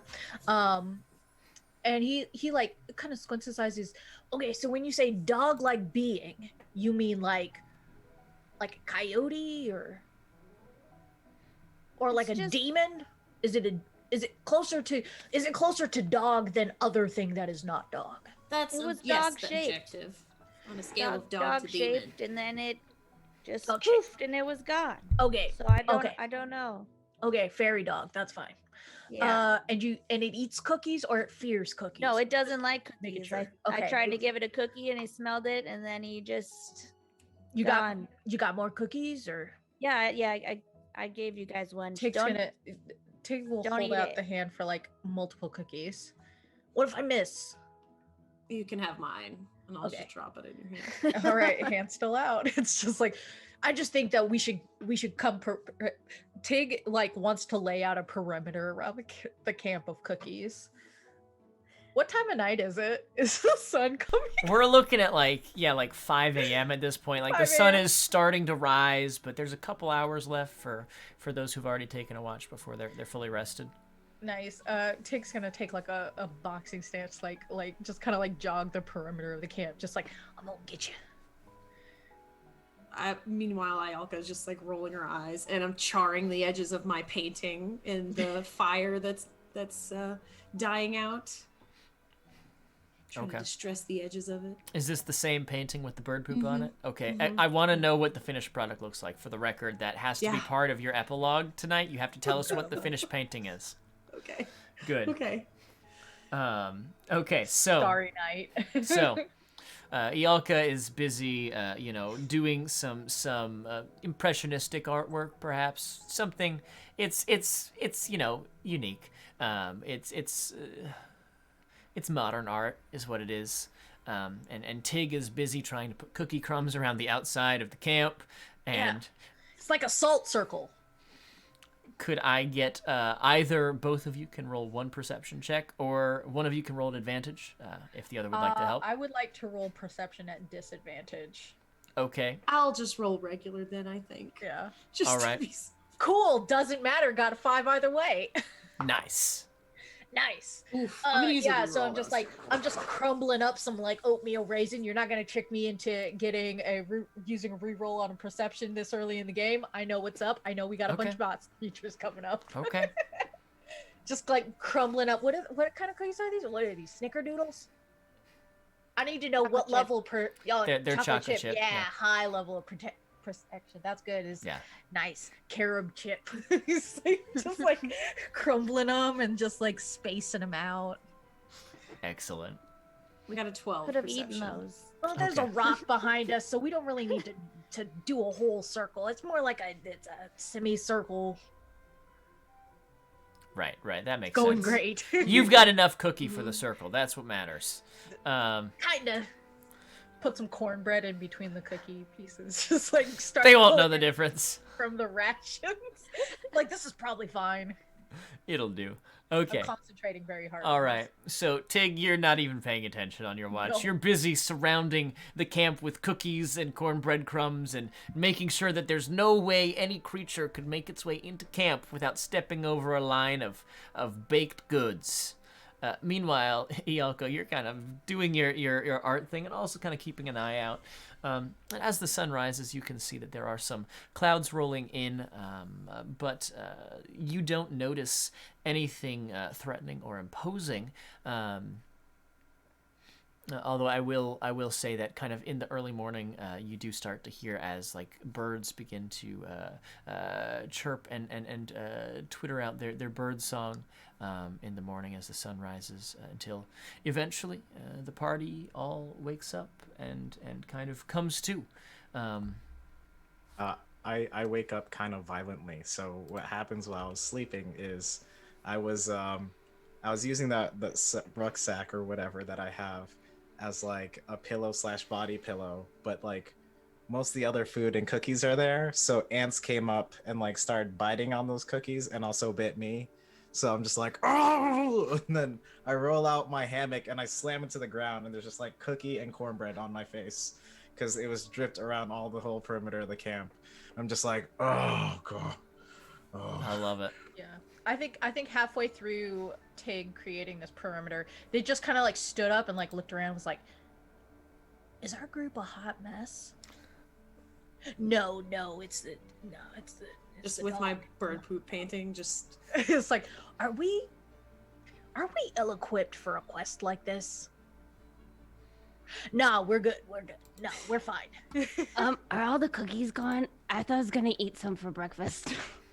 Now, The where are my cookies? The cookies are gone, but we're not eaten in our sleep by ghost dogs. You're welcome. Oh, that's a trade-off. Causation, correlation. I did save some. I snuck some back in here. So, And I hold it up and there's like ants on it and I like blow the ants off. Oh no, I like it with the ants. oh, Yeah, the protein, fam. I just start handing out like the spare cookies. I only saved one per person. Apparently that's what I did. And so I just gave those out. They have ants or don't have ants on them. Thanks, Camp Dad. yeah, you're welcome. I want to eat an ant.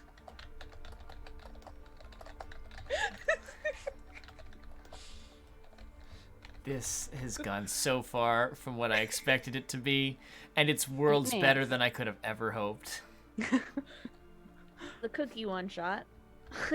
That's it. This game is about cookies now. Forget the warlocks. Who cares about Oops. them? Oops, all cookies, okay? Oops, all cookies.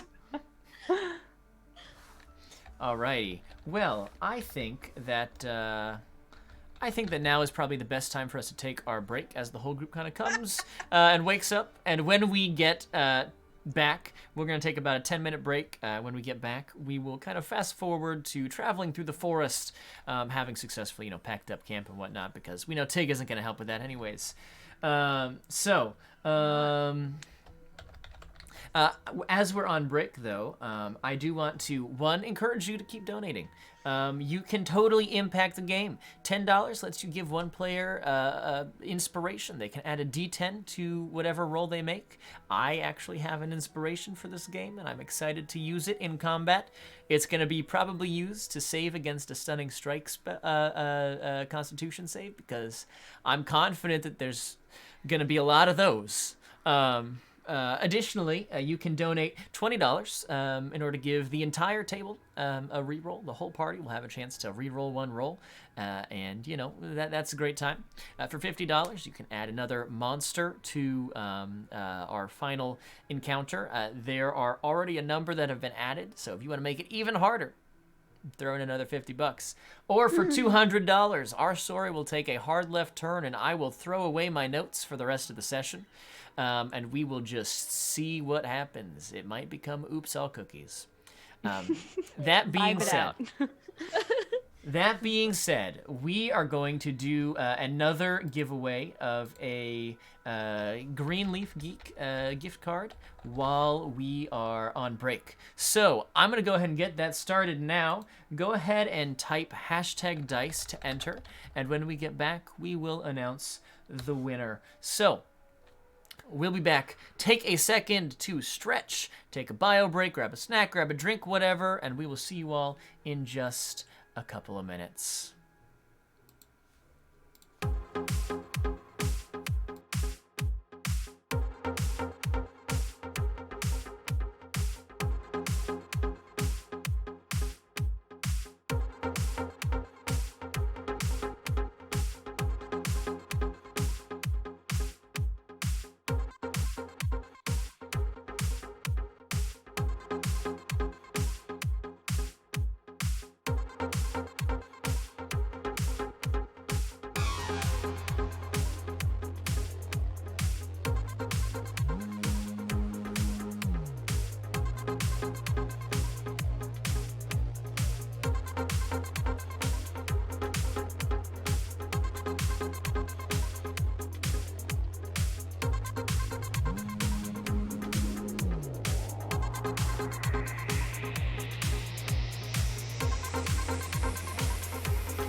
Seems I can't deny.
better at night.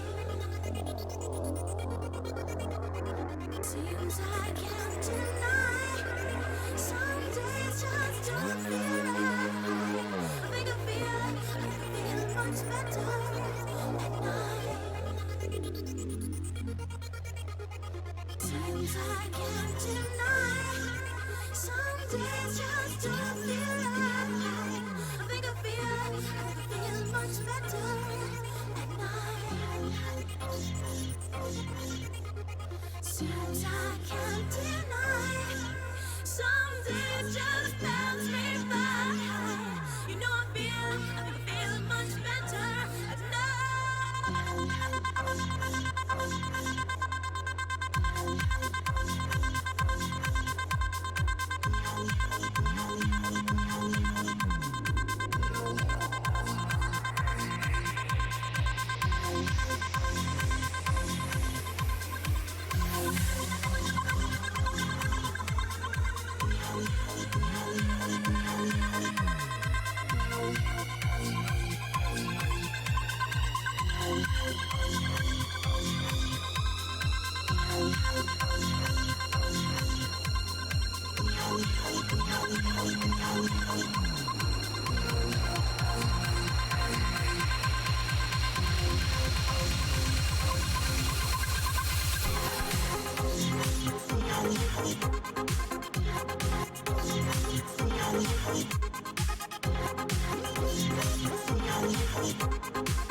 just don't feel right. I think I feel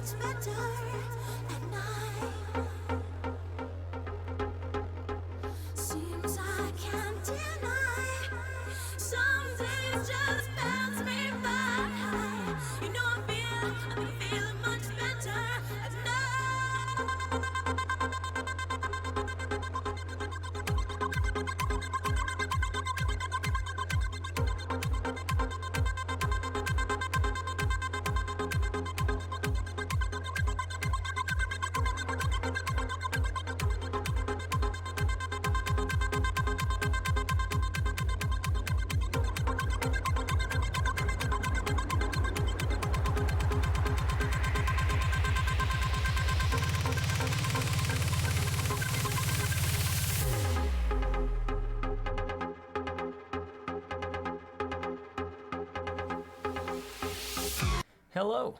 We're back. What do you know? We just couldn't stay away. Anyways, let's go ahead and draw the winner of that Green Leaf Geek giveaway before we get back into gameplay. So let's go ahead and see who wins. Hey, congratulations to One Love Inspires for winning that giveaway. One of our team here is going to reach out in a whisper and get the information we need in order to get you the gift card. And we'll be doing more giveaways in chat here soon. We've still got some more of those Found Familiar gift cards to give away. Alrighty. And with that, we're going to hop back in. So, as we have been traveling for some time now, let's say that it's been 3 hours of travel. So we're getting to kind of late morning or perhaps early, I'd say about lunchtime, perhaps at the absolute latest. We've been traveling for a little while now, though. And as you're going along,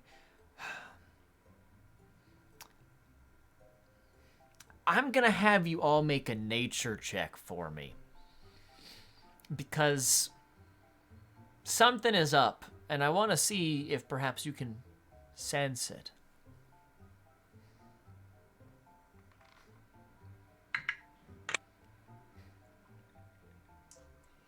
Okay, well, that was a 6 minus 2 for me, so 4. Just looking at stuff because I'm like, I feel like Cool. being a fearbulg should help me with this. You know what? It doesn't. Oh, no. Like, what? Why is that? Oh, I got 17, but it's a strong 17, so. Okay. Hey, 17 is still pretty good. Anyone else? Something? What'd you get? I got a 6. A 6? So. Okay. I got a 12. Okay. Maybe I no, because I'm feeling the ground with my cartwheel. So Yeah. I yeah, like it's to I possible. like to think that Tig Taboo's just like grabbing leaves off of branches. Like Tig Taboo was very much like a scout leader. So it's like, but not the scout leader that actually did things. It's the scout leader that's like walking around being like, and you know what? If you pick up this centipede and you just wrap them up in this leaf right here, that's a ton of protein. You should try that. And that's what's happening like right now. It's like he's grabbing berries, like handfuls of berries, and you could have a couple of these, but don't mix them with those mushrooms because you'll die. Love it. Did I get a total from you, Zora? 10. 10? Okay. All right. So, good job, everyone. as you know, you're walking through this forest path. For the most part, I would say most of you are just kind of like, it's a nice day out, whatever. We're just gonna go find this Fey dude wherever he is. Not sure what's up, but he's somewhere. And Neep, I would say that for you, you don't know exactly what's up, but like you get this like spidey sense that something is up. Guys, I was doing cartwheels earlier, and I just felt kind of weird in my stomach, and I don't usually get dizzy. I don't know if it was being dizzy, but I think it's something weird with the forest. And as you say that, Tig, you realize you are somehow familiar with this particular type of environment, this natural feeling that you should be feeling here in the forest, and this is not it. There's I don't trust the music change. something decidedly magical here. This is wherever you are, whatever has happened, you've like walked over this crest, and now suddenly everything feels vaguely arcane, vaguely fey-like, vaguely Fey-like. magical. I think that like Tig like pops a leaf in his mouth and is like, and then you just take a bite of this here sassafras. That is poison oak. What is happening? It's just like, what is happening? Where are we? What is going on? Indeed. And so as you have a moment, and you're all kind of looking about, trying to discern whatever it is that this has caused this kind of shift in the atmosphere around you, you see up ahead a little ways, there is a small clearing.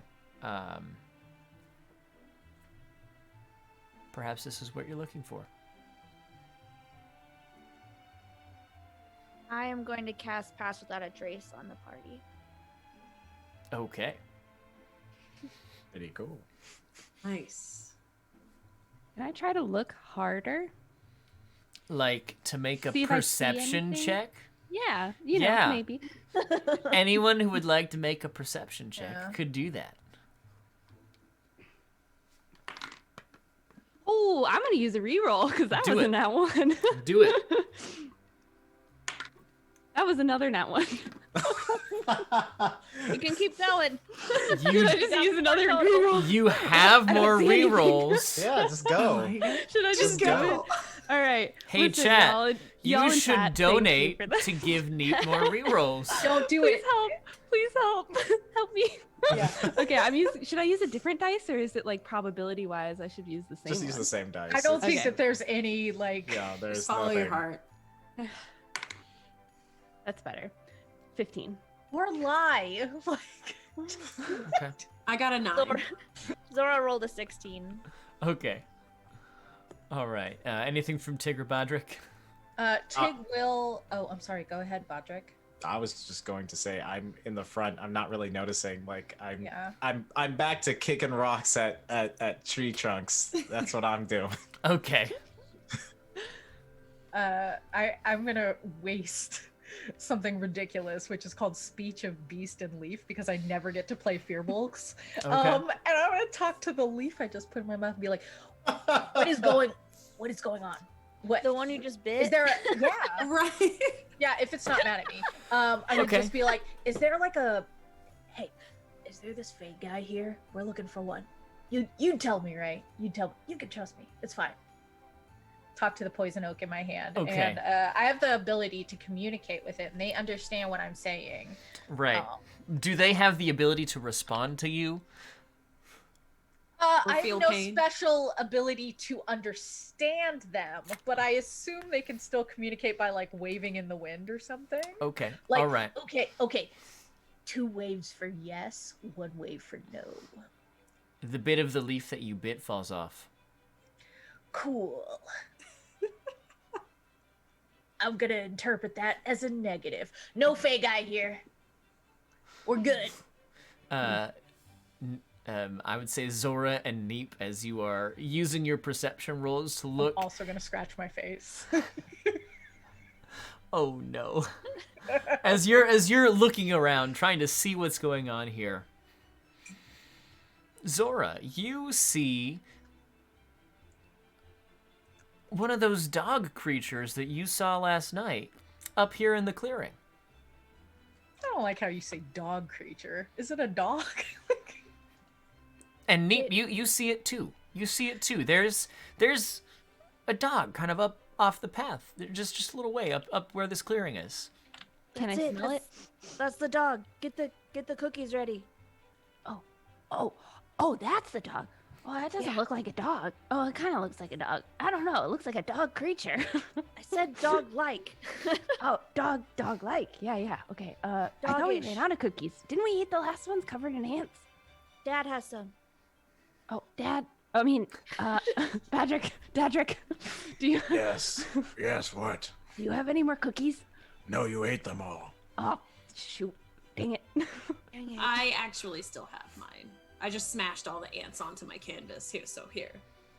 Okay. I'll hand All it right. over. Nice. It's mostly ant free at this point. All right. So you've got your cookies prepared to throw at the dog when you get into range. Okay. All right.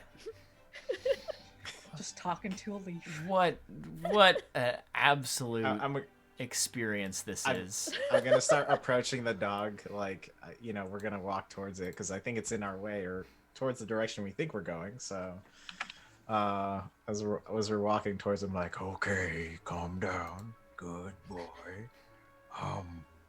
We have a treat for you that I think that you like. and I look over to who was handed the cookie. Was it I have Neep or cookie Zora? crumbs. Don't hand it to me. I'll just eat it. All right.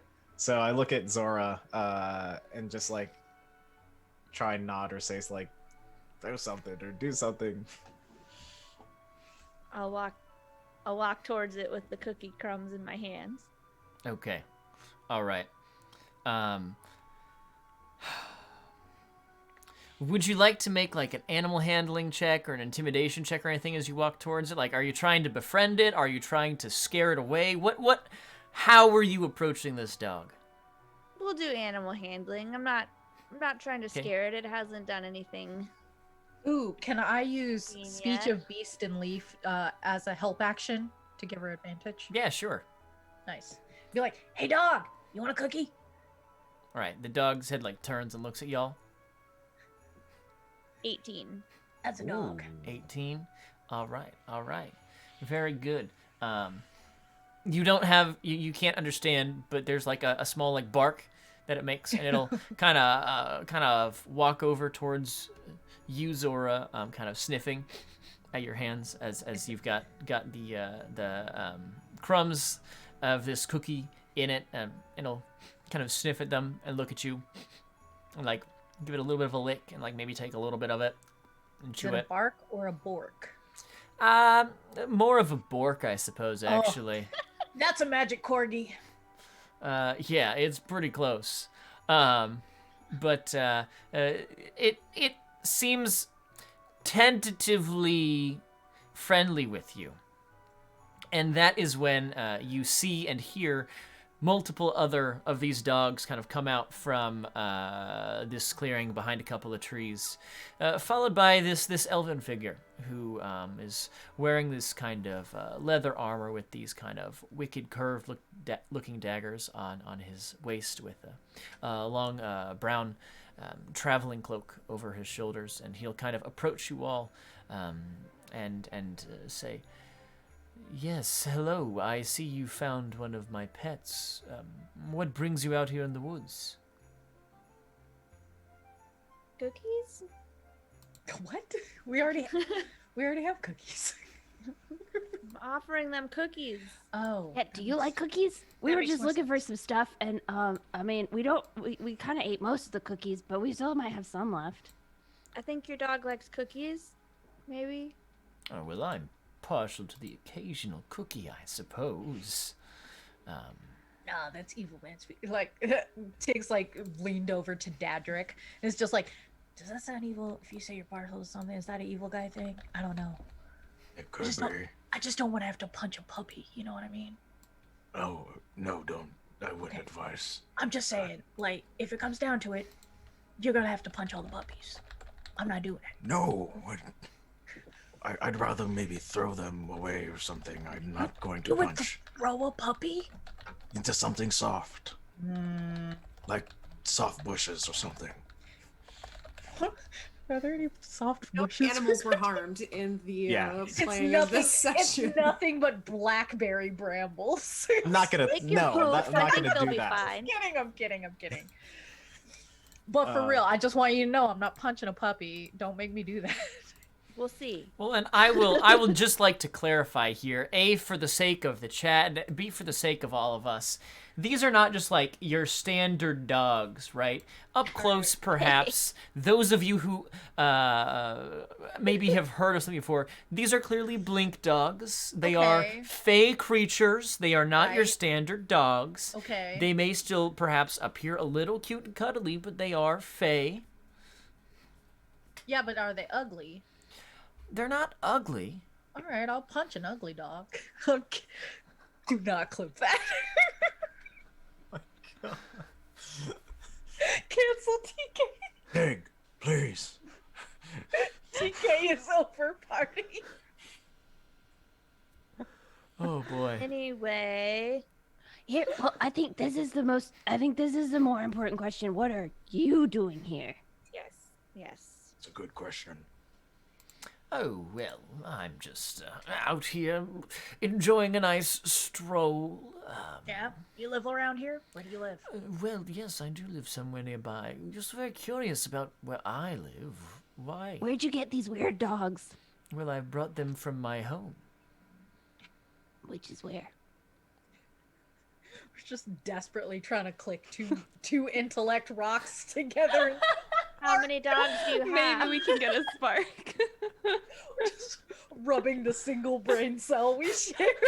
Just like, Well, I don't know what you're talking about. This sounds very smart to me.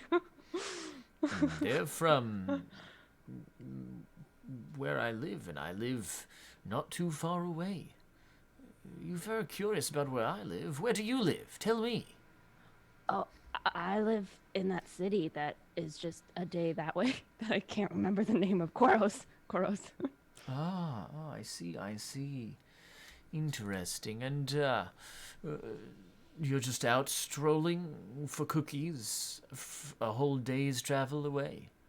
Yeah, we're friends, and we like to do that sometimes. I see. I don't know. Why am I talking? It's just somebody else.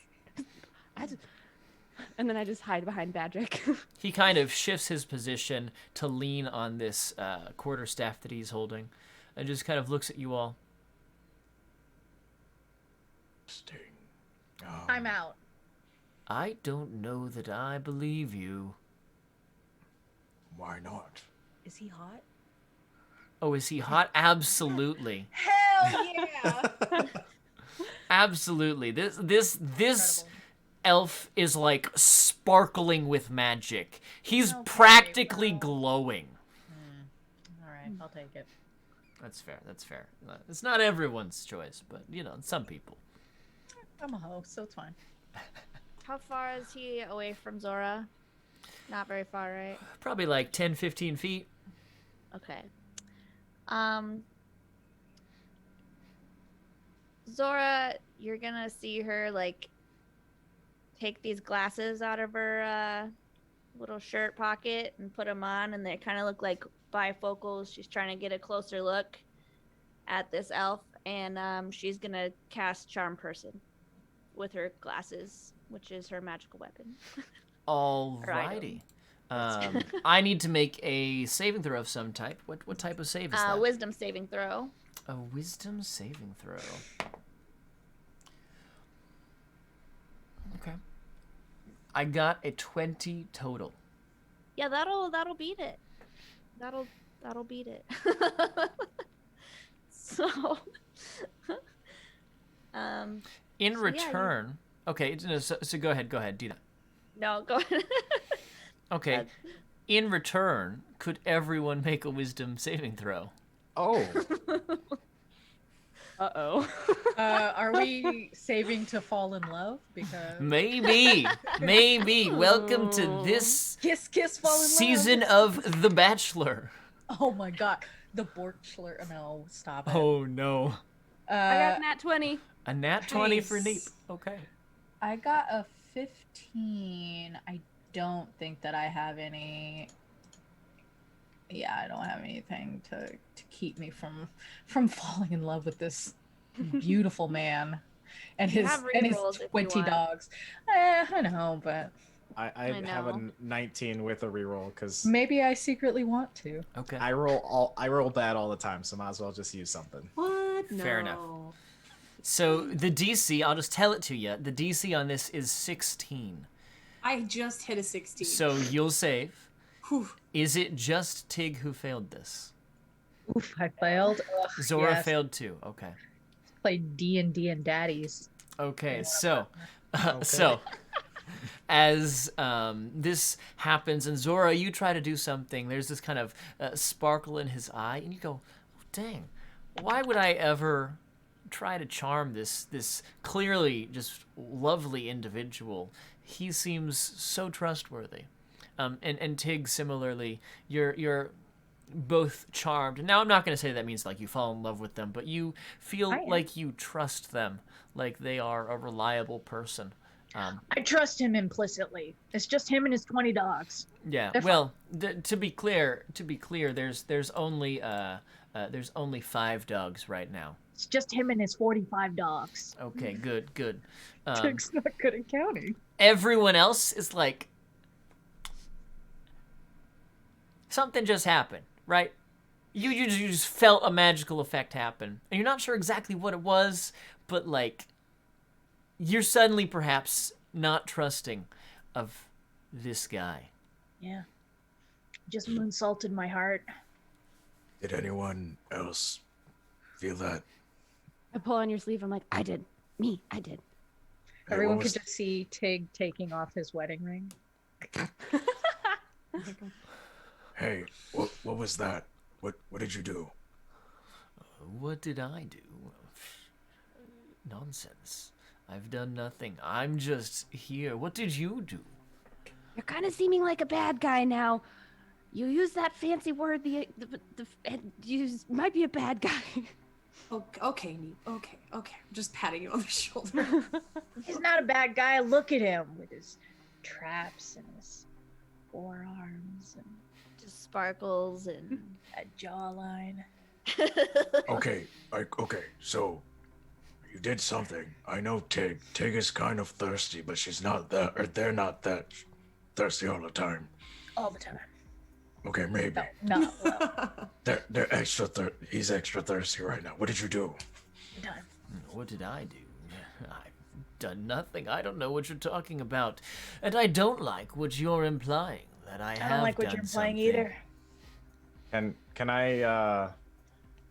Can I insight him to see? I mean, to insight him to see if he's lying and or like Yeah. Give me what an his insight check. general, yeah, his general state of being is. Absolutely. Yeah. I want to somehow help that by like Tig like elbowing Bodrick and being like, "Do you think he likes me?" No. Just to like do a help action on that insight check. Okay. All right. Do you think he's like into me? What do you think? We'll see. I don't. And it's gonna be Do you say anything? 17. A 17. Yeah. Yeah, this guy's up to some shady shit right now. You're not sure what it is, but there's something like magical and fey about him maybe, and you're like, what if this is the guy? This might be the guy. I'm gonna look over to Neep first, and then I'm gonna look over to how do I pronounce your name? Ialka. Ialka, yeah.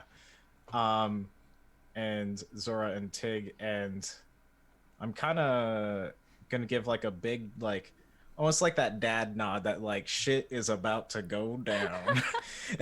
And I'm going to the katana I have like on my waist like sheath. I'm just gonna flick it up with the thumb, but like a very silent one, not like he notices, but I feel like the group's been together long enough that like if I do that, like we might start doing something right away. Oh, I'm so excited to bear hug a hot man. Okay. All right. In my head. All right. Just rolling All right. my eyes, like taking my pack off, setting it down, like placing the canvas very gently against a tree way out of the way. Tig like imagines suplexing this man and then placing like a gentle kiss on his forehead. I love Okay. Okay. All right. I love it. So, as Bodrick kind of gives this like go signal, is anyone doing anything at this moment? Or is this like a scenario where y'all want to roll initiative and just like hop right into it? Or are you trying to like do something before combat might kick off here? I know that like friends or charm person or whatever is happening right now is not something that typically affects initiative. Like you are friendly towards them and you regard them as a friend, but you don't like usually roll with disadvantage or anything. Right. But I would like for Tig to be lower in whatever initiative. Would we you like have. to roll at disadvantage? Yeah. Okay. If we roll, then I'd like us to roll at disadvantage just because Tig is a fool. Okay. At this, I think perhaps the individual you're looking at, I think, Bodrick, you've identified now that this must be Alwyn, the fey creature you're hunting. I guess before trying to do anything lethal, I mean, we're probably going to go into the initiative, but I'm going to flick the sword out and then basically grab it and use the like blunt side or like the flat side and try and knock the staff like back and away from him to maybe go to one of the other party members, because that's something that we're trying to get. We know that we're supposed to get it, and I'm trying to see if maybe me being very aggressive but not hurting him I want to see how he reacts. Okay. All right.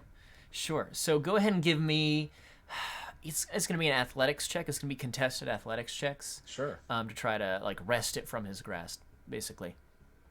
All right. Athletics. Okay. I'm gonna use a reroll because I can. All right. 21. Nice. Okay. Yeah, that is. Well, I've got an inspiration. I might as well use it, right? Rude. I might as well use it. We'll just see what Uncalled happens. for. You got a 21? In this, the holiest of months. Yeah, it's still gonna fail. Okay, never mind. Preparations. You are able to, with your sword, knock away this staff, ripping it out of his hand, knocking it back into the party. Is there anyone in particular that you think would be like who you're trying to get it to? Ready, I'm open. Oh, Yeah, man. Neep. Oh, man. It's going to Neep? Okay. Can I like acrobatics check, like cartwheel to catch it? Absolutely. Give me an acrobatics check. Why not? Just rotate with it and catch it. What an incredible day. Okay. Ooh, my acrobatics is +8. This is fancy. Okay. 25. Oh. 25. Dang. You don't just catch it. You catch it and land with flourish and style, and you do your little gymnastics finish, and it is flawless.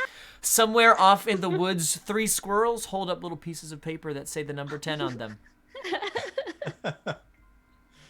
Amazing. And with that, let's go ahead and roll some initiative. Oh, rough. Ooh. Ooh, okay. All That's right. probably the highest initiative ever. Let's start. Did anyone get over 20 on initiative? All right. What did the two of you get? 21. A 21? 23. And a 23. All right. So with that 23, Neep will go first. And then 21 for Ialka. Or Ialka? Ialka? Okay. All right. Yelka, sorry. No, it's all good. It's all good. Unmuted. It's all good. I'll take it. And then, did we have anyone get 15 to 20 in that realm? 19. 19? Oh, okay. All right. Hell yeah. Alrighty. We'll take it. We like that. All right. Okay, so Badrick will go next. Or Badrick. Yeah, okay, good to know. Okay, so 10 to 15. 12. 12.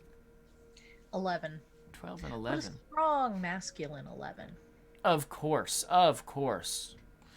No one would suggest otherwise. Alrighty, we've got a 12 and 11. Good. Don't tell my wife. We won't, don't you worry. Thank you. That's all I ask. All right, and then good to know. Alrighty, so I'm just gonna repeat this out loud for everyone to know, so that we're all on the same page and know who goes where in initiative. That way, there's no surprises, and y'all can hold me accountable if I accidentally skip someone. Neep, you're gonna be first with 23. Ialka at 21 is up next. Then Badrick with 19. Next is Alwyn, this Fey individual. Then Zora, Tig, and finally the Blink Dogs. And with that, But only the ugly feeling. sure. Would it help if we said that all of the Blink Dogs were ugly? Yes. Okay, they're these twisted, clearly like members of the Unseelie Court Blink Dogs. Perfect. That's all I wanted. We got you. Okay. With that, Neep, what would you like to do? You're up first. Question. So we're in a clearing. How close would the forest edge be? The forest edge? Yeah. From where you are right now, probably 10 or so feet behind you. And I would say, just for ease, let's say the clearing is like 60 feet. It's like vaguely circular, and we're running things theater of the mind. Okay. I'm not going to be too particular about like distances and whatnot. So if you're like, I want to kind of do this, we'll make it happen. Okay, here's what I want to kind of do. I want to kind of go into this cartwheel, catch this quarterstaff, and then continue cartwheeling until I'm in the forest and hide. Okay, easy With enough this to do. quarterstaff. You can use all of your movement to cartwheel in order to get into the forest, and then you can hide. Roll a stealth check for me, please.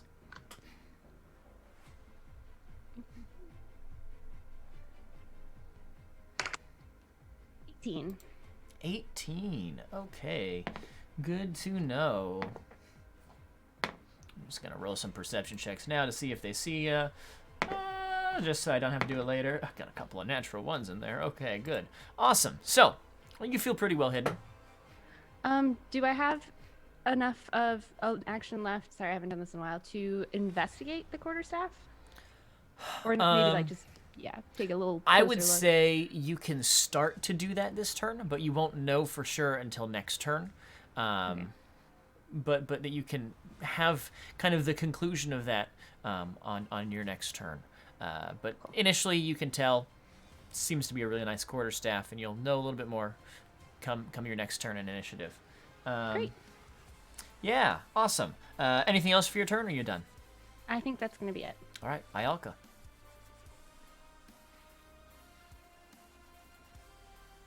Okay, so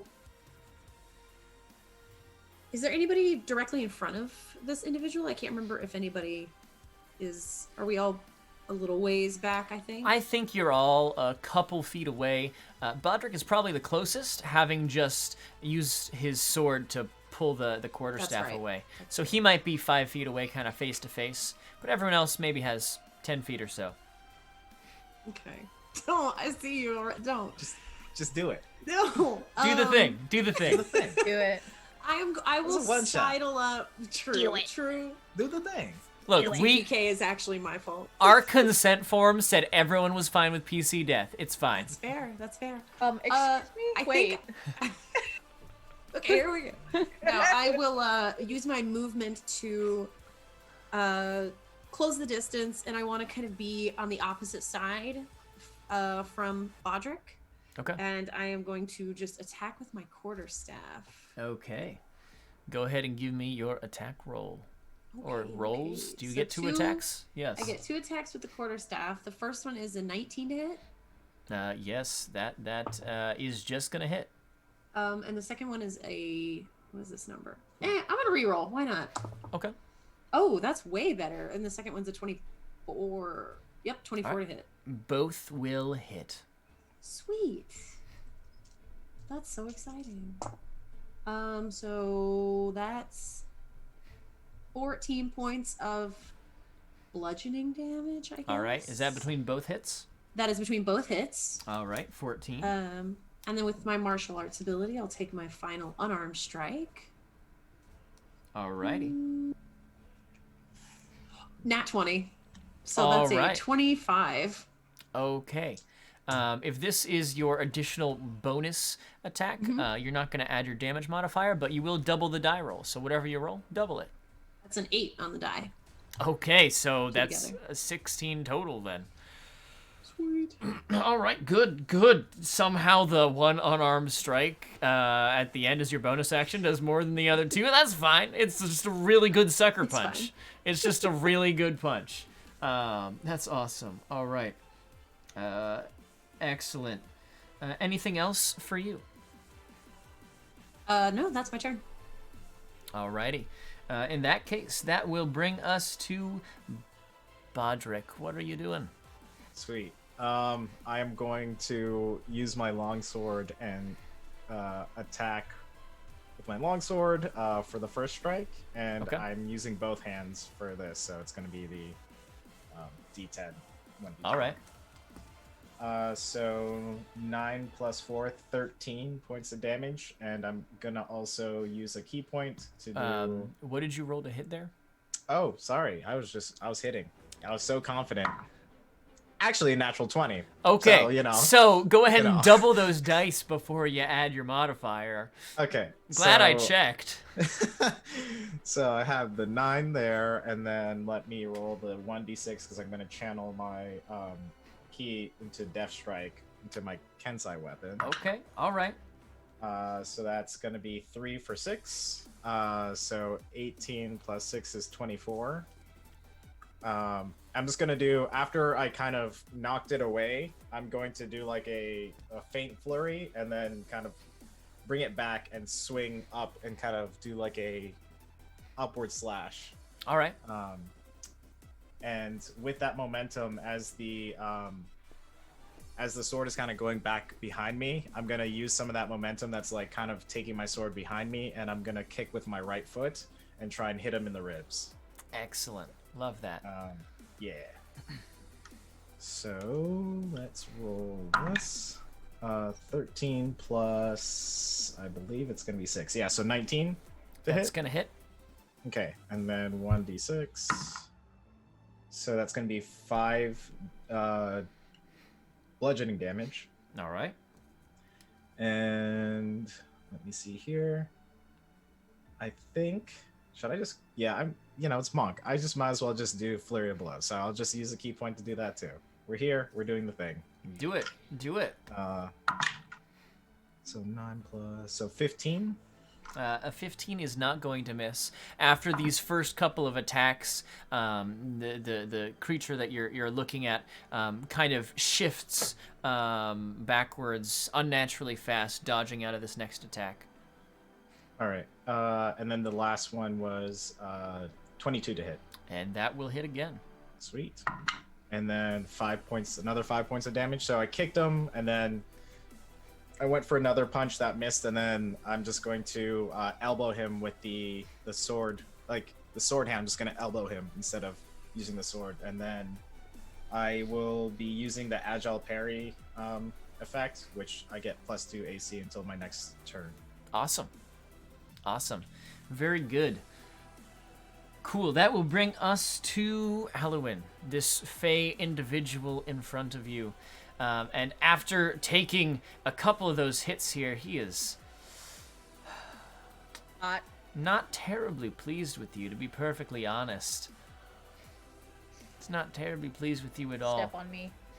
And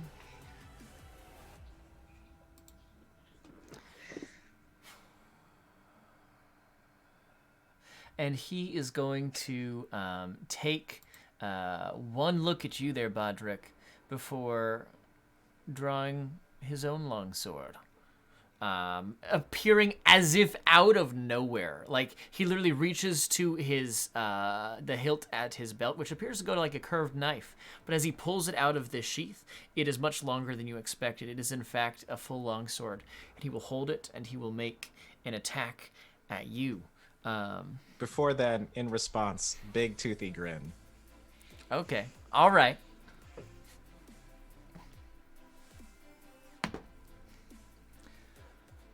That's not great. Okay. Probably gonna miss on that attack, but let me just double check. Yeah. That's not going to hit. That's an 8. Yeah, so with my katana, I'm just going to deflect it away. And you just see like sparks kind of fly as that happens. Okay. So anime, and I love it. And he kind of grins back at you in response, like, ugh. Took the sentinel feat, so since he attacked Bodrick, I'm just gonna hit him in the back of the head with my quarterstaff again, just real quick. Yep, please do that. Please do that. Double team this hot elf. God, that's a 16 to hit. That is not going to hit, unfortunately. Dang it. As you swing, he like just ducks his head just enough so that your attack goes right over. Rude. Just lean over and give him like a little gentle like on the cheek. Just like, it's okay, buddy. Sorry, I don't know why I'm like this. I love it. Okay. All right.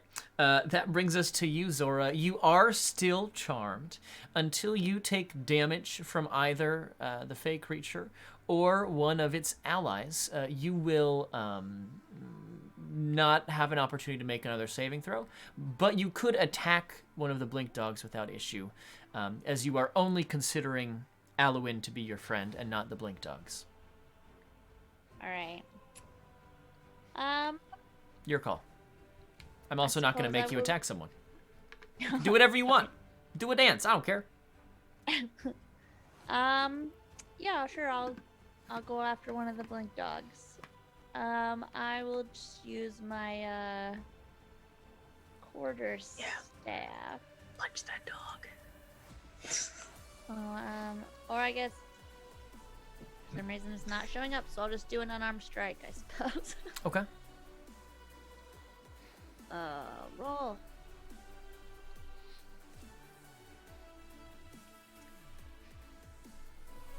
Yikes, that is a 13 to hit.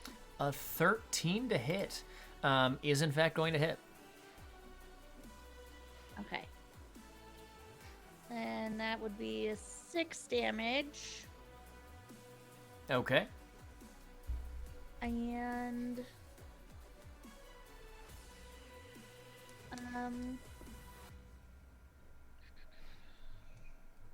I mean, I can still do fury blows after that, right? Yes, and I believe you have 2 attacks as well. As your okay, attack okay. action, I think you have a second attack Right. before that.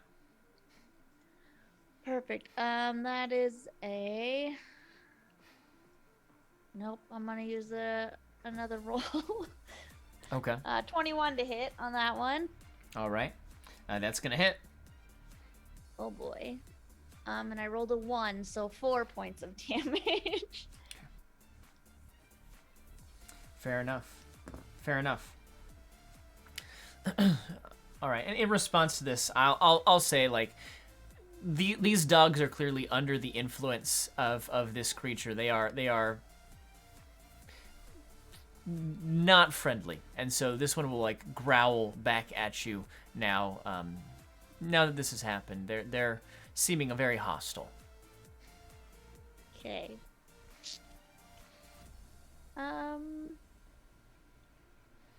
Where are my key points?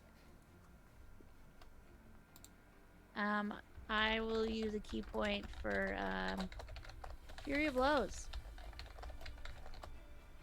Okay. That is, well, it's the same thing. Nope, reroll. Okay. Man, these come in handy, guys. That's a 26 to hit, Yeah, that's definitely gonna hit. and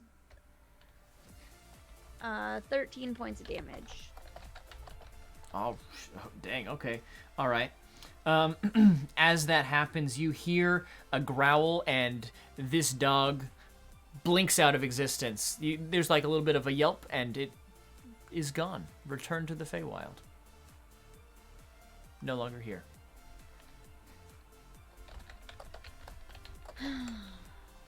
Is there anything else you would like to do? I don't think so. Nope. All right, fair enough. Then let's move on through initiative. And Tig, you're up. It's me. It's Tig Taboo.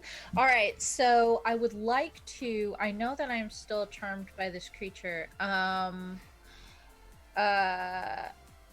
know I'm still charmed by this like fey person.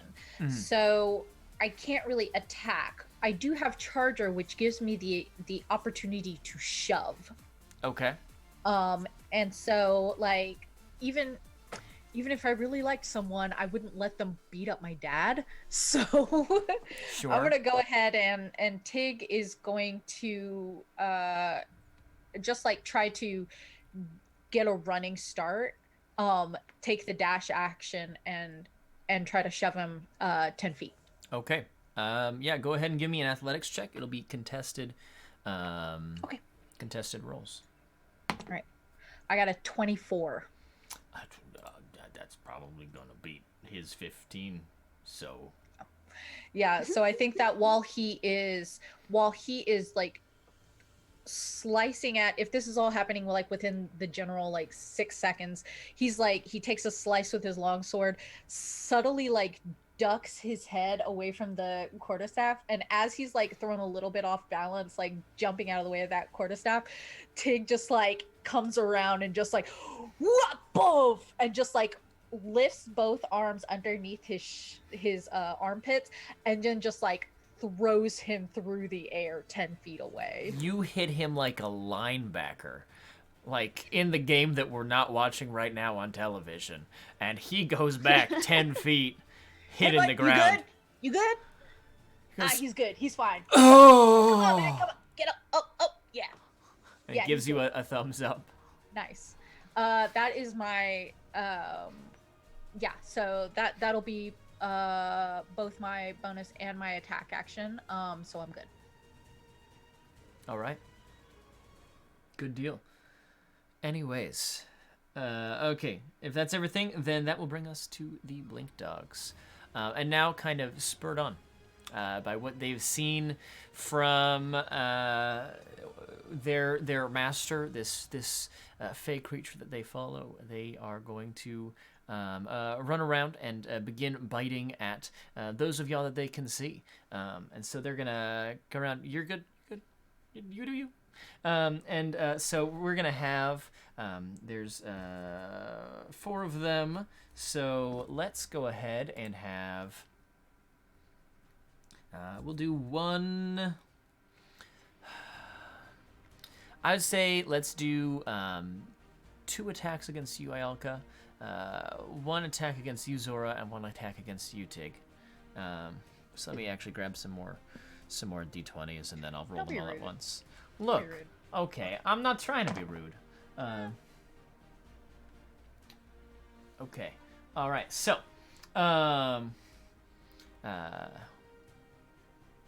Ialka, you are, I think, are gonna get hit twice, with 22 as the lower roll. Okay. Yep. So what happens is one of these dogs is standing like 10, 15 feet away from you, zaps out of existence, and then appears directly in front of you, like surprising you.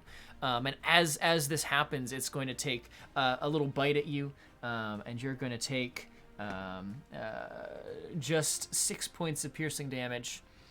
There's a second one that's going to kind of run over near where you are, and is going to hit you as well with its bite attack. And that is going to be an additional 3 points of piercing damage that you take before that one blinks away back onto the road. It's now behind the party 15 feet or so. One of them has blinked towards where you are, Zora, but I don't think a 10 is going to hit. Nope. So that's going to miss. And then against you, Tig, does a 15 hit your armor class?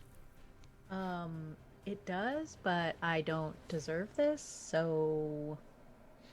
The dog considers your argument and bites anyways.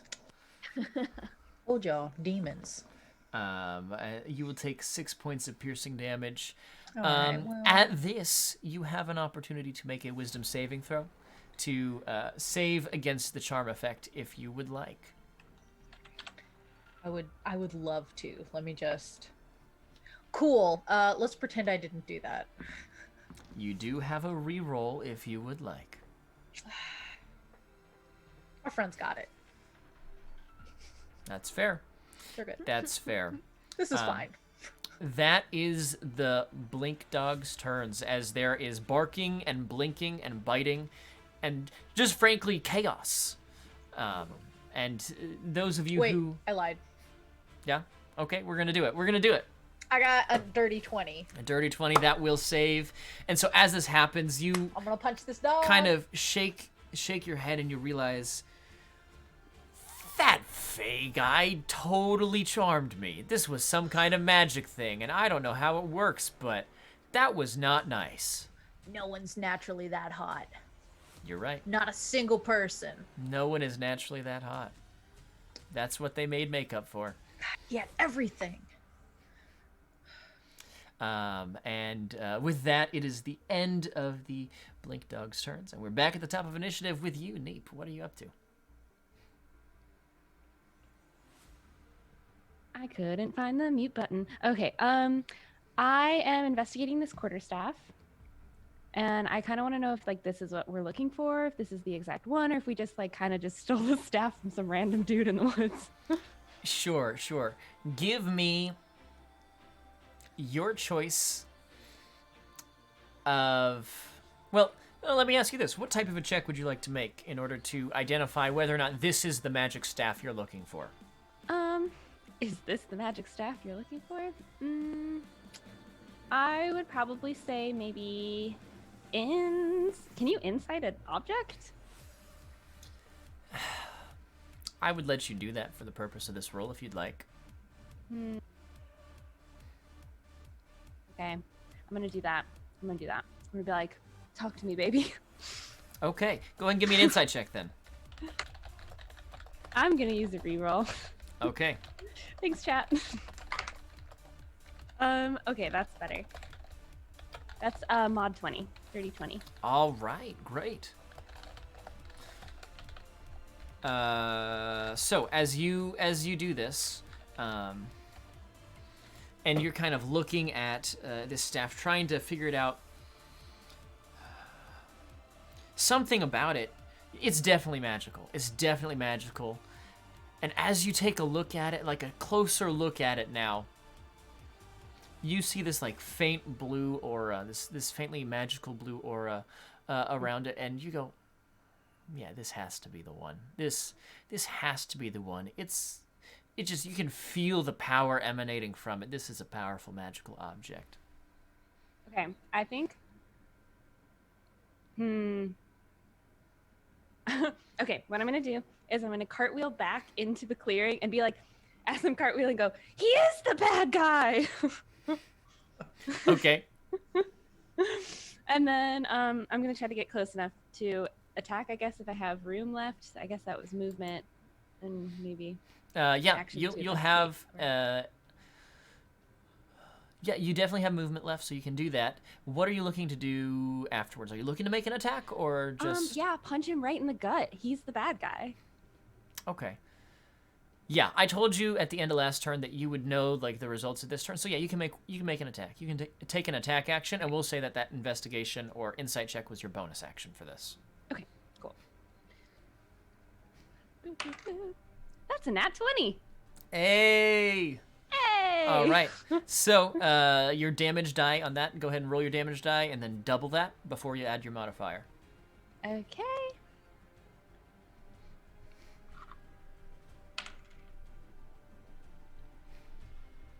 $15 damages.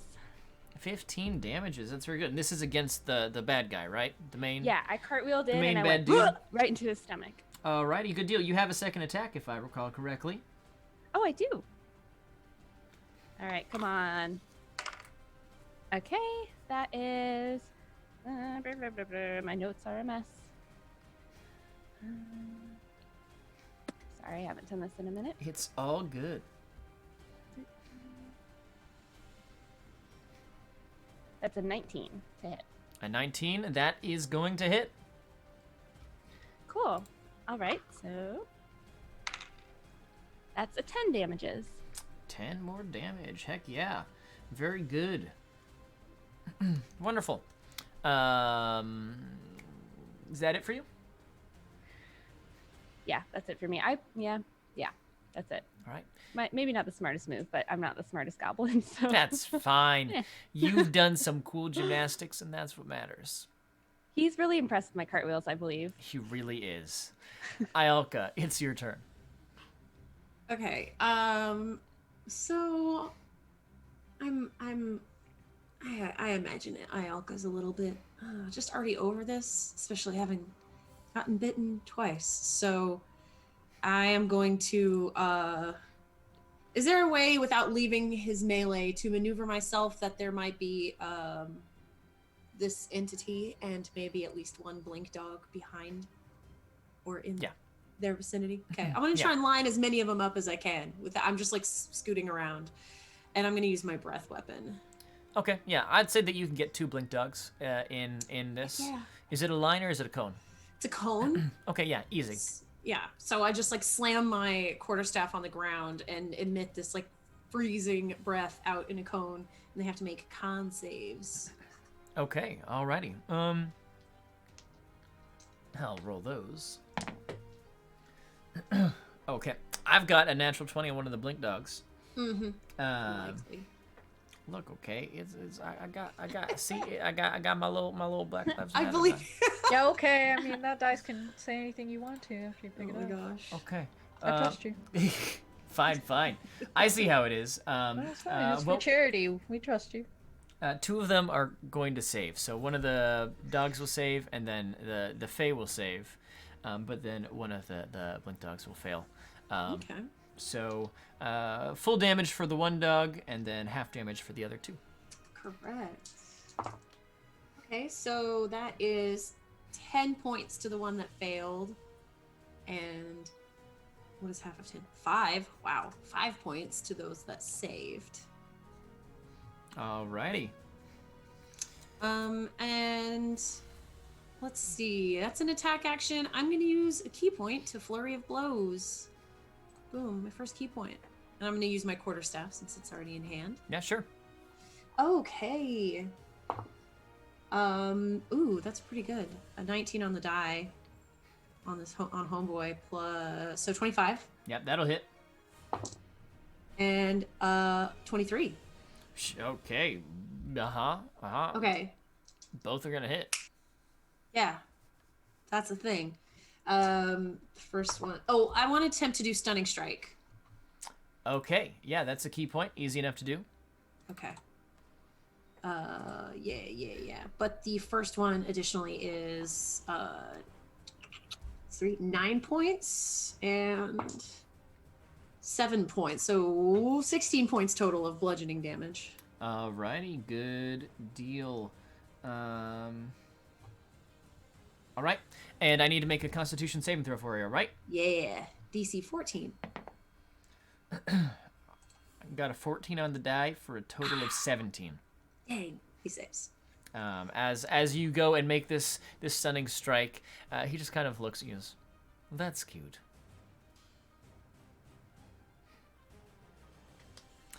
Alrighty. Anything else for your turn? No, I don't think so. Okay. In that case, it is Bodrick's turn. You're up.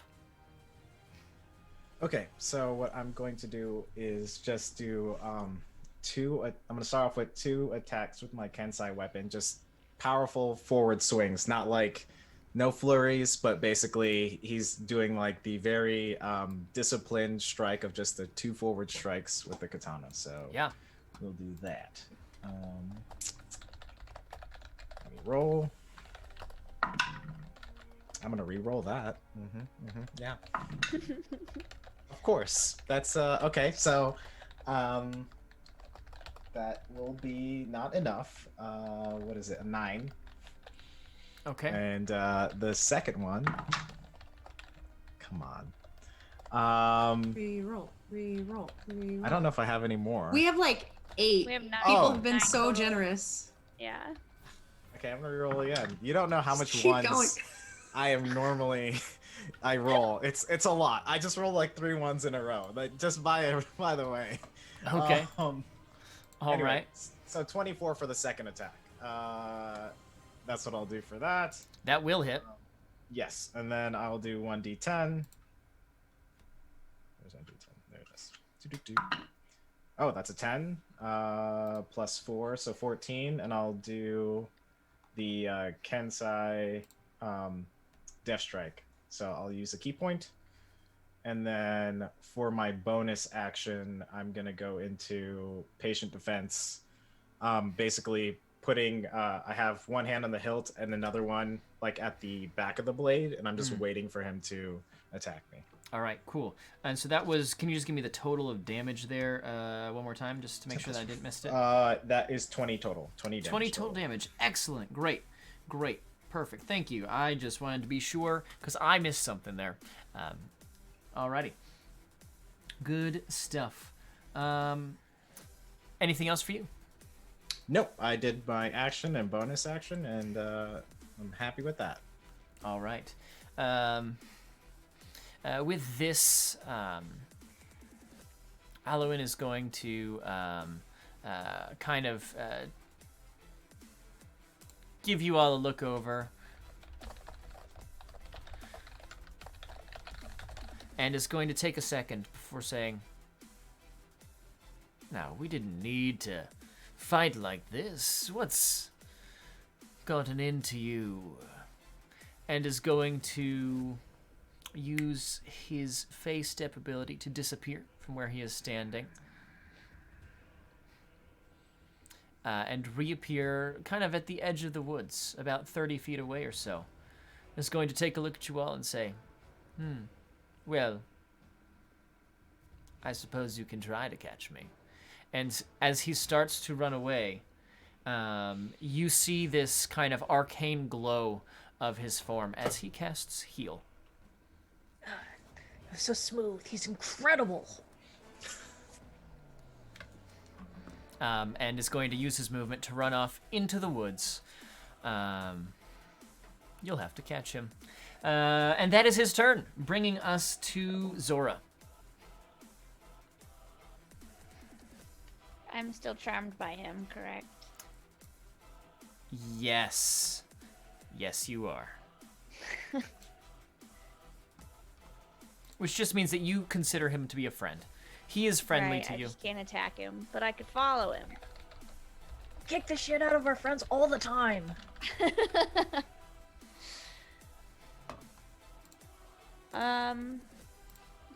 Okay.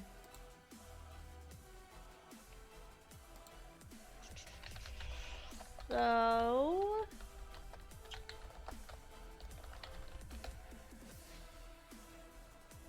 Alright, so I'm going to use my action to dash All right. after him. You're going to run after him? That's Yeah. fair. You know, you could be trying to, make an escape with your friend. That's totally Yeah, fair. he forgot his cookies. And then, okay, I don't know how this works. Can I step of the wind after that as a bonus action? Absolutely. You can totally Okay. do that. So I will use a key point for step of the wind. My speed is 45, so if I dash the first one and then use step of the wind. You can definitely catch up to him. He is Okay. like 60 feet away, and so you can get there no problem whatsoever. Okay. That is super easy to manage. Yeah, super easy to manage.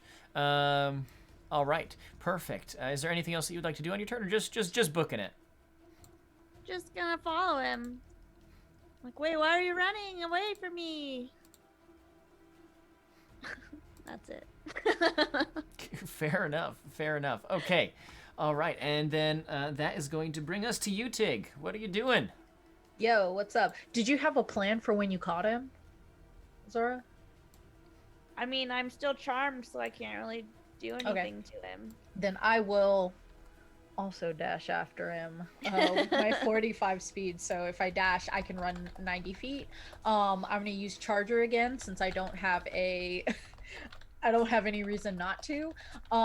So I'm using my action to dash. I'm gonna do a bonus action to make a melee weapon attack. So as I'm running, I am pulling my club, my foldable wooden stool off of my back, and I'm just gonna blap straight into him. I get a +5 bonus to attack damage roll to hit him. Okay. So with my club, that is a 14 + 5, which is a 19 to hit. That's gonna hit. Incredible. And it's not gonna do a lot. It's just like 3 bludgeoning, but I really just want to like brain him upside the back of the head with this folding stool. As you hit him in the back of the head with this stool that came out of nowhere, somewhere in the distance you hear a voice, "Red Tig's got a folding stool!" And the crowd goes wild. And 100%. And you do that, and it hits for 3 damage. I just like up and into the back of the head, and that's it. That's all I got. It's That's just my- enough to make him go, "Ow! Why? like just turning and looking at you. Where'd he get the chair from? I love it. Okay. Anything else for you? No, that's it for me. Okay. And then with that, it is up to these blink dogs again. They're blinking around, barking, making all kinds of ruckus. So we're gonna see. This time we'll do 2 attacks against Badrik, and 1 attack against Ialka, and we'll say 2 attacks against Zora as well. One against Zora and 1 against Neep. You can't get away from that. As one more blink dog, seemingly out of nowhere, just appears, summoned by the eldritch entity called Chat. First they give you rerolls, and then they give you more monsters. So against Badrik, we are looking at 17 and an 18 to hit. With disadvantage, because I'm in patient defense mode. One of them is probably going to miss with a 9, but we still have the 17. Okay, that one hits. All right, so you will get attacked by 1 as the dog just disappears from like 10 feet away and then appears like directly behind you, biting at you. You'll take 4 points of piercing damage. Sweet. They're really not here to do a lot of damage. They're just here to be in the way. Sounds good. Alrighty. And then against you, Ialka, it is 14 to hit. Ooh, that'll miss. Alrighty. Phew. Yeah. All right. Neep, the good news is it rolled a natural 1 to hit you. I'm uncatchable. As you just acrobatics yourself out of the way. Cartwheel out of the way. And then Zora, it is a 22 to hit you. That'll hit. Yep. All right. You're gonna take 7 points of piercing damage, and you have an opportunity to make a wisdom saving throw against that charm effect.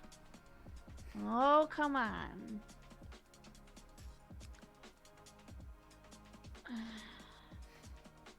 15? 15. Uh-oh. Should I reroll? Would you like to before I tell you the result? Yep. Okay. That's better. 22. You succeed. Hooray! You are no longer charmed, and you I go, can join the battle. "Oh, that dude sucks." Now realizing him for who he is. And that is the Blink Dog's turns, respectively. And brings us back to the top initiative with Neep. Woo, woo, woo. Okay. I feel like I'm just gonna ignore this dog biting at me and try to just I think I can disengage as a I think bonus? Yeah, I think you have you can spend a key point using Step of the Wind to disengage as a bonus action. I'm gonna do that then. Can I, instead of stepping, cartwheel of the wind? Absolutely. You flip out of the way for all I care. So I'm gonna do that. Tumble out of the way. Somersault. You do a bars routine. I don't care. Yeah, right into the foam pit. Yeah. And I'm gonna, I guess, dash after dude Alwyn? Yeah. Yep. Yeah. All right. So there we go. Awesome. Yeah, if you use your action to dash, you can get into range, but you won't be able to attack. Or you cannot use your action to dash, not be in range to attack, but have an action if you want to do something. I already did a pretty cool cartwheel. I think I'm good. I'll dash. You did. It was a great cartwheel, to be fair. The squirrels in the trees are holding up like 9s and 9.5s. It was pretty great. Yeah, I'll take it. All Wasn't right. my best, but close. Yeah. Okay, so that will bring us then to Ialka. Okay. You said he's about 60 feet from where he was before? Yes. Okay. Okay. So I am going to use my movement, my full 45 feet of movement to get closer. And I am going to, let me make sure I can do this. You know what, whatever. I'm just gonna do it. I'm just gonna do it. Okay. Let's see. I am going to use 2 key points to use my water whip ability.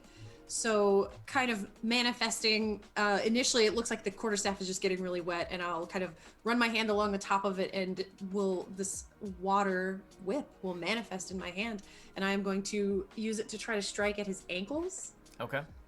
to trip him up. Sure. So he has to make a dex saving throw.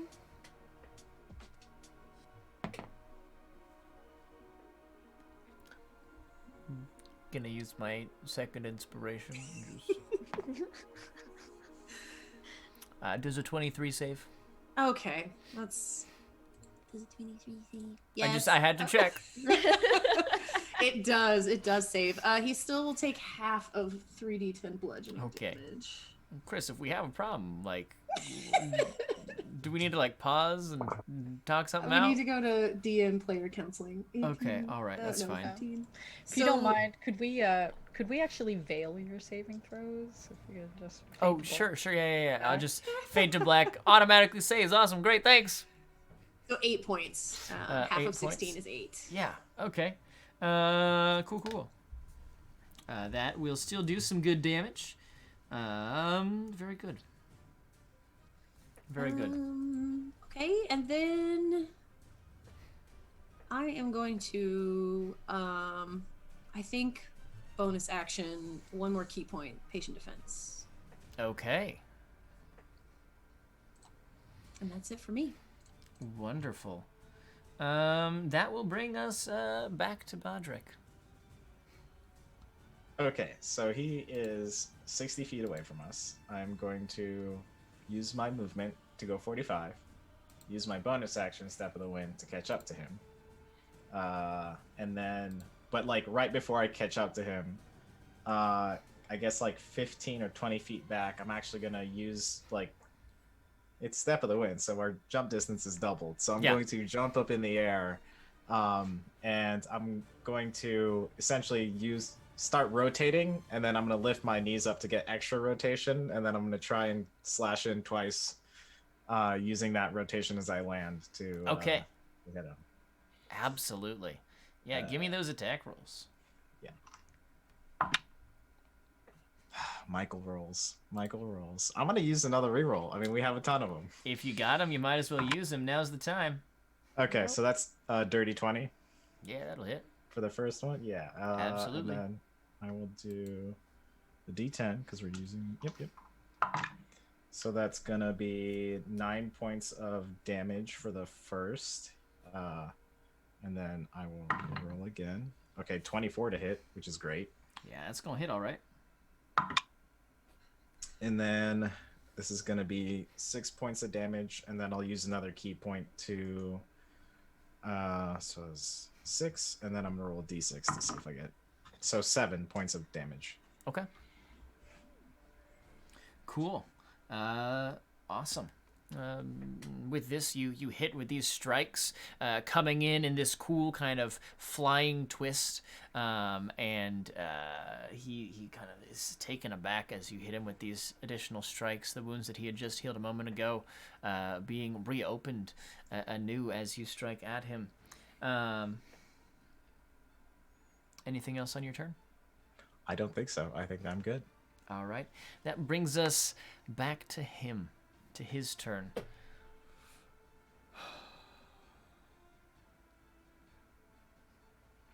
What's he gonna do? He's gonna take a look at you. Still has his sword in hand.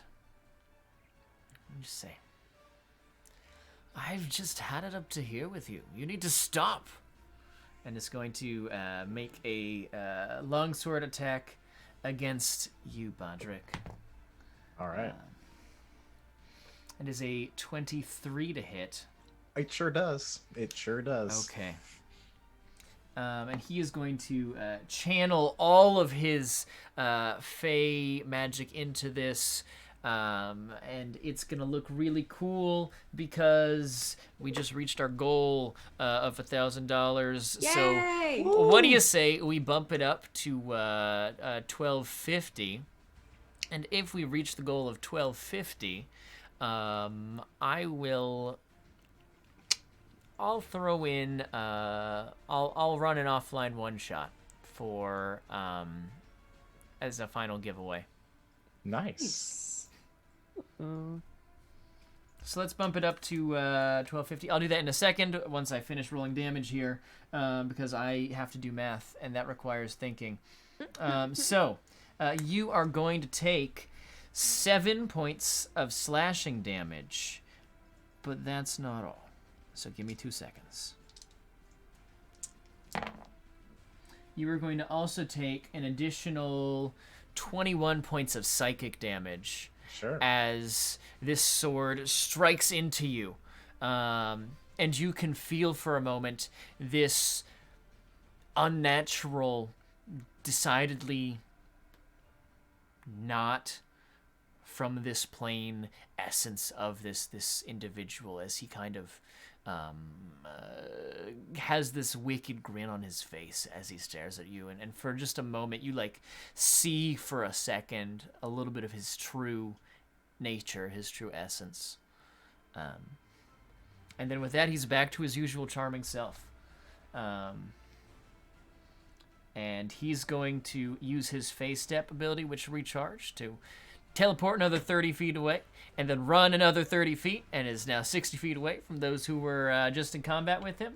And that is his turn. Bringing us to Zora. You are up. Did you say he moved or just used? How far away is he now? He did move. He is now 60 feet away from you again. Neat. All right. I will follow him. I guess I will have to. Now, if you use Step of the Wind, right, which is a key point, that makes you move faster, if I'm not mistaken. I would have to double check the exact wording of it, but I think that would let you move fast enough to potentially catch up as a bonus action. Because you can use the dash action as a bonus action, which lets you move double your movement speed and still have an action left to attack. Yeah, let's do that. And then I will use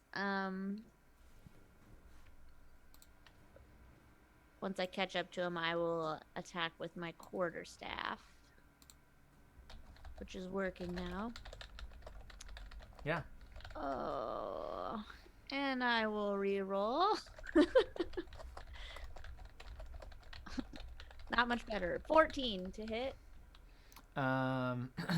Against Alwyn, that is going to miss. Cool. Yeah, that's it. Use my bonus action, my action, and we're caught up with them. So yay, so helpful. It's all good. That's how it goes sometimes. Oh, you get 2 attacks. You get 2 attacks as your attack action. Right. You get a second attack. I knew I was like trying to think. I was like, hold up, there's something else. Oh, come on. Nope, still misses. Fair enough. Oh wait, now we have 14 rerolls. Okay, I have more rerolls now. I thought I was out. Yep, you have more One more rerolls. time. But I think I have more monsters to throw at you. Oh no. How about this? Because there's a lot of chaos with these blink dogs running around. What if instead of adding more blink dogs, we used these donations to make him a little bit more intimidating as a creature you have to fight? Give him a little extra oomph in combat. Yeah. I mean, is that necessary or I don't know. Y'all seem to be doing a pretty good job against him so far. dislike? All right, so after another reroll, I got a 16 to hit. A 16. I don't think that's going to hit. Do you have an inspiration to burn? No. Okay, I wasn't sure, but I wanted to double check. That is not going to hit, unfortunately. All right. I'm sorry. I know how much that sucks. As you it's all right. swing and try to hit him twice, he steps out of the way for one and then catches your wrist as you come in for the second strike and looks at you and says, now, play nice. And that will be Tig's turn. What are you doing? All right, what's it looking like here? Just like illustrate it. Paint me a word picture. What are we looking Okay, at right now? so we are here in the middle of the forest, right? There's Yes, I love trees forest. fucking everywhere. Mm. All right. About 60 feet ahead of you. I see what you're doing, Chris. Just take it. Just roll with it. About 60 feet ahead of you, you can see Alwyn, this fey dude who's like kind of hot, but not as hot as when you were charmed, frankly. It's true. Like, are they ever? But he's standing out there. His black hair is slicked back, but starting to look like a little bit.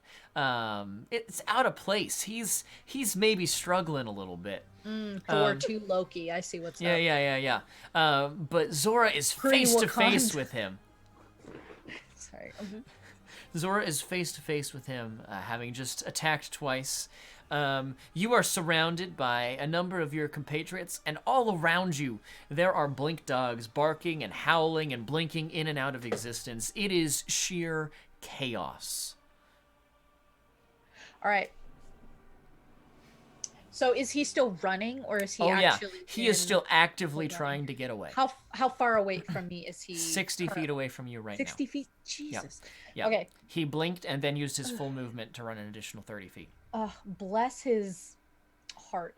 All right. I'm gonna use Charger again. So use my regular action to dash instead of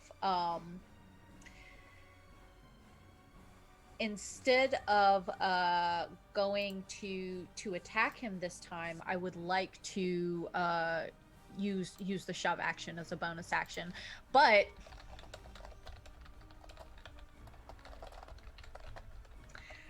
I would like to perform this as I'm like running like as fast as I can.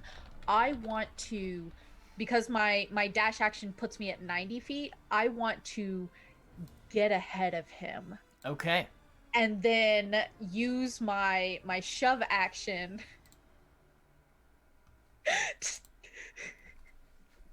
to do a head scissors tilt-a-whirl. Okay.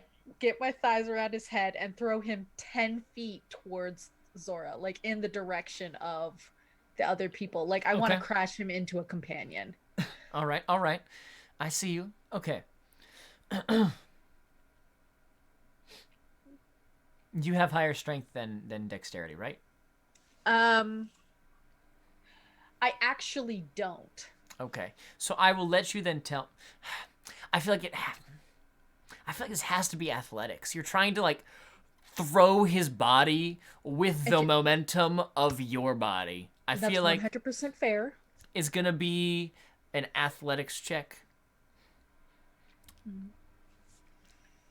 I'm going to say that he has advantage on his roll against you because this is a complicated maneuver.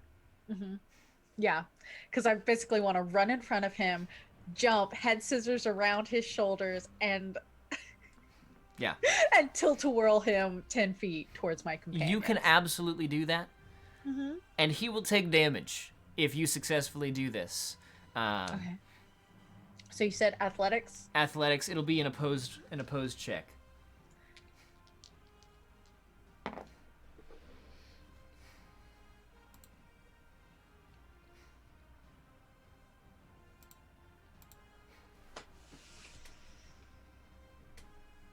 I'd like to re-roll. Be my guest. Excellent. I would like to use all of my re-rolls until like. Okay, I have a 24. Guest. A 24? Yeah, that's absolutely gonna win. So as you do this, just because it's so cool. Please describe it for me again. Oh yeah, like Tig smacked him with the chair, saw that didn't really do anything. It's just like, fine, tosses it to the ground, and just like gets like that anime star in his eye, and is like, I know what's up, and then just like runs as like T2 runs, runs past them. Zora sees Tig run past, stops, turns on the heel, like the enormous mullet and orange cape waving in the wind, another anime star in the eye, and then like jumps, leaps off of a log, gets both like ankles around this Fey man's neck, spins the momentum of his body, and like hurls him in a tilt-a-whirl towards Zora. Yes. It's like, catch! I love that. Okay, give me a damage from one of your unarmed strikes, and he's additionally going to take some bludgeoning damage from the impact. But you get damage from an unarmed strike too. I had 5 bludgeoning. All right. In addition to that 5 bludgeoning, he will take an additional 6 bludgeoning from falling to the ground. So that is 11 total. Incredible. As you do this maneuver, it is impressive. It is so goddamn cool that I'm going to restart my combat playlist. And with that, is there anything else you would like to do, Tig? I think you have used all of your action economy, but I just want to double check. Do you want to say anything? Do you want a cool catchphrase here? A one-liner? I want to say that I land in a cool pose, like anime 3-point. And just throw the mullet back, and I don't even say anything. I just look cool. Sunglasses drop from the sky, descend from the sky upon me. Yes. You know what they say. Cool guys don't look at explosions, but it's incredible. Dang. All right. Okay. With that, it is the Blink Dogs' turns. They are blinking in and out and barking, and some of them aren't really sure what's going on anymore. And y'all are kind of moving just about as fast as they can manage. So a couple of them I'm going to say are kind of out of combat here. They're chasing but aren't present in combat because some of them had blinked away from combat before y'all had started running, and so they're trying to catch up still. But I'll say that there's 3 attacks that are going to be made, 1 against Ialka and 2 against Neep. And the highest of those rolls for anyone is a 12. I don't think that's going to hit anybody, so we're just going to move right past their turns as you just hear the distant sound of barking as they are frustrated that they're not able to bite anybody. Neep, it is your turn. What would you like to do? Okay, well, I'm not sure how close I am, but I've been running, and I didn't realize my speed was so fast. I forgot monks have those speedy feet. They are heckin' fast. So I guess I'm going to keep running towards him. I don't know if I'm close enough to attack as he's flying through the air, but... All right. Would you say I am, or...? Yes, absolutely. You're fast enough to get there. That's going to be 50 feet away from where you are currently, so... Okay, yeah. So here's what I'm going to attempt. I'm, cartwheeling and running, and I'm going to try to, tuck into a flip and then punch him while he's still in the air. Absolutely. Okay, give me... you get 2 attack rolls, so you can give me 2 attack rolls. All right, we'll start with the first one. No. So that's a 24. That's absolutely going to hit. Nice. So 7 damage to that mid-air punch, and then I think as it's then this hand's gonna come around with wah wah wah wah wah wah wah wah, and then punch him on the side. Excellent. Or attempt to, at least.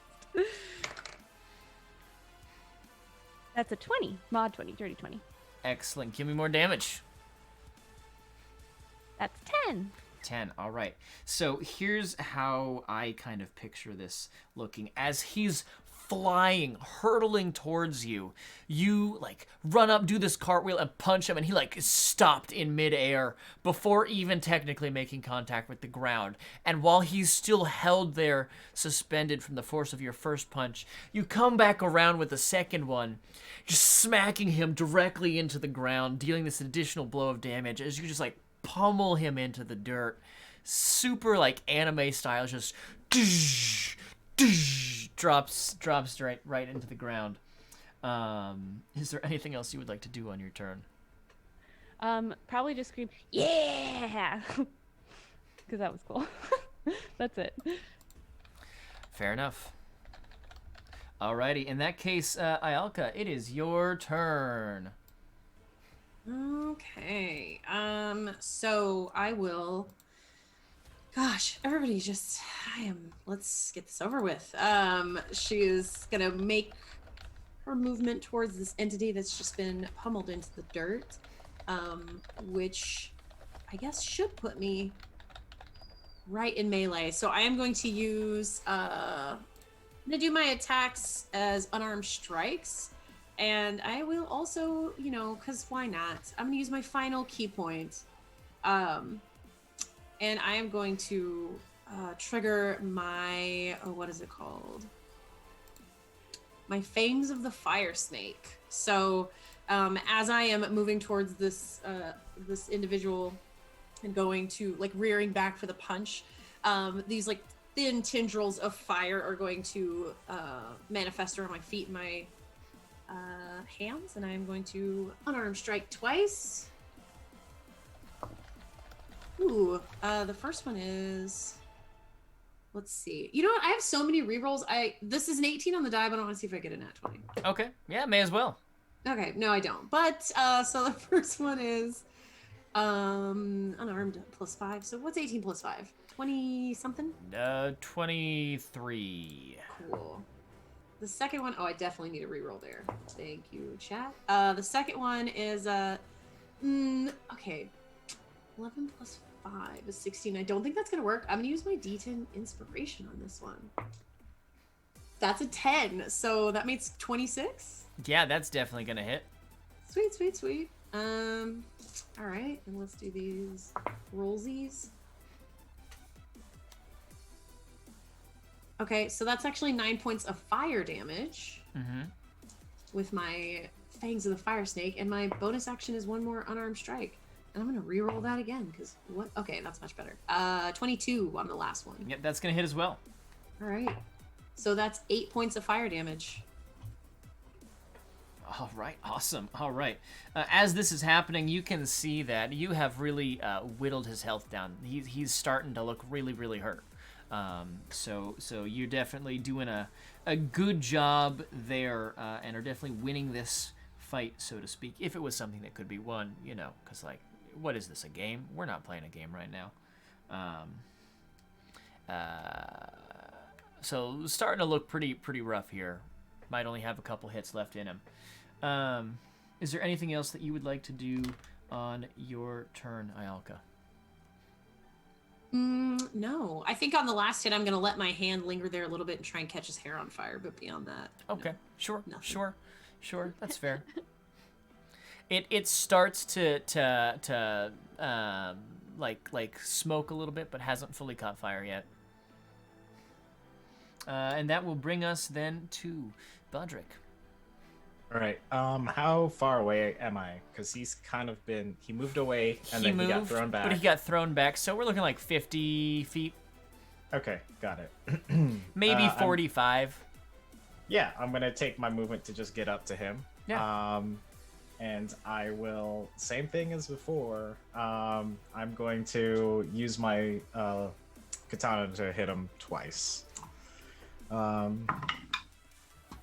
is 15 to hit. A 15 is not going to hit. You could spend a reroll if you wanted to, if you still have some, but we have been getting some more. We're up to 17, so I think you have some. All right. 19 then, rather. That will hit. And then Okay, so damage. Okay, so D10. So 11 points of damage.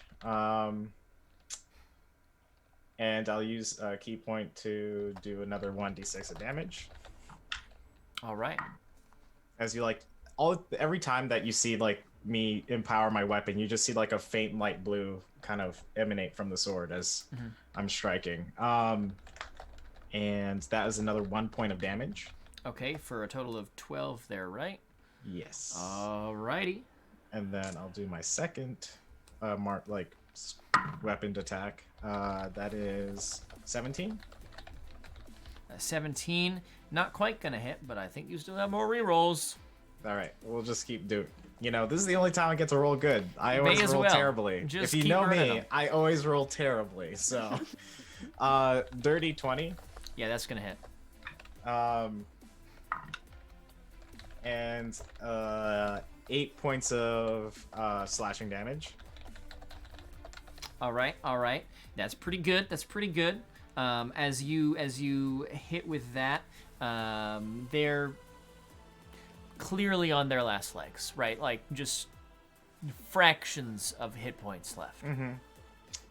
It is about to be his turn, and so who's coming up next? We have Zora and Tig. Yeah, I am going to, because he's getting desperate, I'm just going to go into patient defense and use my last, just to make sure everyone's taken care of. And I'm trying to have him focus on me as all these things are happening. Yeah, So- absolutely. Awesome, cool. Very good. It's his turn. Mhm. There's my die. He kind of looks about frantically. There's not much left.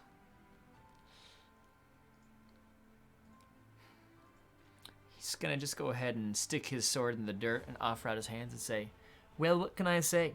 You've caught me. What now?"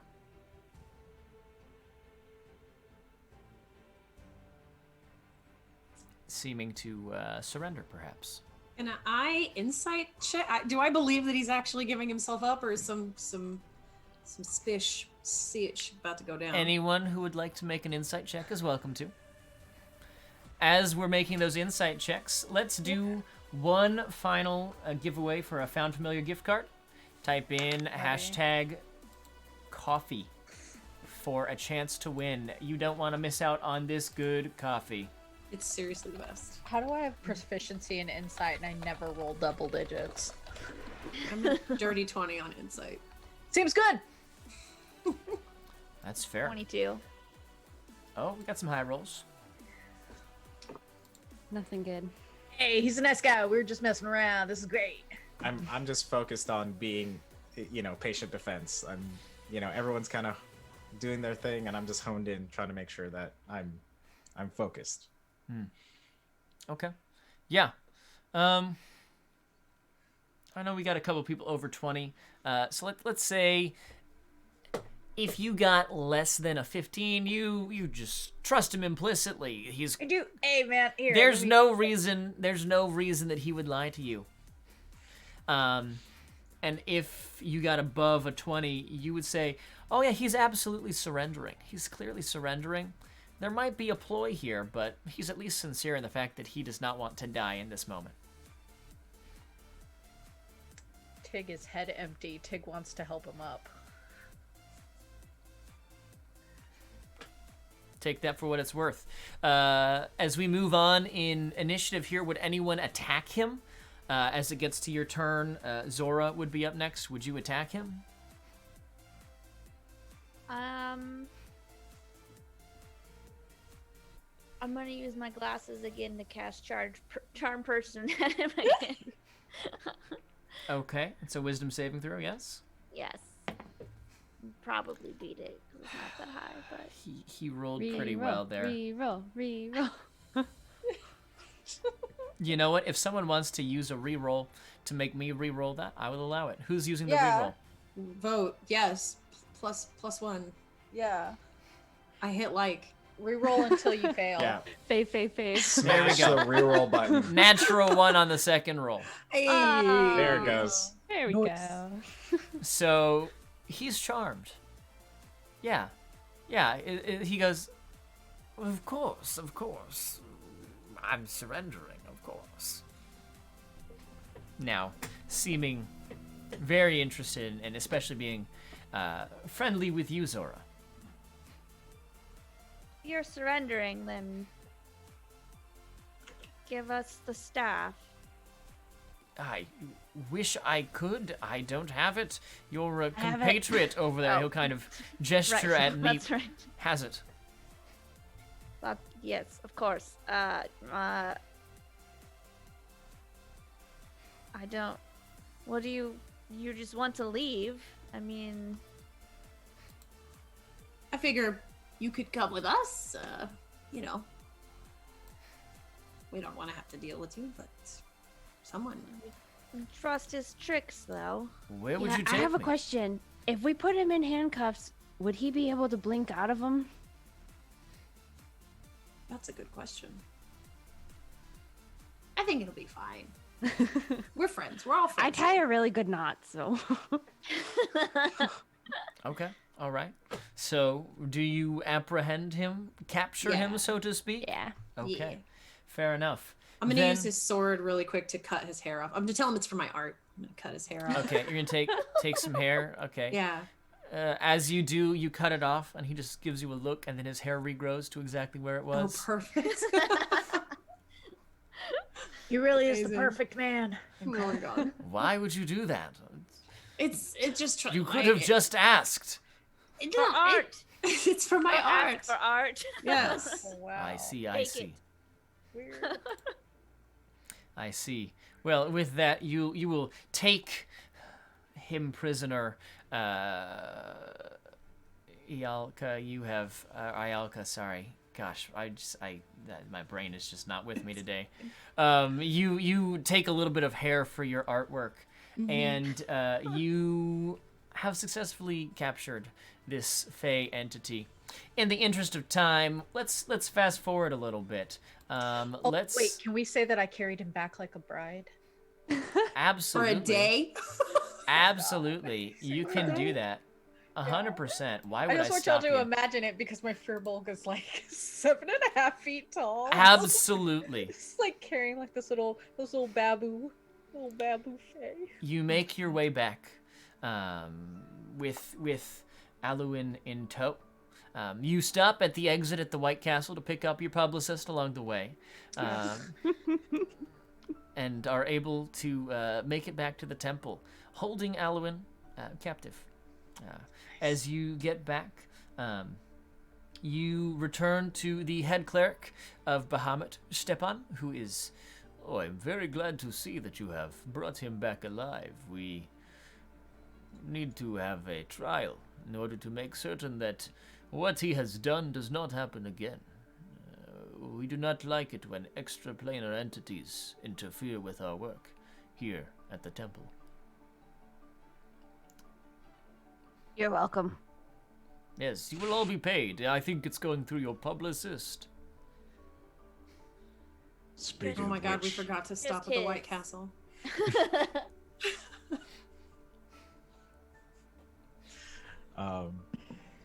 Shit, Tiffany.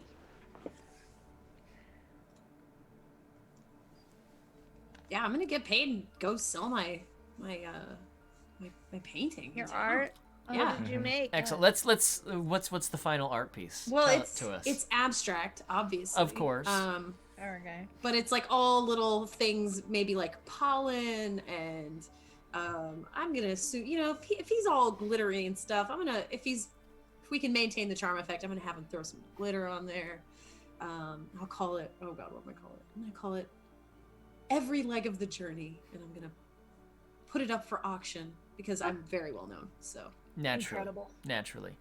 Good. Well, yeah, I'm sure it'll sell for a very high price. But we'll get to that perhaps some other time. For the time being, let's go ahead and wrap up We are going to go around in the opposite order that we did earlier. And what I would love is for everyone to tell me what you see your character going on to do next, what their next adventure is. And then also tell me who you are, where we can find you, and plug whatever it is that you have that you may want to plug. So we will be starting, Chris, with you. Hey, that me. Hi, I'm Chris, and I like to hang out. And you can find me so you can find me on Twitter. It's really my only social media because it's daunting and terrifying and exhausting. But you can find me on Twitter at Kiss of Hemlock. I am an actual play streamer and podcaster, doing all kinds of super fun projects. I have another really cool charity one-shot coming up later this month, in addition to my ongoing stuff. So if you are interested in any of that, you can just find me on Twitter. Awesome. Oh, and my epilogue. Okay, I'm gonna give Iolka the happy ending. I'm gonna say that this is somehow her what is it, her opus, so to speak, and is gonna sell for just like tons and tons of money, and she's finally gonna be like, that's enough. I'm done. I'm retired. I'm done. I don't need to take any more jobs. And she's gonna move to like a lighthouse or some just equally artsy, ridiculous location. Yes. And the buyer is this elderly goblin woman by the name of Quan Mal, and she frames it and hangs it as the centerpiece of her restaurant here in the city called Quan Mal's Diner. Beautiful. It is the centerpiece, and it is lovely. Lindsay, let's go over to you. I am Lindsay of Found Familiar Coffee. We're gonna have some coffee back here. These are some of our coffees. I mean, they're all good. Co-signed. They're all different. Everyone likes different coffees. There's a bunch of variety. Excited for all of you that won gift cards tonight to try them. I'll get those gift cards emailed to you before I go to bed at some point. Once the children are asleep, I can hear them upstairs. As for Zora, she's still bored. She doesn't feel like she got to contribute much to this because she was charmed for most of the time. She took a small amount of damage, didn't do much damage, so she's still on the search for adventure because that's all she's ever known, and is kind of missing being a secret agent, even though she's getting pretty old now. That's about it. Totally fair. Totally fair. Awesome. In that case, let's move over to Michael. Hello, folks. I'm Michael Sinclair II. I go by Michael Crits everywhere. I do a lot of professional TTRPG performances. So you can find me on Faeforge Academy along with Chris. Every Friday, release an episode. What else am I involved with right now? I think that's like is that the only thing? Oh man, my brain. Anyway, I also stream on my Twitch channel where I do productivity streams where I do homework, and you can come chill and hang out and be productive with me. So it's like a study hall. And I also play a bunch of games like Rust, World of Warcraft, Magic the Gathering, just a bunch of things. And I'm a computer science student, so that's who I am. If you want to find out anything else about me, either follow me on Twitch or on Twitter, and that's where I spend majority of my time with ADHD if I'm not doing my homework like I should be. That is really relatable. Yeah. Alrighty. What does Bodrick do? Epilogue. Yes. So Bodrick will find those two boys that they saw earlier, with they just had stuff. And he is going to first, actually, before he sees them, he's going to use quite a bit of that money to get them camping gear, and also pay for them to get like lessons on how to be outdoorsy folks, so they have something fun to do. And then Bodrick is probably going to continue along with Zora or whoever else wants to come to just still continue to be like monk camp dad, because that's his favorite thing to do. So he finds a lot of peace in that, and he's also trying to, influence other people to find peace through camping. Awesome. Frankie. Hi, I'm Frankie. That just sounded like my podcast intro. That's what I do. I podcast. I talk about plants at Propagated Podcast. You can also find me personally at Human Houseplant on Twitter. You can find all my info there. What else about me? That's, I talk about plants and I do art and stuff and I write and yeah, a little bit of everything. I don't know, brain. Neep, I know what Neep is going to do though. I have a good idea of that. Okay. Neep is going to apply for the Koros Olympics and train for that and, try to be able to do that many cartwheels without her magic shoes. So, and she's going to try to get sponsored by cookies. I don't know if you can get sponsored by cookies, but I feel like it could happen. It'll absolutely happen. I'm sure if Neep is as good of a gymnast as we've seen today, it'll be easy. I'm pretty sure the Keebler elves originate from this area, so. Oh, perfect. That's very possible. That's very possible. Alrighty, and TK. Okay, I'm not muted anymore. I did it. It's me. It's TK. I write spooky stories on the internet. If you like spooky stories, then you can read them at my website, tkjwrites.com, or you can follow me on Twitter, TK Joins the Fray. Weekly, I stream with the disastrously unfunny Indoor Recess crew. Our finale for our latest campaign for Mythic Odysseys of Theros is ending this Tuesday evening. Either watch it or don't. I'm not your dad. Other than that, on Saturdays, I play Spooky Slumber Party with my friend Katie Mae Weber, and we generally play horror games very poorly. Right now, we've been playing a lot of Dead by Daylight, but we'll probably get back to Layers of Fear 2 sometime. I don't know. Maybe we won't. Who knows? Let's see. For Tig Taboo. Tig Taboo, first of all, Elizabethany did not get the sliders. She was there for weeks, didn't get the sliders, don't know what the point was. That's okay, because Stowe paid her, obviously. It's not her fault. She couldn't get some simple sliders. We'll probably swing by a Jack in the Box. Yeah, I think that we just load up the caravan and go to the next city over to see what they need. That Tig Taboo is on the road. Writing apology letters to his wife and trying to get famous. And doing so, I would say, somewhat successfully, for the record. He's not a good guy, but he is a good wrestler. Yeah. Hey, sometimes you don't have to be a good guy to be a good guy. Alrighty. And, hey, this is my channel. I'm Josh. I'm a freelance tabletop game designer, and I'm a variety streamer right here on this channel. I've got a show that's currently on hiatus, but we'll be resuming on the Rock Punch ATL Twitch channel.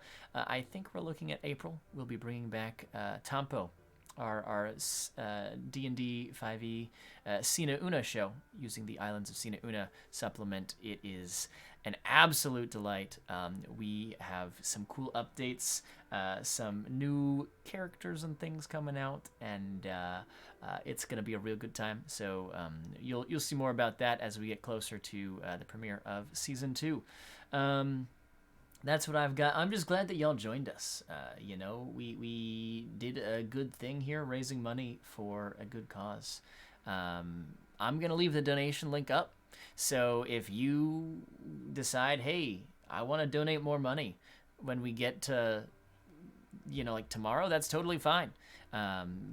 If you want to give away, please be patient with us as we get all that information to you. But also, feel free to shoot me a message on Twitch if we're not getting in touch with you about something, and we'll get that figured out post-haste. That being said, we're going to wrap up. We're going to go and raid the crew over at the Saving Throw show. They're also doing a charity stream today for the Trevor Project. So I'm going to take us to our little end screen. You can listen to that cool music that was playing on the break earlier, and then we'll head on over in just a minute. So Thanks for being here, y'all. Thank you for helping us donate and raise money for such a good cause. You are awesome. And have a good night. See y'all later.